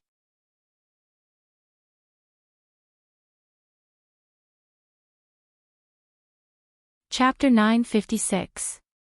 Then, who do you plan to choose as Danny Rise's savior? The goddess asked.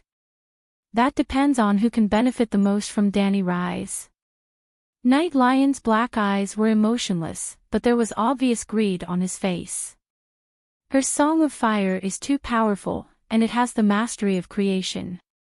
Even the god of darkness, who has always stayed away from the 4 fundamental laws, can't help but yearn for it.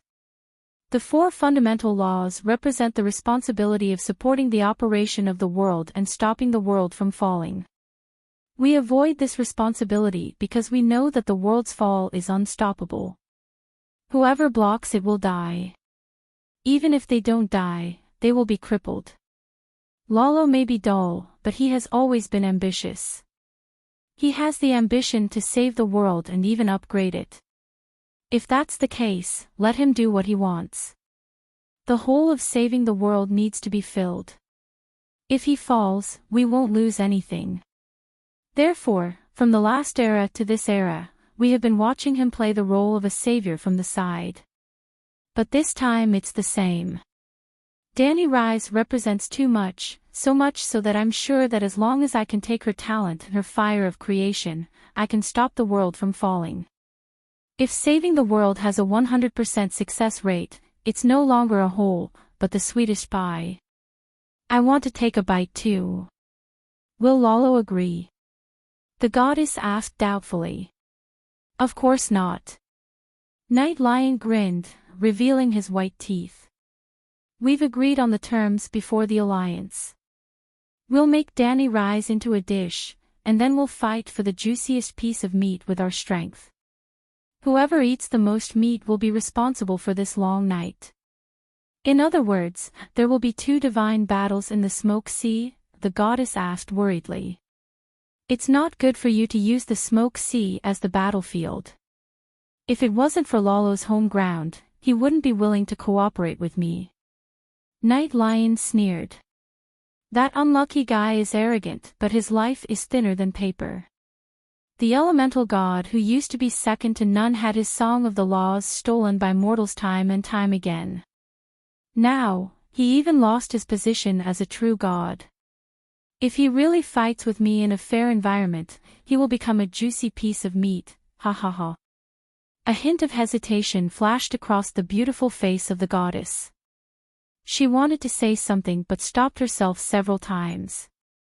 The Night Lion sat on the soft couch and saw the goddess' expression on the carpet. He stopped laughing and asked, "What do you want to say? If we don't target Danny Rise, perhaps there won't be a twilight of the gods. If she can really stop the world from falling, it will be beneficial to all of us gods," the goddess said softly. Maybe. The Night Lion changed from a smiling lion to a furious lion. Bastard, you want me to put my life and honor in the hands of a human? She may or may not act against the gods, but since there is such a possibility, any god with a little bit of dignity would not passively wait for her charity or a hopeless and dark future. The goddess's face turned pale. She quickly crawled under the Night Lion and gently hugged his leg. She leaned against him and smiled bitterly. I don't mean anything else. It's just that our world has been falling. We finally had a chance to turn things around, but I didn't know that you have the same great ambition as Lolo. You want to save the world.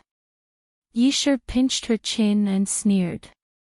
Every time after the long night, my belief system almost collapses. Just like now, there are only a few people left in the huge garden of desire, the goddess said helplessly. We need belief, but we don't live by it, the Night Lion lay back on the soft couch and said lazily.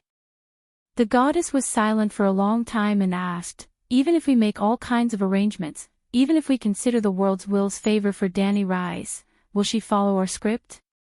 The lion head sighed and said unhappily, do you feel the changes in the Song of Fire in the past 2 years?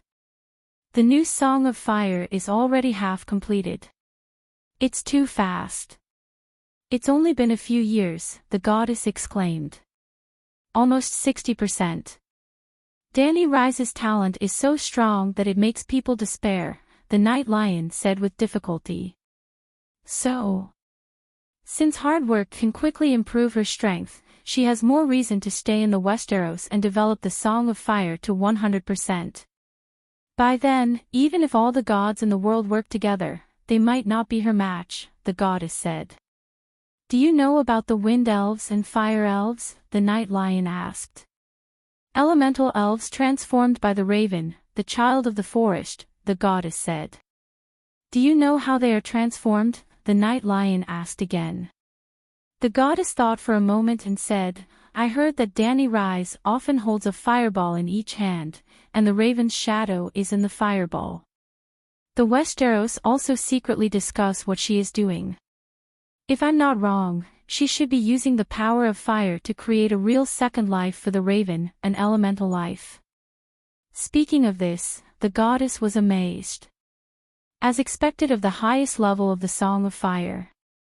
The power of creation is so magical. It seems that you have done your homework. You haven't been lying in the Garden of Desire all the time, the Night Lion smiled and stepped on her soft part with one foot. The goddess' eyes were watery as she moaned in response. The Night Lion sighed with satisfaction and said, Danny Rise's Song of Fire can be improved so quickly. It should be related to the Fire Raven, just like how your divinity will increase when you are molested more often. Now that the Fire Raven seems to be gone, the speed of her perfecting the Song of Fire immediately slowed to a standstill. At this time, she received news from the Pale Moon Maiden and knew that the Alliance of Justice and Order was formed. She also knew that the Alliance of Justice and Order was planning against her. She also knew that her brother was in danger. Do you think she is anxious? She is such a domineering person. She must be anxious and angry, the goddess said. Although she is anxious and angry, she will not lose her mind. With her current strength, once she is surrounded by the alliance of gods, she will definitely die. I am not really looking forward to blackmailing her through the dwarf. No matter how much she values her illegitimate brother, Danny Rise will not be so stupid as to get herself involved. Of course, if she is really stupid, it will save us a lot of trouble, the Night Lion smiled. Will she go to the Yen Sea immediately? The goddess asked doubtfully. I hope she will go as soon as possible. The sooner she goes, the better for us. The Night Lion sighed helplessly and said, the Pale Moon Maiden's role is not to guide Danny Rise to do anything, but to confuse her sense of danger and give her a sense of urgency. She wants her to do something she is destined to do as soon as possible, take everything away from Balerion. Danny Rise is a powerful demigod who has comprehended many songs of laws. Even if we hide the plan by interfering with fate, when danger comes, a god's sense of danger will always sense it. The Pale Moon Maiden has become a double agent. Danny Rise will think that the sense of danger comes from the preaching team and confuse the real source of the danger. As for Balerion, the Night Lion's expression was grave. The dragon and magic civilization has caused the time of this era to be greatly shortened, but this does not mean that the Valeglia civilization is useless. In fact, in hundreds of millions of years of history, it is also the most glorious, the most powerful, the most energetic, and the most hopeful civilization. If Balerion is the starting point of the dragon and magic civilization, then Danny Rise is the final product of the Valeglia civilization. When one side occupies all of the other side's bloodline and soul, it means that the true crystallization of the Valeglia civilization is born. The winner will evolve greatly, and her talent and power will be raised to an unimaginable level. The former first god Balerion and now the most talented and fastest growing god Danny Rise. If the two become one, this. The goddess' face turned pale, and her voice trembled. If Danny Rise really devours Balerion, the gods will be finished. No god will be her match, not even the oldest god of darkness in the Far East. Night Lion nodded bitterly. Danny Rise also understands this, so she will go to the Smoke Sea to devour Balerion sooner or later. This is also her instinct, a necessity of fate. Because of this, the real battlefield will always be in the Smoke Sea. If we set a trap there, we will definitely be able to ambush her. When her song of fire increases to the speed of a turtle, when she feels the pressure from the righteous alliance, she will think of Balerion. Since she will go to the Smoke Sea sooner or later, why use a double agent to provoke her? The goddess muttered. Night Lion said helplessly, the difference between early and late is too big. Danny Rise's so-called slow cultivation is still frighteningly fast for others. If she is allowed to cultivate while killing deviant ghosts, a few years later, I am afraid she will step into the trap of the bear hunters. Tell me, who will be the unlucky one, the Megalosaurus or the unlucky hunters like us? The goddess was silent. Time is on her side. Night Lion grabbed his golden mane and said with a painful expression, if she is not dead after 10 years, no matter what the situation is, I will immediately return to the Far East and hide in the boundless dark land. I will escape as far as the world is big. Don't say such discouraging words. Your plan is in progress, and the future is beautiful. The goddess threw herself into his arms and comforted him softly. Yes, at least for now, everything is under my control. The lion had suddenly stood up and strode to the bedroom with the goddess in his arms.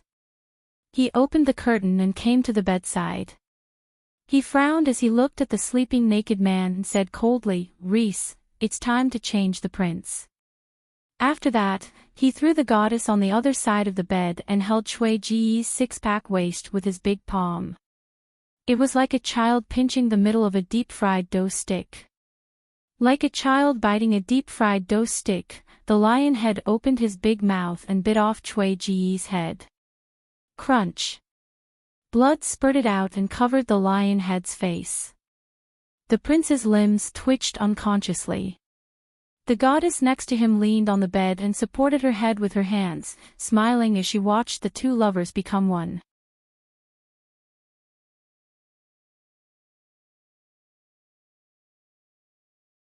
Chapter 957. The Dragon Queen didn't even need the Righteous Alliance to use a trick within a trick, as she already had a plan to deal with Balerion. At around 5:00 in the morning, Rapid City was about to start a new round of ghouls. The 1001 wind ravens are gone.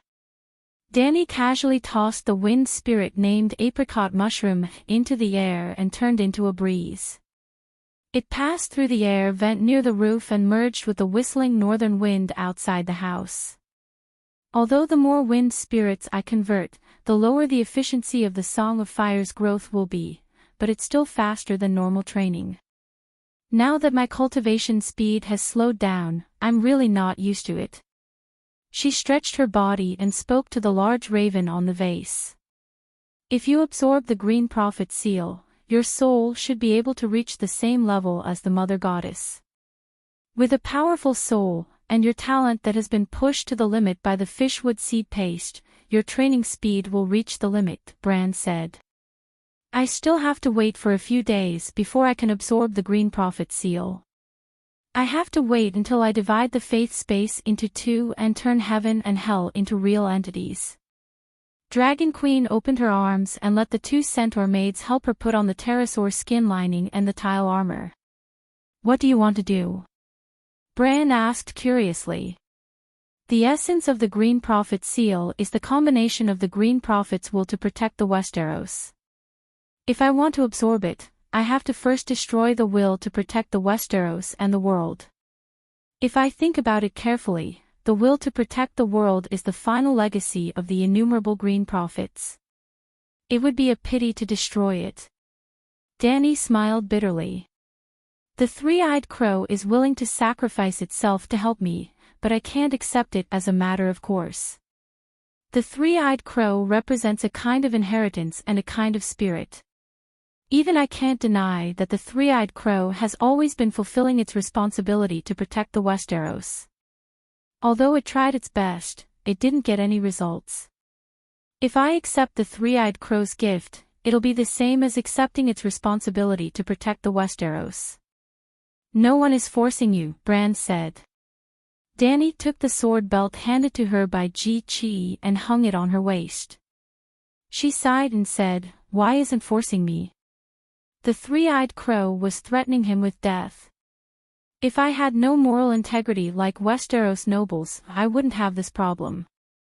But I'm too proud of my honor and responsibility. The plump Ji nodded repeatedly. She's simply too responsible. The Westeros are almost entirely supported by Khaleesi alone.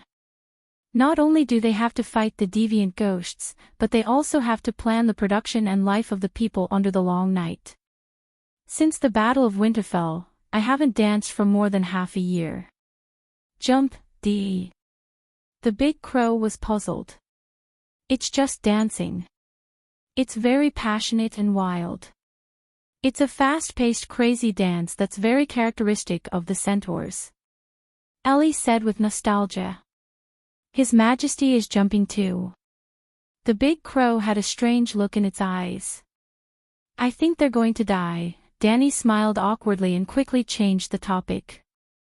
How much strength do you have left after you left the Westeros? I plan to take some time to go back to Slave Bay and organize some people to get rid of the sheep eggs in the Sea of Smoke. With my current strength, I should be able to get rid of the ancestor of Valeglia in the Deep Sea Trench. After I succeed, I won't be able to obtain many Valeglia's secret techniques. My endowment will be raised to the limit of a fire warlock, which will be unprecedented. The best part is that, just like the seal of the Green Prophet, my soul can absorb unlimited amounts of spiritual essence from the sheep eggs. Perhaps I can become the god of souls before becoming the true elemental god, Danny said excitedly. Spiritual essence was the foundation of the soul. After absorbing spiritual essence, the strength and volume of the soul would increase. But there was a limit to a human soul. After absorbing a certain amount of spiritual essence, the soul would reach its limit and be unable to absorb any more. It was just like how humans couldn't keep eating meat and growing taller. Megalosaurus could. Megalosaurus could keep eating meat, growing taller, absorbing spiritual essence, and strengthening the soul. After eating the weirwood seed paste for half a year, Danny's 1,000-year endowment was developed. She could keep absorbing spiritual essence, and her soul improved rapidly. During that time, Danny's soul strength increased by a few hundred times. The total volume and quality were equivalent to the souls of a few thousand humans. It was equivalent to eating the weirwood seed paste, and her soul completed a 1,000-year growth in half a year. With such a terrifying soul, she could quickly become a wind and fire demigod. She could improve the Song of Maxim without any bottlenecks and was qualified to use the power of creation. The soul was the foundation of supernatural power. Her current achievements couldn't be separated from the bowl of weirwood seed paste that she ate in the cave. Without the powerful soul power of 1,000 years of hard work, Danny couldn't even stand in front of El, Hiller and Frost God. Just like a normal human facing a megalosaurus, they would be stiff and dizzy. They would even wet their pants under the dragon's aura. During the Battle of Winterfell, the king of deviant ghosts appeared. Everyone felt a chill down their spines. Their consciousness was seized by fear, and they couldn't move. How could they fight in close combat? Even the strong-willed Erlu was not at a disadvantage because of the help of the demigod Aunt May. However, even after eating the weirwood seed paste, Danny's soul had reached its limit. Her innate talent had been fully developed, and the only thing left was to cultivate and improve her soul's quality. Of course, besides cultivating diligently, there were also treasures and miraculous encounters. For example, the second soul of the Ring of Wind could absorb the seal of the Green Prophet without limit. The first soul of the Nine-Colored Vortex could absorb 6,000 years of Great Wizard Valeglia's essence, without limit, which was the sheep's egg. The spiritual essence of deviant ghosts could also be absorbed by the second soul of the Ring of Wind, but there were fewer deviant ghosts and more ghouls. The increase in soul size and quality was only a side effect of the seal of the Green Prophet and the Great Wizard's essence. Their true effects were more powerful. That was why Danny was drooling over Balerion. Hearing her thoughts, Bran dissuaded her in a low voice. Now is not the time. Your power hasn't reached the point where it can't be improved anymore. You still have a lot of room for growth. There's no need to risk your life in the smoke sea. I know it's dangerous. That's why I'm asking you. How much power do you have left after leaving the Westeros? Danny asked. If I go to the continent of Ursos where there's no weirwood, I'll be a shapeshifter with a strong soul but no strength. Think about it. What can a shapeshifter help you with? Bran said helplessly. Jichi fastened the queen's cloak and said casually, there's weirwood in Slaver's Bay. I want it alive, Bran said calmly. It is alive, said Eerie. Impossible. Bran said firmly. Weirwood can't grow anywhere except in the Westeros. The weirwood on the Pyramid of Meereen has sprouted. Everyone knows that, Jichi said excitedly. Everyone knows, Eerie said. Bran looked at Danny in confusion and said, Westeros are actually the Mother Goddess Kingdom. That's why there's weirwood in Westeros. Why is there a living weirwood in Meereen? I thought the Gate God's kingdom was in the Noble Heart. Danny recalled the sacrificial ceremony before the city builder Brandon built the Great Wall. It happened in Hijin, in the place now called the Noble Heart. Under the roots of the giant weirwood, there was a different space, similar to the space of the Seven Gods. In fact, that space was still there. It was the place where the Green Prophet stored the green spring. In the future, Dani could secretly pour a cup of the green spring into anyone she liked when they were born. After they were born, they would be another Stark.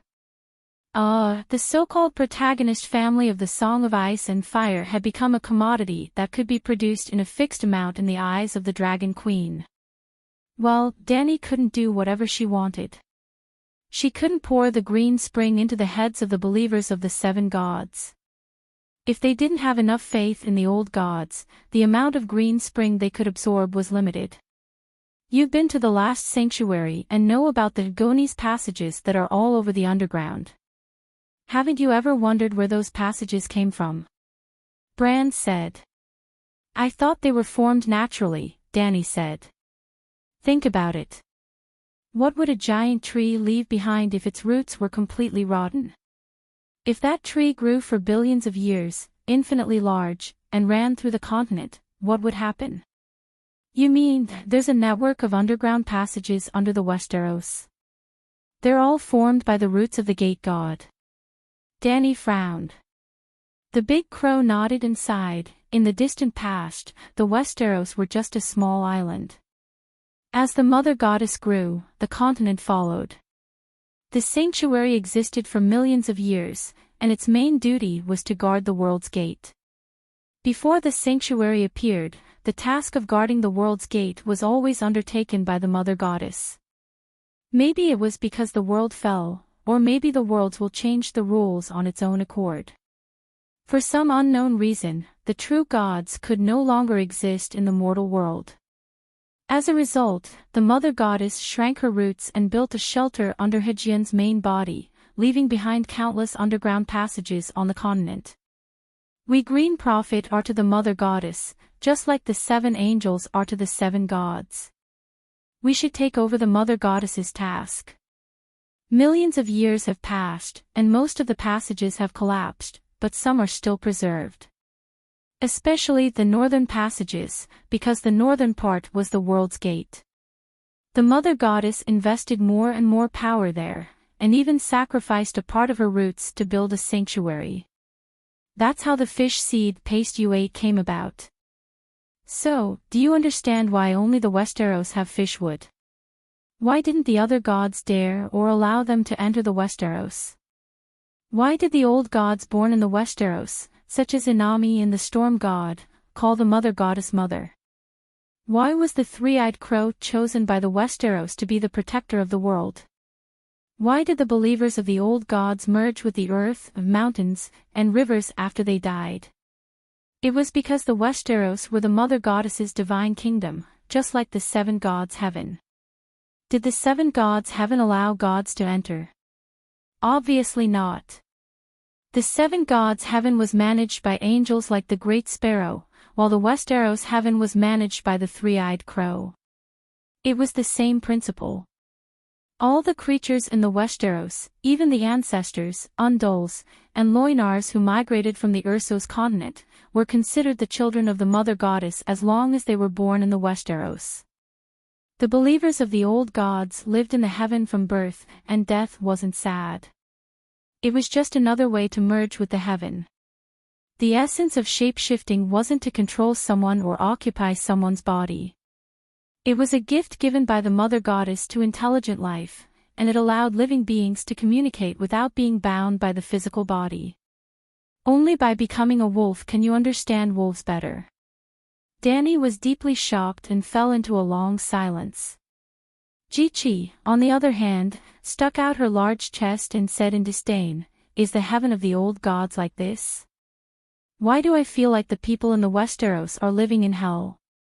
The young and slender Ellie also pouted and said, "You can't tell anyone about this, or else the old gods won't have any faith. There's no hope in such a heaven."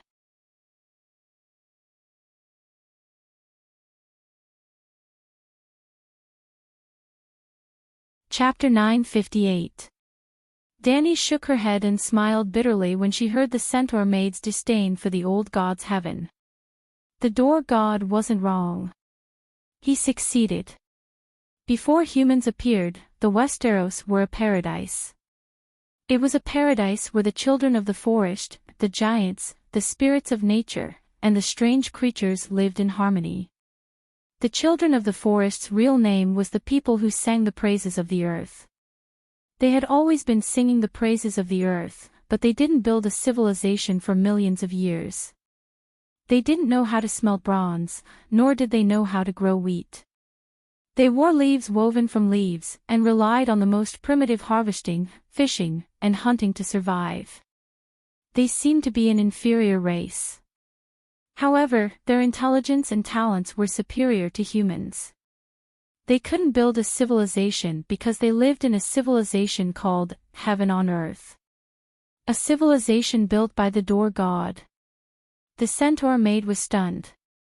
She didn't seem to understand. Even Bran was shocked and puzzled. It's strange for you to have such thoughts. You have doubts about the Door God's heaven as well? Dany asked with a smile. The big crow hesitated for a moment before it nodded lightly. Your realm is still lacking. Let me ask you, what will the seven gods' heaven look like in its final form? Dany asked. This. The big crow's pupils contracted. It muttered, the current heaven seems to be showing signs of becoming the Westeros from millions of years ago. The way of life and the structure of society are different, but it's not much different from the Door God's heaven. Dany had a complicated expression.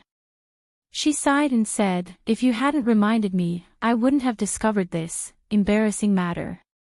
The Westeros were originally heaven. It was only due to the invasion of foreign species that it became hell. The holy spirits of heaven were all killed, and devils took over. The devil's residence is, of course, hell. To the people who sang the praises of the earth, humans who were born with original sin are devils.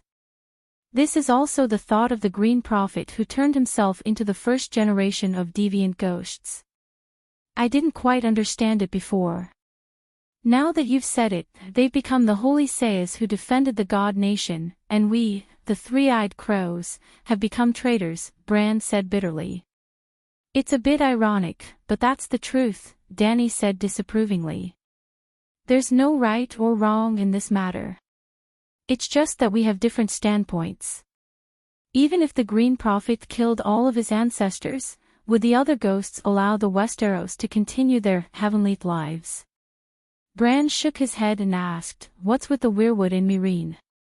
It's the tree trunk that I cut off in the sanctuary. He had originally planned to use it to make a scabbard and a staff, but after seeing that it didn't wither for a long time, he put it in the backyard and raised it. I don't know why, but after the worshippers of the old gods paid their respects, they suddenly sprouted, and then. Speaking of this, Dany's expression became a little strange. You know, Door God left all of his inheritance to me, including a part of his incomplete life imprint. The life imprint absorbed the talent in his space-time talent, leaving behind a portion of the life imprint residue. Bran seemed to have understood something and said with a complicated tone, your talent of creating life from fire is really terrifying. To the gods, the life imprint is only a name, and no one has really seen it. It's just a concept of nothingness, but it really exists. Just like how ordinary people can't see the souls of the dead in the world of the dead, other creatures can't come into contact with it. But not only can you see it, you can even make limited edits to it. Dany said regretfully, Door God's life imprint is too incomplete. I tried to burn it with fire, trying to burn it into an elemental tree, but it failed. When the Mother God's root and trunk were split in half, half of the life imprint was also missing.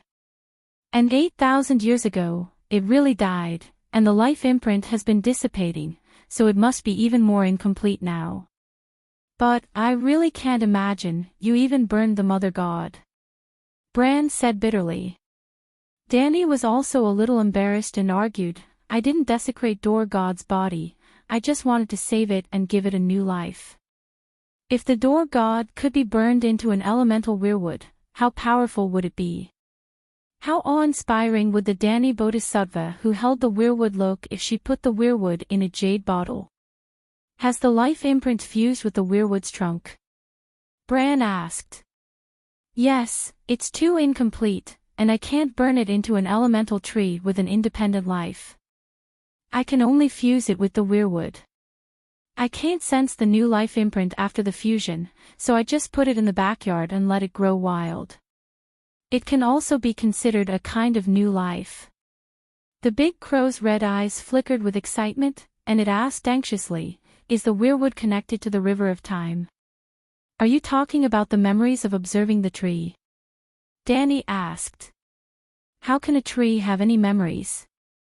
Bran smiled bitterly. The mother god's natural talent is time. The three-eyed crow's consciousness entered the trunk to observe the past and future along the timeline, and it has nothing to do with memories. It's just like when your father burned my uncle and grandfather in the Red Fort. It happened in the imperial court, so how could there be any trees around it? The nearest tree was in the divine forest several hundred meters away, but I still saw the whole process through the tree's roots. Then, you saw me, do you still remember? Dani nodded. She had once entered the tree's roots to observe the tree's memories. It was in the sanctuary, and she had just eaten the weirwood seeds. When her consciousness entered the tree's roots, she saw many scenes, including the Red Fort's tragedy. When it was over, she met Bran, and her consciousness left the tree's roots and returned to the real world. Do you understand what this means? Bran sighed softly. If time is a river, and I go against the current and return to a certain point in the past, then no matter when you return to that point, we will still meet, because that point is fixed. Dani understood what he meant. It was just like how a person from the Qing dynasty traveled to Xianyang in 1900, when Yingzheng ascended the throne, and she traveled to Xianyang in 2020, when Yingzheng ascended the throne. Even if there were 120 years between them, they could still see each other at the same time. If Dani saw Bran in the Red Fort's tragedy, then it meant that they weren't observing the tree's memories, but traveling through time. That weirwood can connect to the river of time, but it can only be traced back to the day it was planted, Dani said.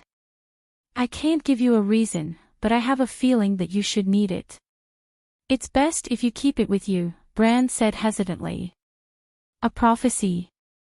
Dani was surprised. No. The big crow shook its head. It's just a feeling. What's the use of that thing? Dani asked again. Bring it here and let me study it. Maybe I can find the answer. Dani pondered for a moment and felt that she could let Little Green go back and change shifts with Little Gold. Recently, Qizong had been showing off his power, and the dragon babies around her were all eating greasy food. Maybe it was time for Little Gold to enjoy it. Well, Little Red was acting as a battery in the Great Wall, and Big Black, Little White, and Little Green were around Mother Dragon.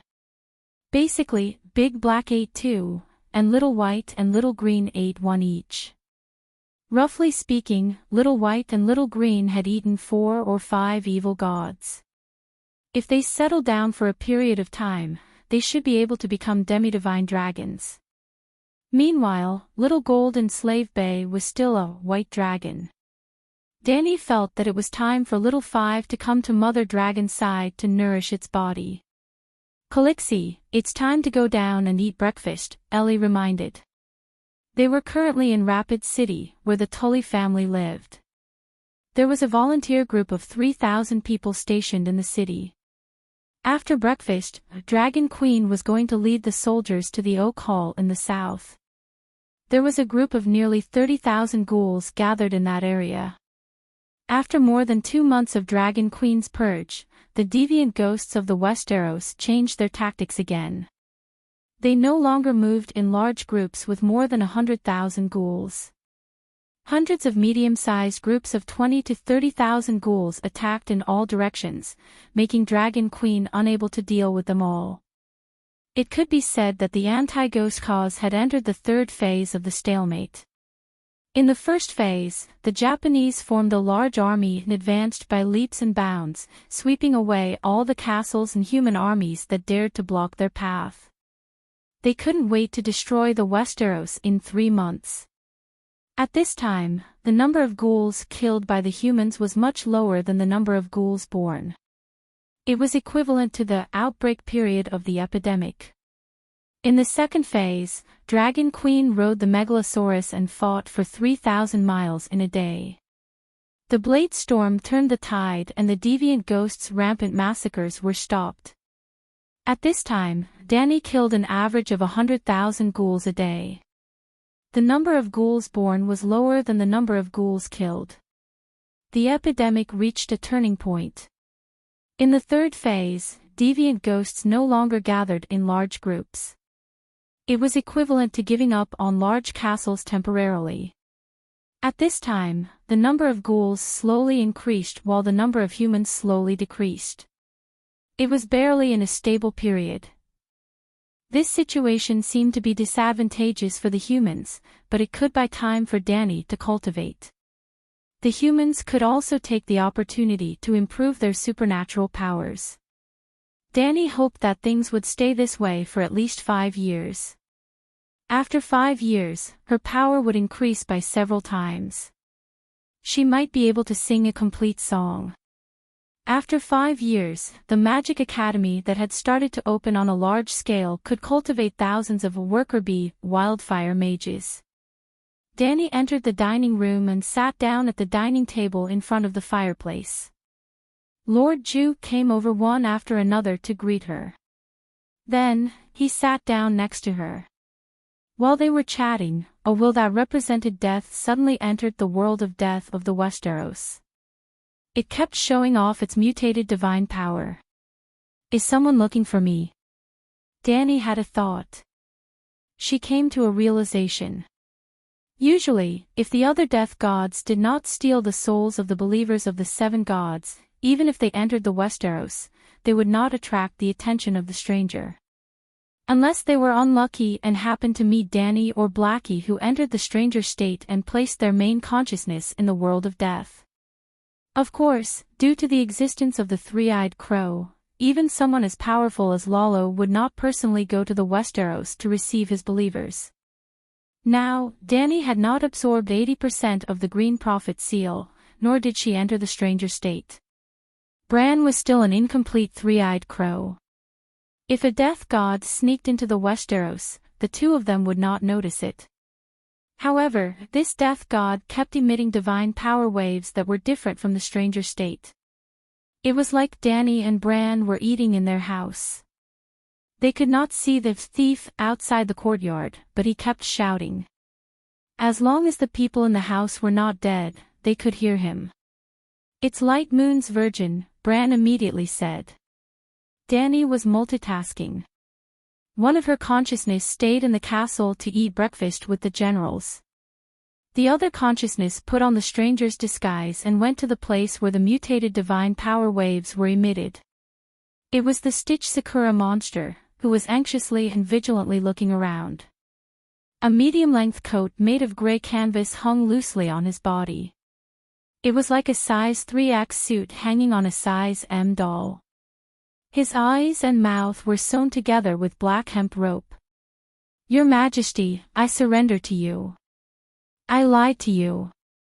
The gods have already formed an alliance, and their target is you."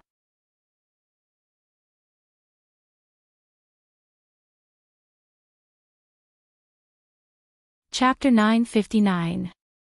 Pale Moon Chu Nu accepted the alliance's request and went to Lizzie to meet the goddess of lust last night. She thought that the goddess had always been outside the alliance of justice and order, but she didn't know that the goddess and Night Lion were old friends. She also didn't know that the goddess's theory of sitting on the fence to save her life wasn't to explain her actions, but to tempt her, who was already suspected by the alliance, to sit on the fence. Pale Moon Chu Nu was indeed moved by the goddess's theory her life was more important than anything else. Even if she had to bow down to a junior, it was still better than being annihilated. But the reason why Pale Moon Chu-Nu joined the alliance was to save her life. She was the mouthpiece and courier of the Alliance of Justice and Order. She personally participated in the establishment of the alliance and deeply understood how powerful the Alliance of Justice and Order was. This was her misconception. The real power of the Alliance of Justice and Order was only revealed to her at the tip of the iceberg. She was suspected to be a spy of the Dragon Queen, or at least had an affair with the Dragon Queen. Night Lion and Lalo deliberately deceived her with false secrets in order to pass fake information to Danny through her. In short, the Dragon Queen had never trusted her and treated her as a chess piece to distract the Alliance's attention. The Alliance of Justice and Order thought that she was reliable at first, but when the pockmarked knight was captured alive by the Dragon Queen, she somehow regained her freedom. After that, the Alliance of Justice and Order no longer trusted her and treated her as a chess piece to mislead the Dragon Queen. It was sad that the most persevering, talented, and accomplished moon chant in history was just a dispensable chess piece in the eyes of the real boss. What was even more sad was that this chess piece thought that she was important and that her decision would affect the future of the world. She tossed and turned and couldn't sleep for a night. After thinking hard and hesitating for a while, she came to the Westeros the next morning. Mainly at midnight, she received a piece of news and was greatly stimulated. That night, the masked evil monk went on a killing spree in Terosai and killed 3 gods in one breath, including the goddess of lust in Terosai, Mirthia's spirit in Terosai. Chizong was so cruel, but he was just a dog of the Dragon Queen. Pale Moon Chu-Nu made a decision. She wanted to learn from the old senior, Mirthia's survival by sitting on the wall skill. Your Majesty, I'll be honest with you. I've lied to you before, and the gods have no intention of resolving their grudges with you. Of course, you also lied. You never gave up on the Twilight of the Gods plan. Last time, I lied in the Sea of Grief as well. My goal was to lure you into the trap that the gods had prepared for you. Of course, you're still lying. You've never trusted me, and you've long known that the plan to kill the Black Mountain Goat was a conspiracy. Pale Moon Chu-Nu spoke the absolute truth. When Dragon Queen heard the truth, she felt a little sick of it. Feeling wronged and angry, she said, "How did I lie? For the past few months, I've been fighting deviant ghosts in Westeros. I've never thought of provoking the gods. Why are you so sure that I want to create the Twilight of the Gods? And when we met in the Sea of Grief, I didn't suspect you at all. I really wanted you to gather information, and then get rid of the Black Mountain Goat once and for all.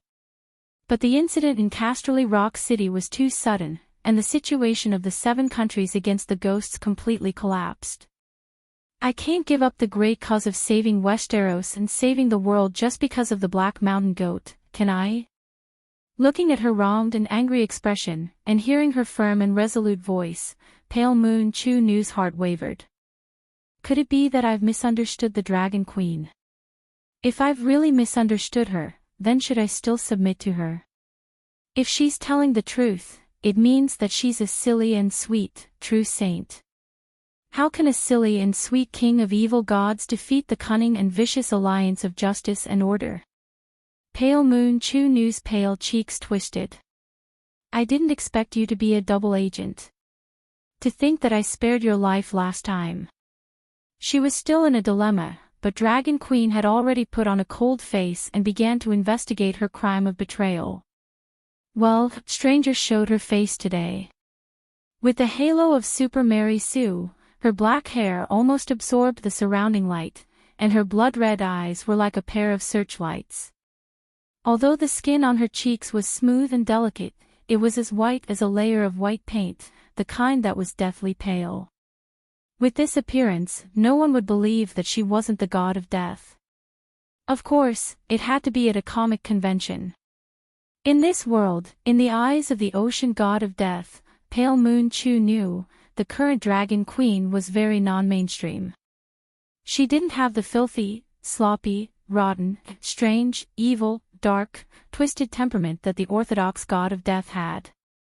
Although she was non-mainstream, her aura was several times stronger than the last time they met, which made the orthodox god of death feel awe. "Your Majesty, I've realized my mistake, please forgive me." The stitched cherry monster knelt down and begged. The red-eyed, black-haired god of death didn't let him get up. Instead, she extravagantly used the divinity of death to condense a floating skull throne in the air.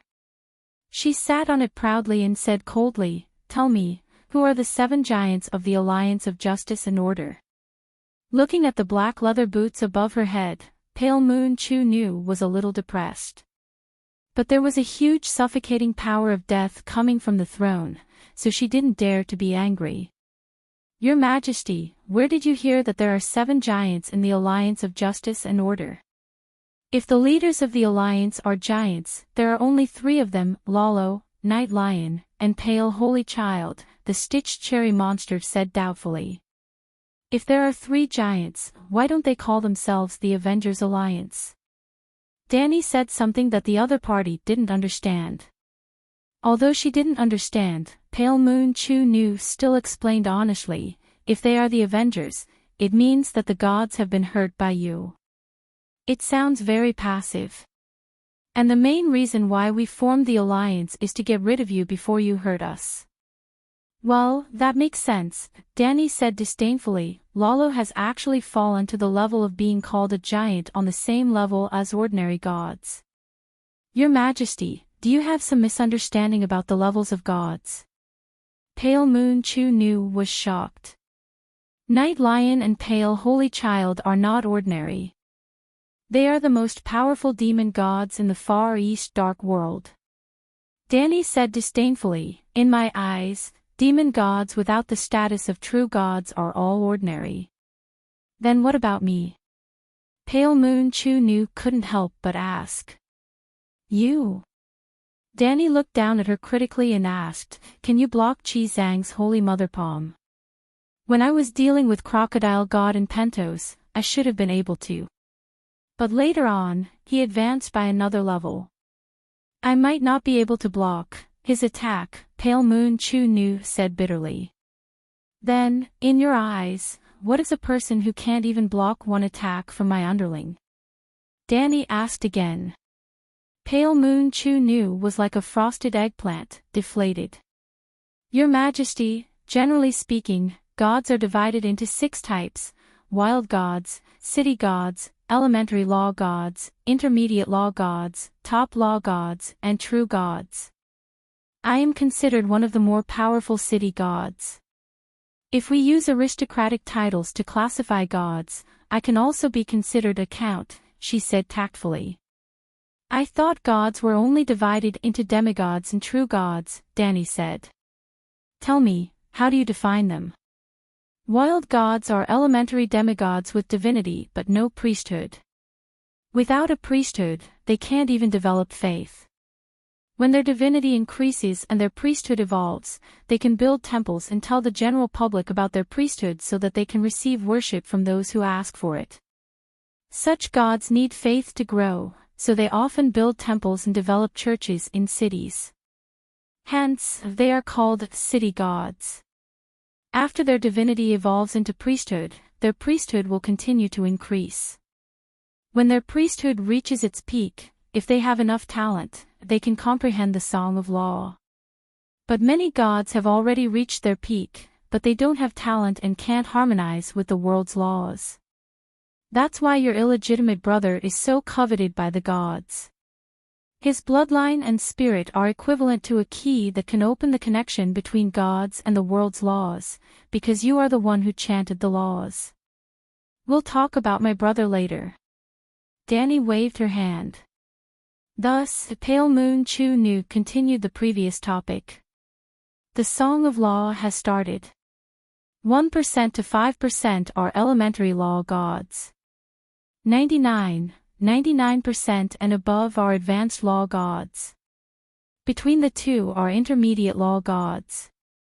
You are now an intermediate law god. Night Lion, Pale Holy Child, and even the goddess of beauty and lust, Myrtia, are all advanced law gods. Night Lion is like you, he has comprehended many kinds of songs of law. Danny frowned and said, this method of classifying gods is very unreasonable.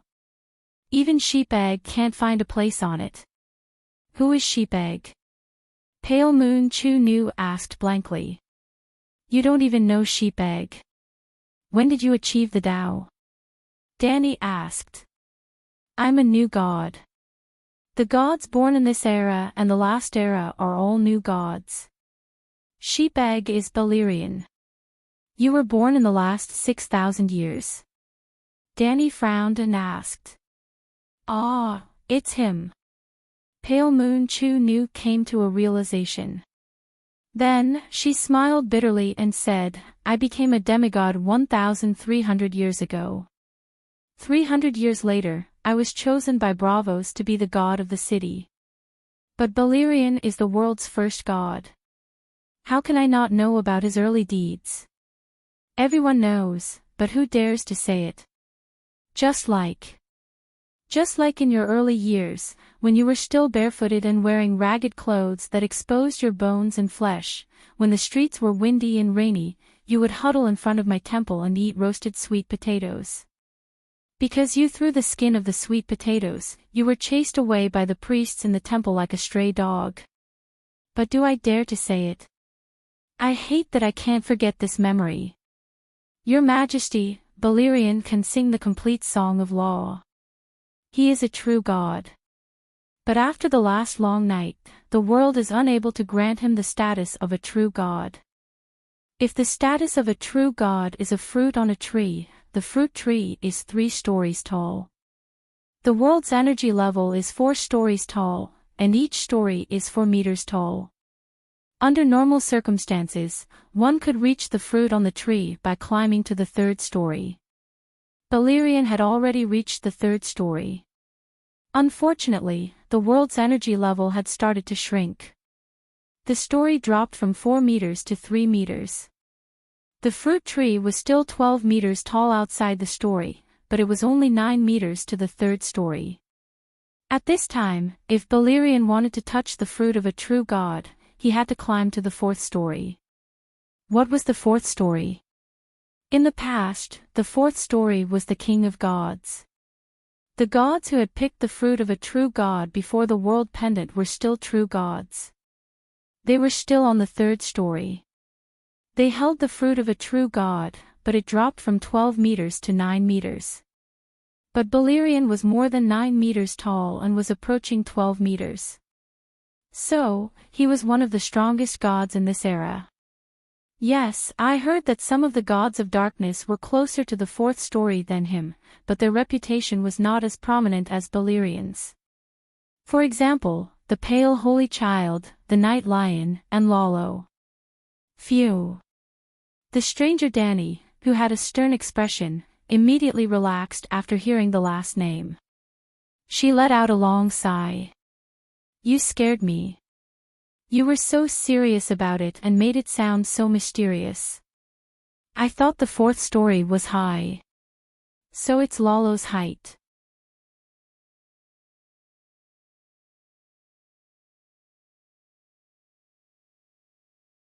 Chapter 960. Your Majesty, you said that Lolo had fallen and mingled with the Night Lion and the Pale Holy Child. Why do you look down on him now? Pale Moon Maiden asked carefully. Danny said proudly, that's because I looked down on the Night Lion and the Pale Holy Child. In my eyes, Lolo is a tramp, the Night Lion and the Pale Holy Child are beggars. Tramp mingles with beggars, so of course I look down on Tramp. But when you boasted and praised the Night Lion and the Pale Holy Child, it only turned them from beggars to tramp. I still look down on them. Not only was Pale Moon Maiden not affected by the Queen's heroism, but she also felt regret. The Dragon Queen was blinded by the sudden increase in power and became arrogant. Your Majesty, Lolo is the representative of the world's ultimate power. You can understand by looking at the red god temples all over the world. Whoever gets the biggest share of the cake is the boss. She advised earnestly. Danny, the death god on the skull throne, waved her hand and laughed. Do you think I will look down on the alliance of justice? On the contrary, the more I look down on the enemy strategically, the more I pay attention to the big three tactically. Then she asked, tell me, who are the members of the alliance? How many are there? Pale Moon Maiden named 70 to 80 gods one by one, but Danny had only heard of a few of them. Finally, she said helplessly, more than 200, but the exact number cannot be calculated. How can there be so many? So many that it is impossible to calculate. Danny was surprised and happy. Didn't you catch a spirit under the command of the goddess Mirthia last time? Shirwei Yangshin is the noble illegitimate child of the Targaryens. Taking this name, she has the responsibility to protect the honor of the Targaryens. In the end, this is the Targaryens' family business. What does it have to do with the goddess Mirthia? Dragon Queen said coldly. You snatched someone else's angel and said it had nothing to do with them. You are too overbearing. Pale Moon Maiden complained in her heart, but she explained, just like Mirthia, many powerful gods of the law have more than one spirit. A divine system like Mirthia, which had close ties with humans, could easily calculate the number of envoys. However, there were some hidden gods that the gods did not even know their real names, let alone the spirits in the gods' kingdom. As a result, the number of gods in the alliance and their identities could not be fully calculated. They could only make a rough estimate, which was no less than 200. However, you should not underestimate those spirits. Spirits do not mean that they are weak. In fact, they are stronger than many wild gods. For example, your angel Matthew is also a spirit, but he can kill gods easily. Why are they targeting me? Danny looked innocent and asked in distress. Your Majesty, since things have come to this point, can't you be more honest? But he didn't dare to ask the Queen frankly. Instead, he asked euphemistically, have you felt any sense of crisis in your spiritual sense recently? Danny pursed his lips and thought for a moment, then nodded and said, there have always been. There are always evil people who want to harm me. Pale Moon Chu Nu's face twitched as she asked, has your sense of crisis increased recently? Sigh, now that you've reminded me, it seems to have become stronger. Dragon Queen sighed helplessly. You have a sense of crisis, and so do the gods. The crisis that haunts their hearts comes from you. So, the alliance of justice and order is not targeting you, but you are targeting them. In the past 2 years, the gods in the world have more or less felt uneasy, and they have started to contact each other. The gods that were killed by Qizang were the same. They lack a sense of security, and only power is the most powerful guarantee. So, the wild gods and city-state gods went out to look for opportunities to increase their strength, and then they obtained the most complete peace, and the world became peaceful. Danny complained in her heart. Sigh, the level of chaos in the transcendent world now exceeds the sum of the past few thousand years. Pale Moon Chu Nu sighed. What kind of schemes does the Alliance of Justice and Order have against me? Danny asked. First, they have to help Lalo snatch your identity as the savior as soon as possible, not as the great savior, who stopped the world from falling, but as the little savior, who killed the king of strange ghosts.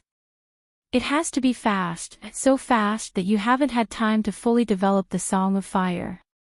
Pale Moon Chu Nu emphasized. What's the use of that? Danny laughed. The death of the king of strange ghosts means that the long night is coming to an end. When that time comes, summoning the sun will become the trend of the world. But you don't have the status of a true god, so you won't be able to complete the Song of Laws in a short time. Can you summon the sun? The sneer on Danny's face disappeared. If you can't, then the trend is on Lalo's side. He has just ended the long night, so he will definitely be favored by the world's will, and he is the best candidate to summon the sun. Lalo can summon the sun now. He has lost his status as a true god long ago, Danny said. That's why the gods support Lolo. Pale Moon Chu Nu said seriously. I'm not a true god, so I don't have a direct feeling of the status of a true god. But one thing is certain, even if a true god loses his status, he can easily pick it up again. Just like your family, even if they lose the Iron Throne, compared to a powerful family that has never been a king, they are more orthodox in the hearts of the people, and it is easier for them to seize the kingdom. In short, when that time comes, Lolo can only summon the sun by swallowing you. And once he swallows you, he can even stop the world from falling. This is beneficial to the world and the creatures in the world. So, are you willing to sacrifice for the world? Whether you are willing or not, the gods will force you, the humans who are almost driven crazy by the long night will force you, and all the creatures in the world who look forward to the sun will also force you. In this way, the world's will begin to force you. Maybe, except for yourself, all the creatures in the world who have consciousness want you to sacrifice yourself. When that time comes, what will you do? What a good move. Danny sighed and asked, Bran, what do you think? A big black crow appeared on the handguard of the skull throne like bubbles. Three-eyed crow. Pale Moon Chu Nu was a little frightened and almost fled. The big crow glanced at her and said lightly, the plan of the Alliance of Justice and Order is not a problem, but it is not very feasible. Because your Majesty has a firm will, even if all the humans die and the world is destroyed, your mind will not waver. What are you talking about? Am I so selfish? Danny said unhappily. This is not selfish, you are the future of the world, the real trend. As long as you can control the power of the first flame, all the humans die, the world is destroyed, and the river of destiny is cut off. It is just a matter of reopening the sky. The creation of the world is within your thoughts. How big of a deal is the destruction of the world? Bran said lightly. Not bad, Bran, you are indeed the three-eyed crow, you can see the big picture and the trend clearly. Danny nodded with satisfaction. The creation of the world is too far away, Your Majesty, you have to be more realistic. You don't care about the reactions of the humans, but what about the will of the world? Pale Moon Chu Nu mumbled. Bran, you continue, Danny said. The will of the world is a stupid bitch, if you slap it a few times and spit at it now, it will hate you, but it can't do anything to you. After a few years, when you finish singing the complete Song of Fire, it will still come over and give you the greatest love.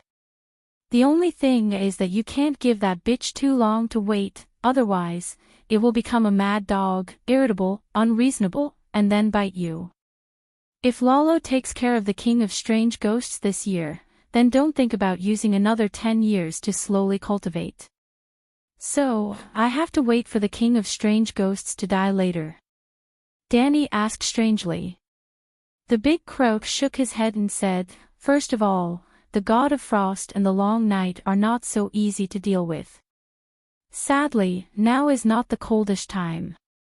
When the river is frozen, when the waves are calm, when the sea dies, when the wind stops, and when there is no difference in temperature between the inside and outside of the Great Wall, the real long night will come. Secondly, in the Westeros, no one can snatch the head of the King of Strange Ghosts from you. The King of Strange Ghosts may go to the continent of Ursos, Pale Moon Chu Nu suddenly said. Bran was surprised. Why do you say that? Even I don't know its whereabouts. I'm not sure, Pale Moon Chu Nu frowned. I'm just a mouthpiece in the Alliance, Lord Night Lion didn't tell me the whole plan. But as a moon singer, I heard some clues from some of his words. It seems that Night Lion is 100% sure that the continent of Ursos will also have strange ghosts. Bran said solemnly, How is Night Lion so sure? The people of Bravos can't wait to set up a net on the narrow sea of 400 kilometers, any iceberg from the trembling sea near the land can't escape their surveillance. I've also been paying attention to the surface of the narrow sea. Once there are signs of icebergs forming, I'll immediately send out a warning. I don't know. Even if His Majesty Night Lion wants to hide it, the Moon Singer's premonition can't detect it. Just like what you're going to do, I can't predict it, Pale Moon Chu Nu said helplessly. The big crow closed its eyes, its consciousness searching the turbid river of fate. After a long time, it opened its eyes and said, Fate didn't give a clear answer, but I suddenly have a very bad premonition in my heart. The situation seems to be really out of control. Your Majesty, you have to hurry up and sing the complete song of the law as soon as possible, only then will you be in an invincible position. Find a chance to deal with Balerion. Danny frowned and asked. On the same day, less than an hour apart, Bran was faced with the same problem twice. He wasn't as resolute as before. He hesitated and said, maybe, I should really take a risk. This was Night Lion's purpose.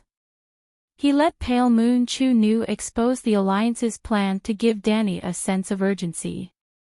At this time, not only did Danny not realize that it was a trap within a trap, but even the three-eyed crow also fell into the trap. If Danny remained unmoved, the Alliance of Justice would not suffer any losses. They would assist Lalo and use their power to coerce others. This was an open scheme, and they were not afraid of being exposed. If Danny was anxious and rushed into the Smoke Sea's encirclement, Night Lion would be happier. Compared to using his power to force the Dragon Queen to die and then helping Lalo, Night Lion wanted to directly get rid of the extraordinarily talented son of the era in the Smoke Sea, and then he could use his strength to get a share of the loot. As for why Night Lion and the other dark demon gods would rather help Lalo than tolerate the Dragon Queen, the Alliance of Justice was formed mainly to protect themselves. The Twilight of the Gods was definitely not an excuse that they made up to target the Dragon Queen. If you ask Danny to tell you the truth, when you sing the song of the law of wind and fire and become the strongest heavenly god in the world, when you can kill a large group of evil gods with a slap, will you kill them with a slap? Of course you will. Feeding the dragon babies, conflicting views, and fighting for supremacy in the divine world were all reasons.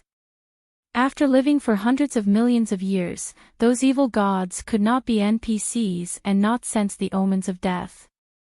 Hence, Danny and the gods would definitely have a battle. She could not lie to herself, and she could not lie to others. When Danny and Bran were silent, Pale Moon Chu Nu continued, using their power to coerce others is the Alliance of Justice's overall strategy.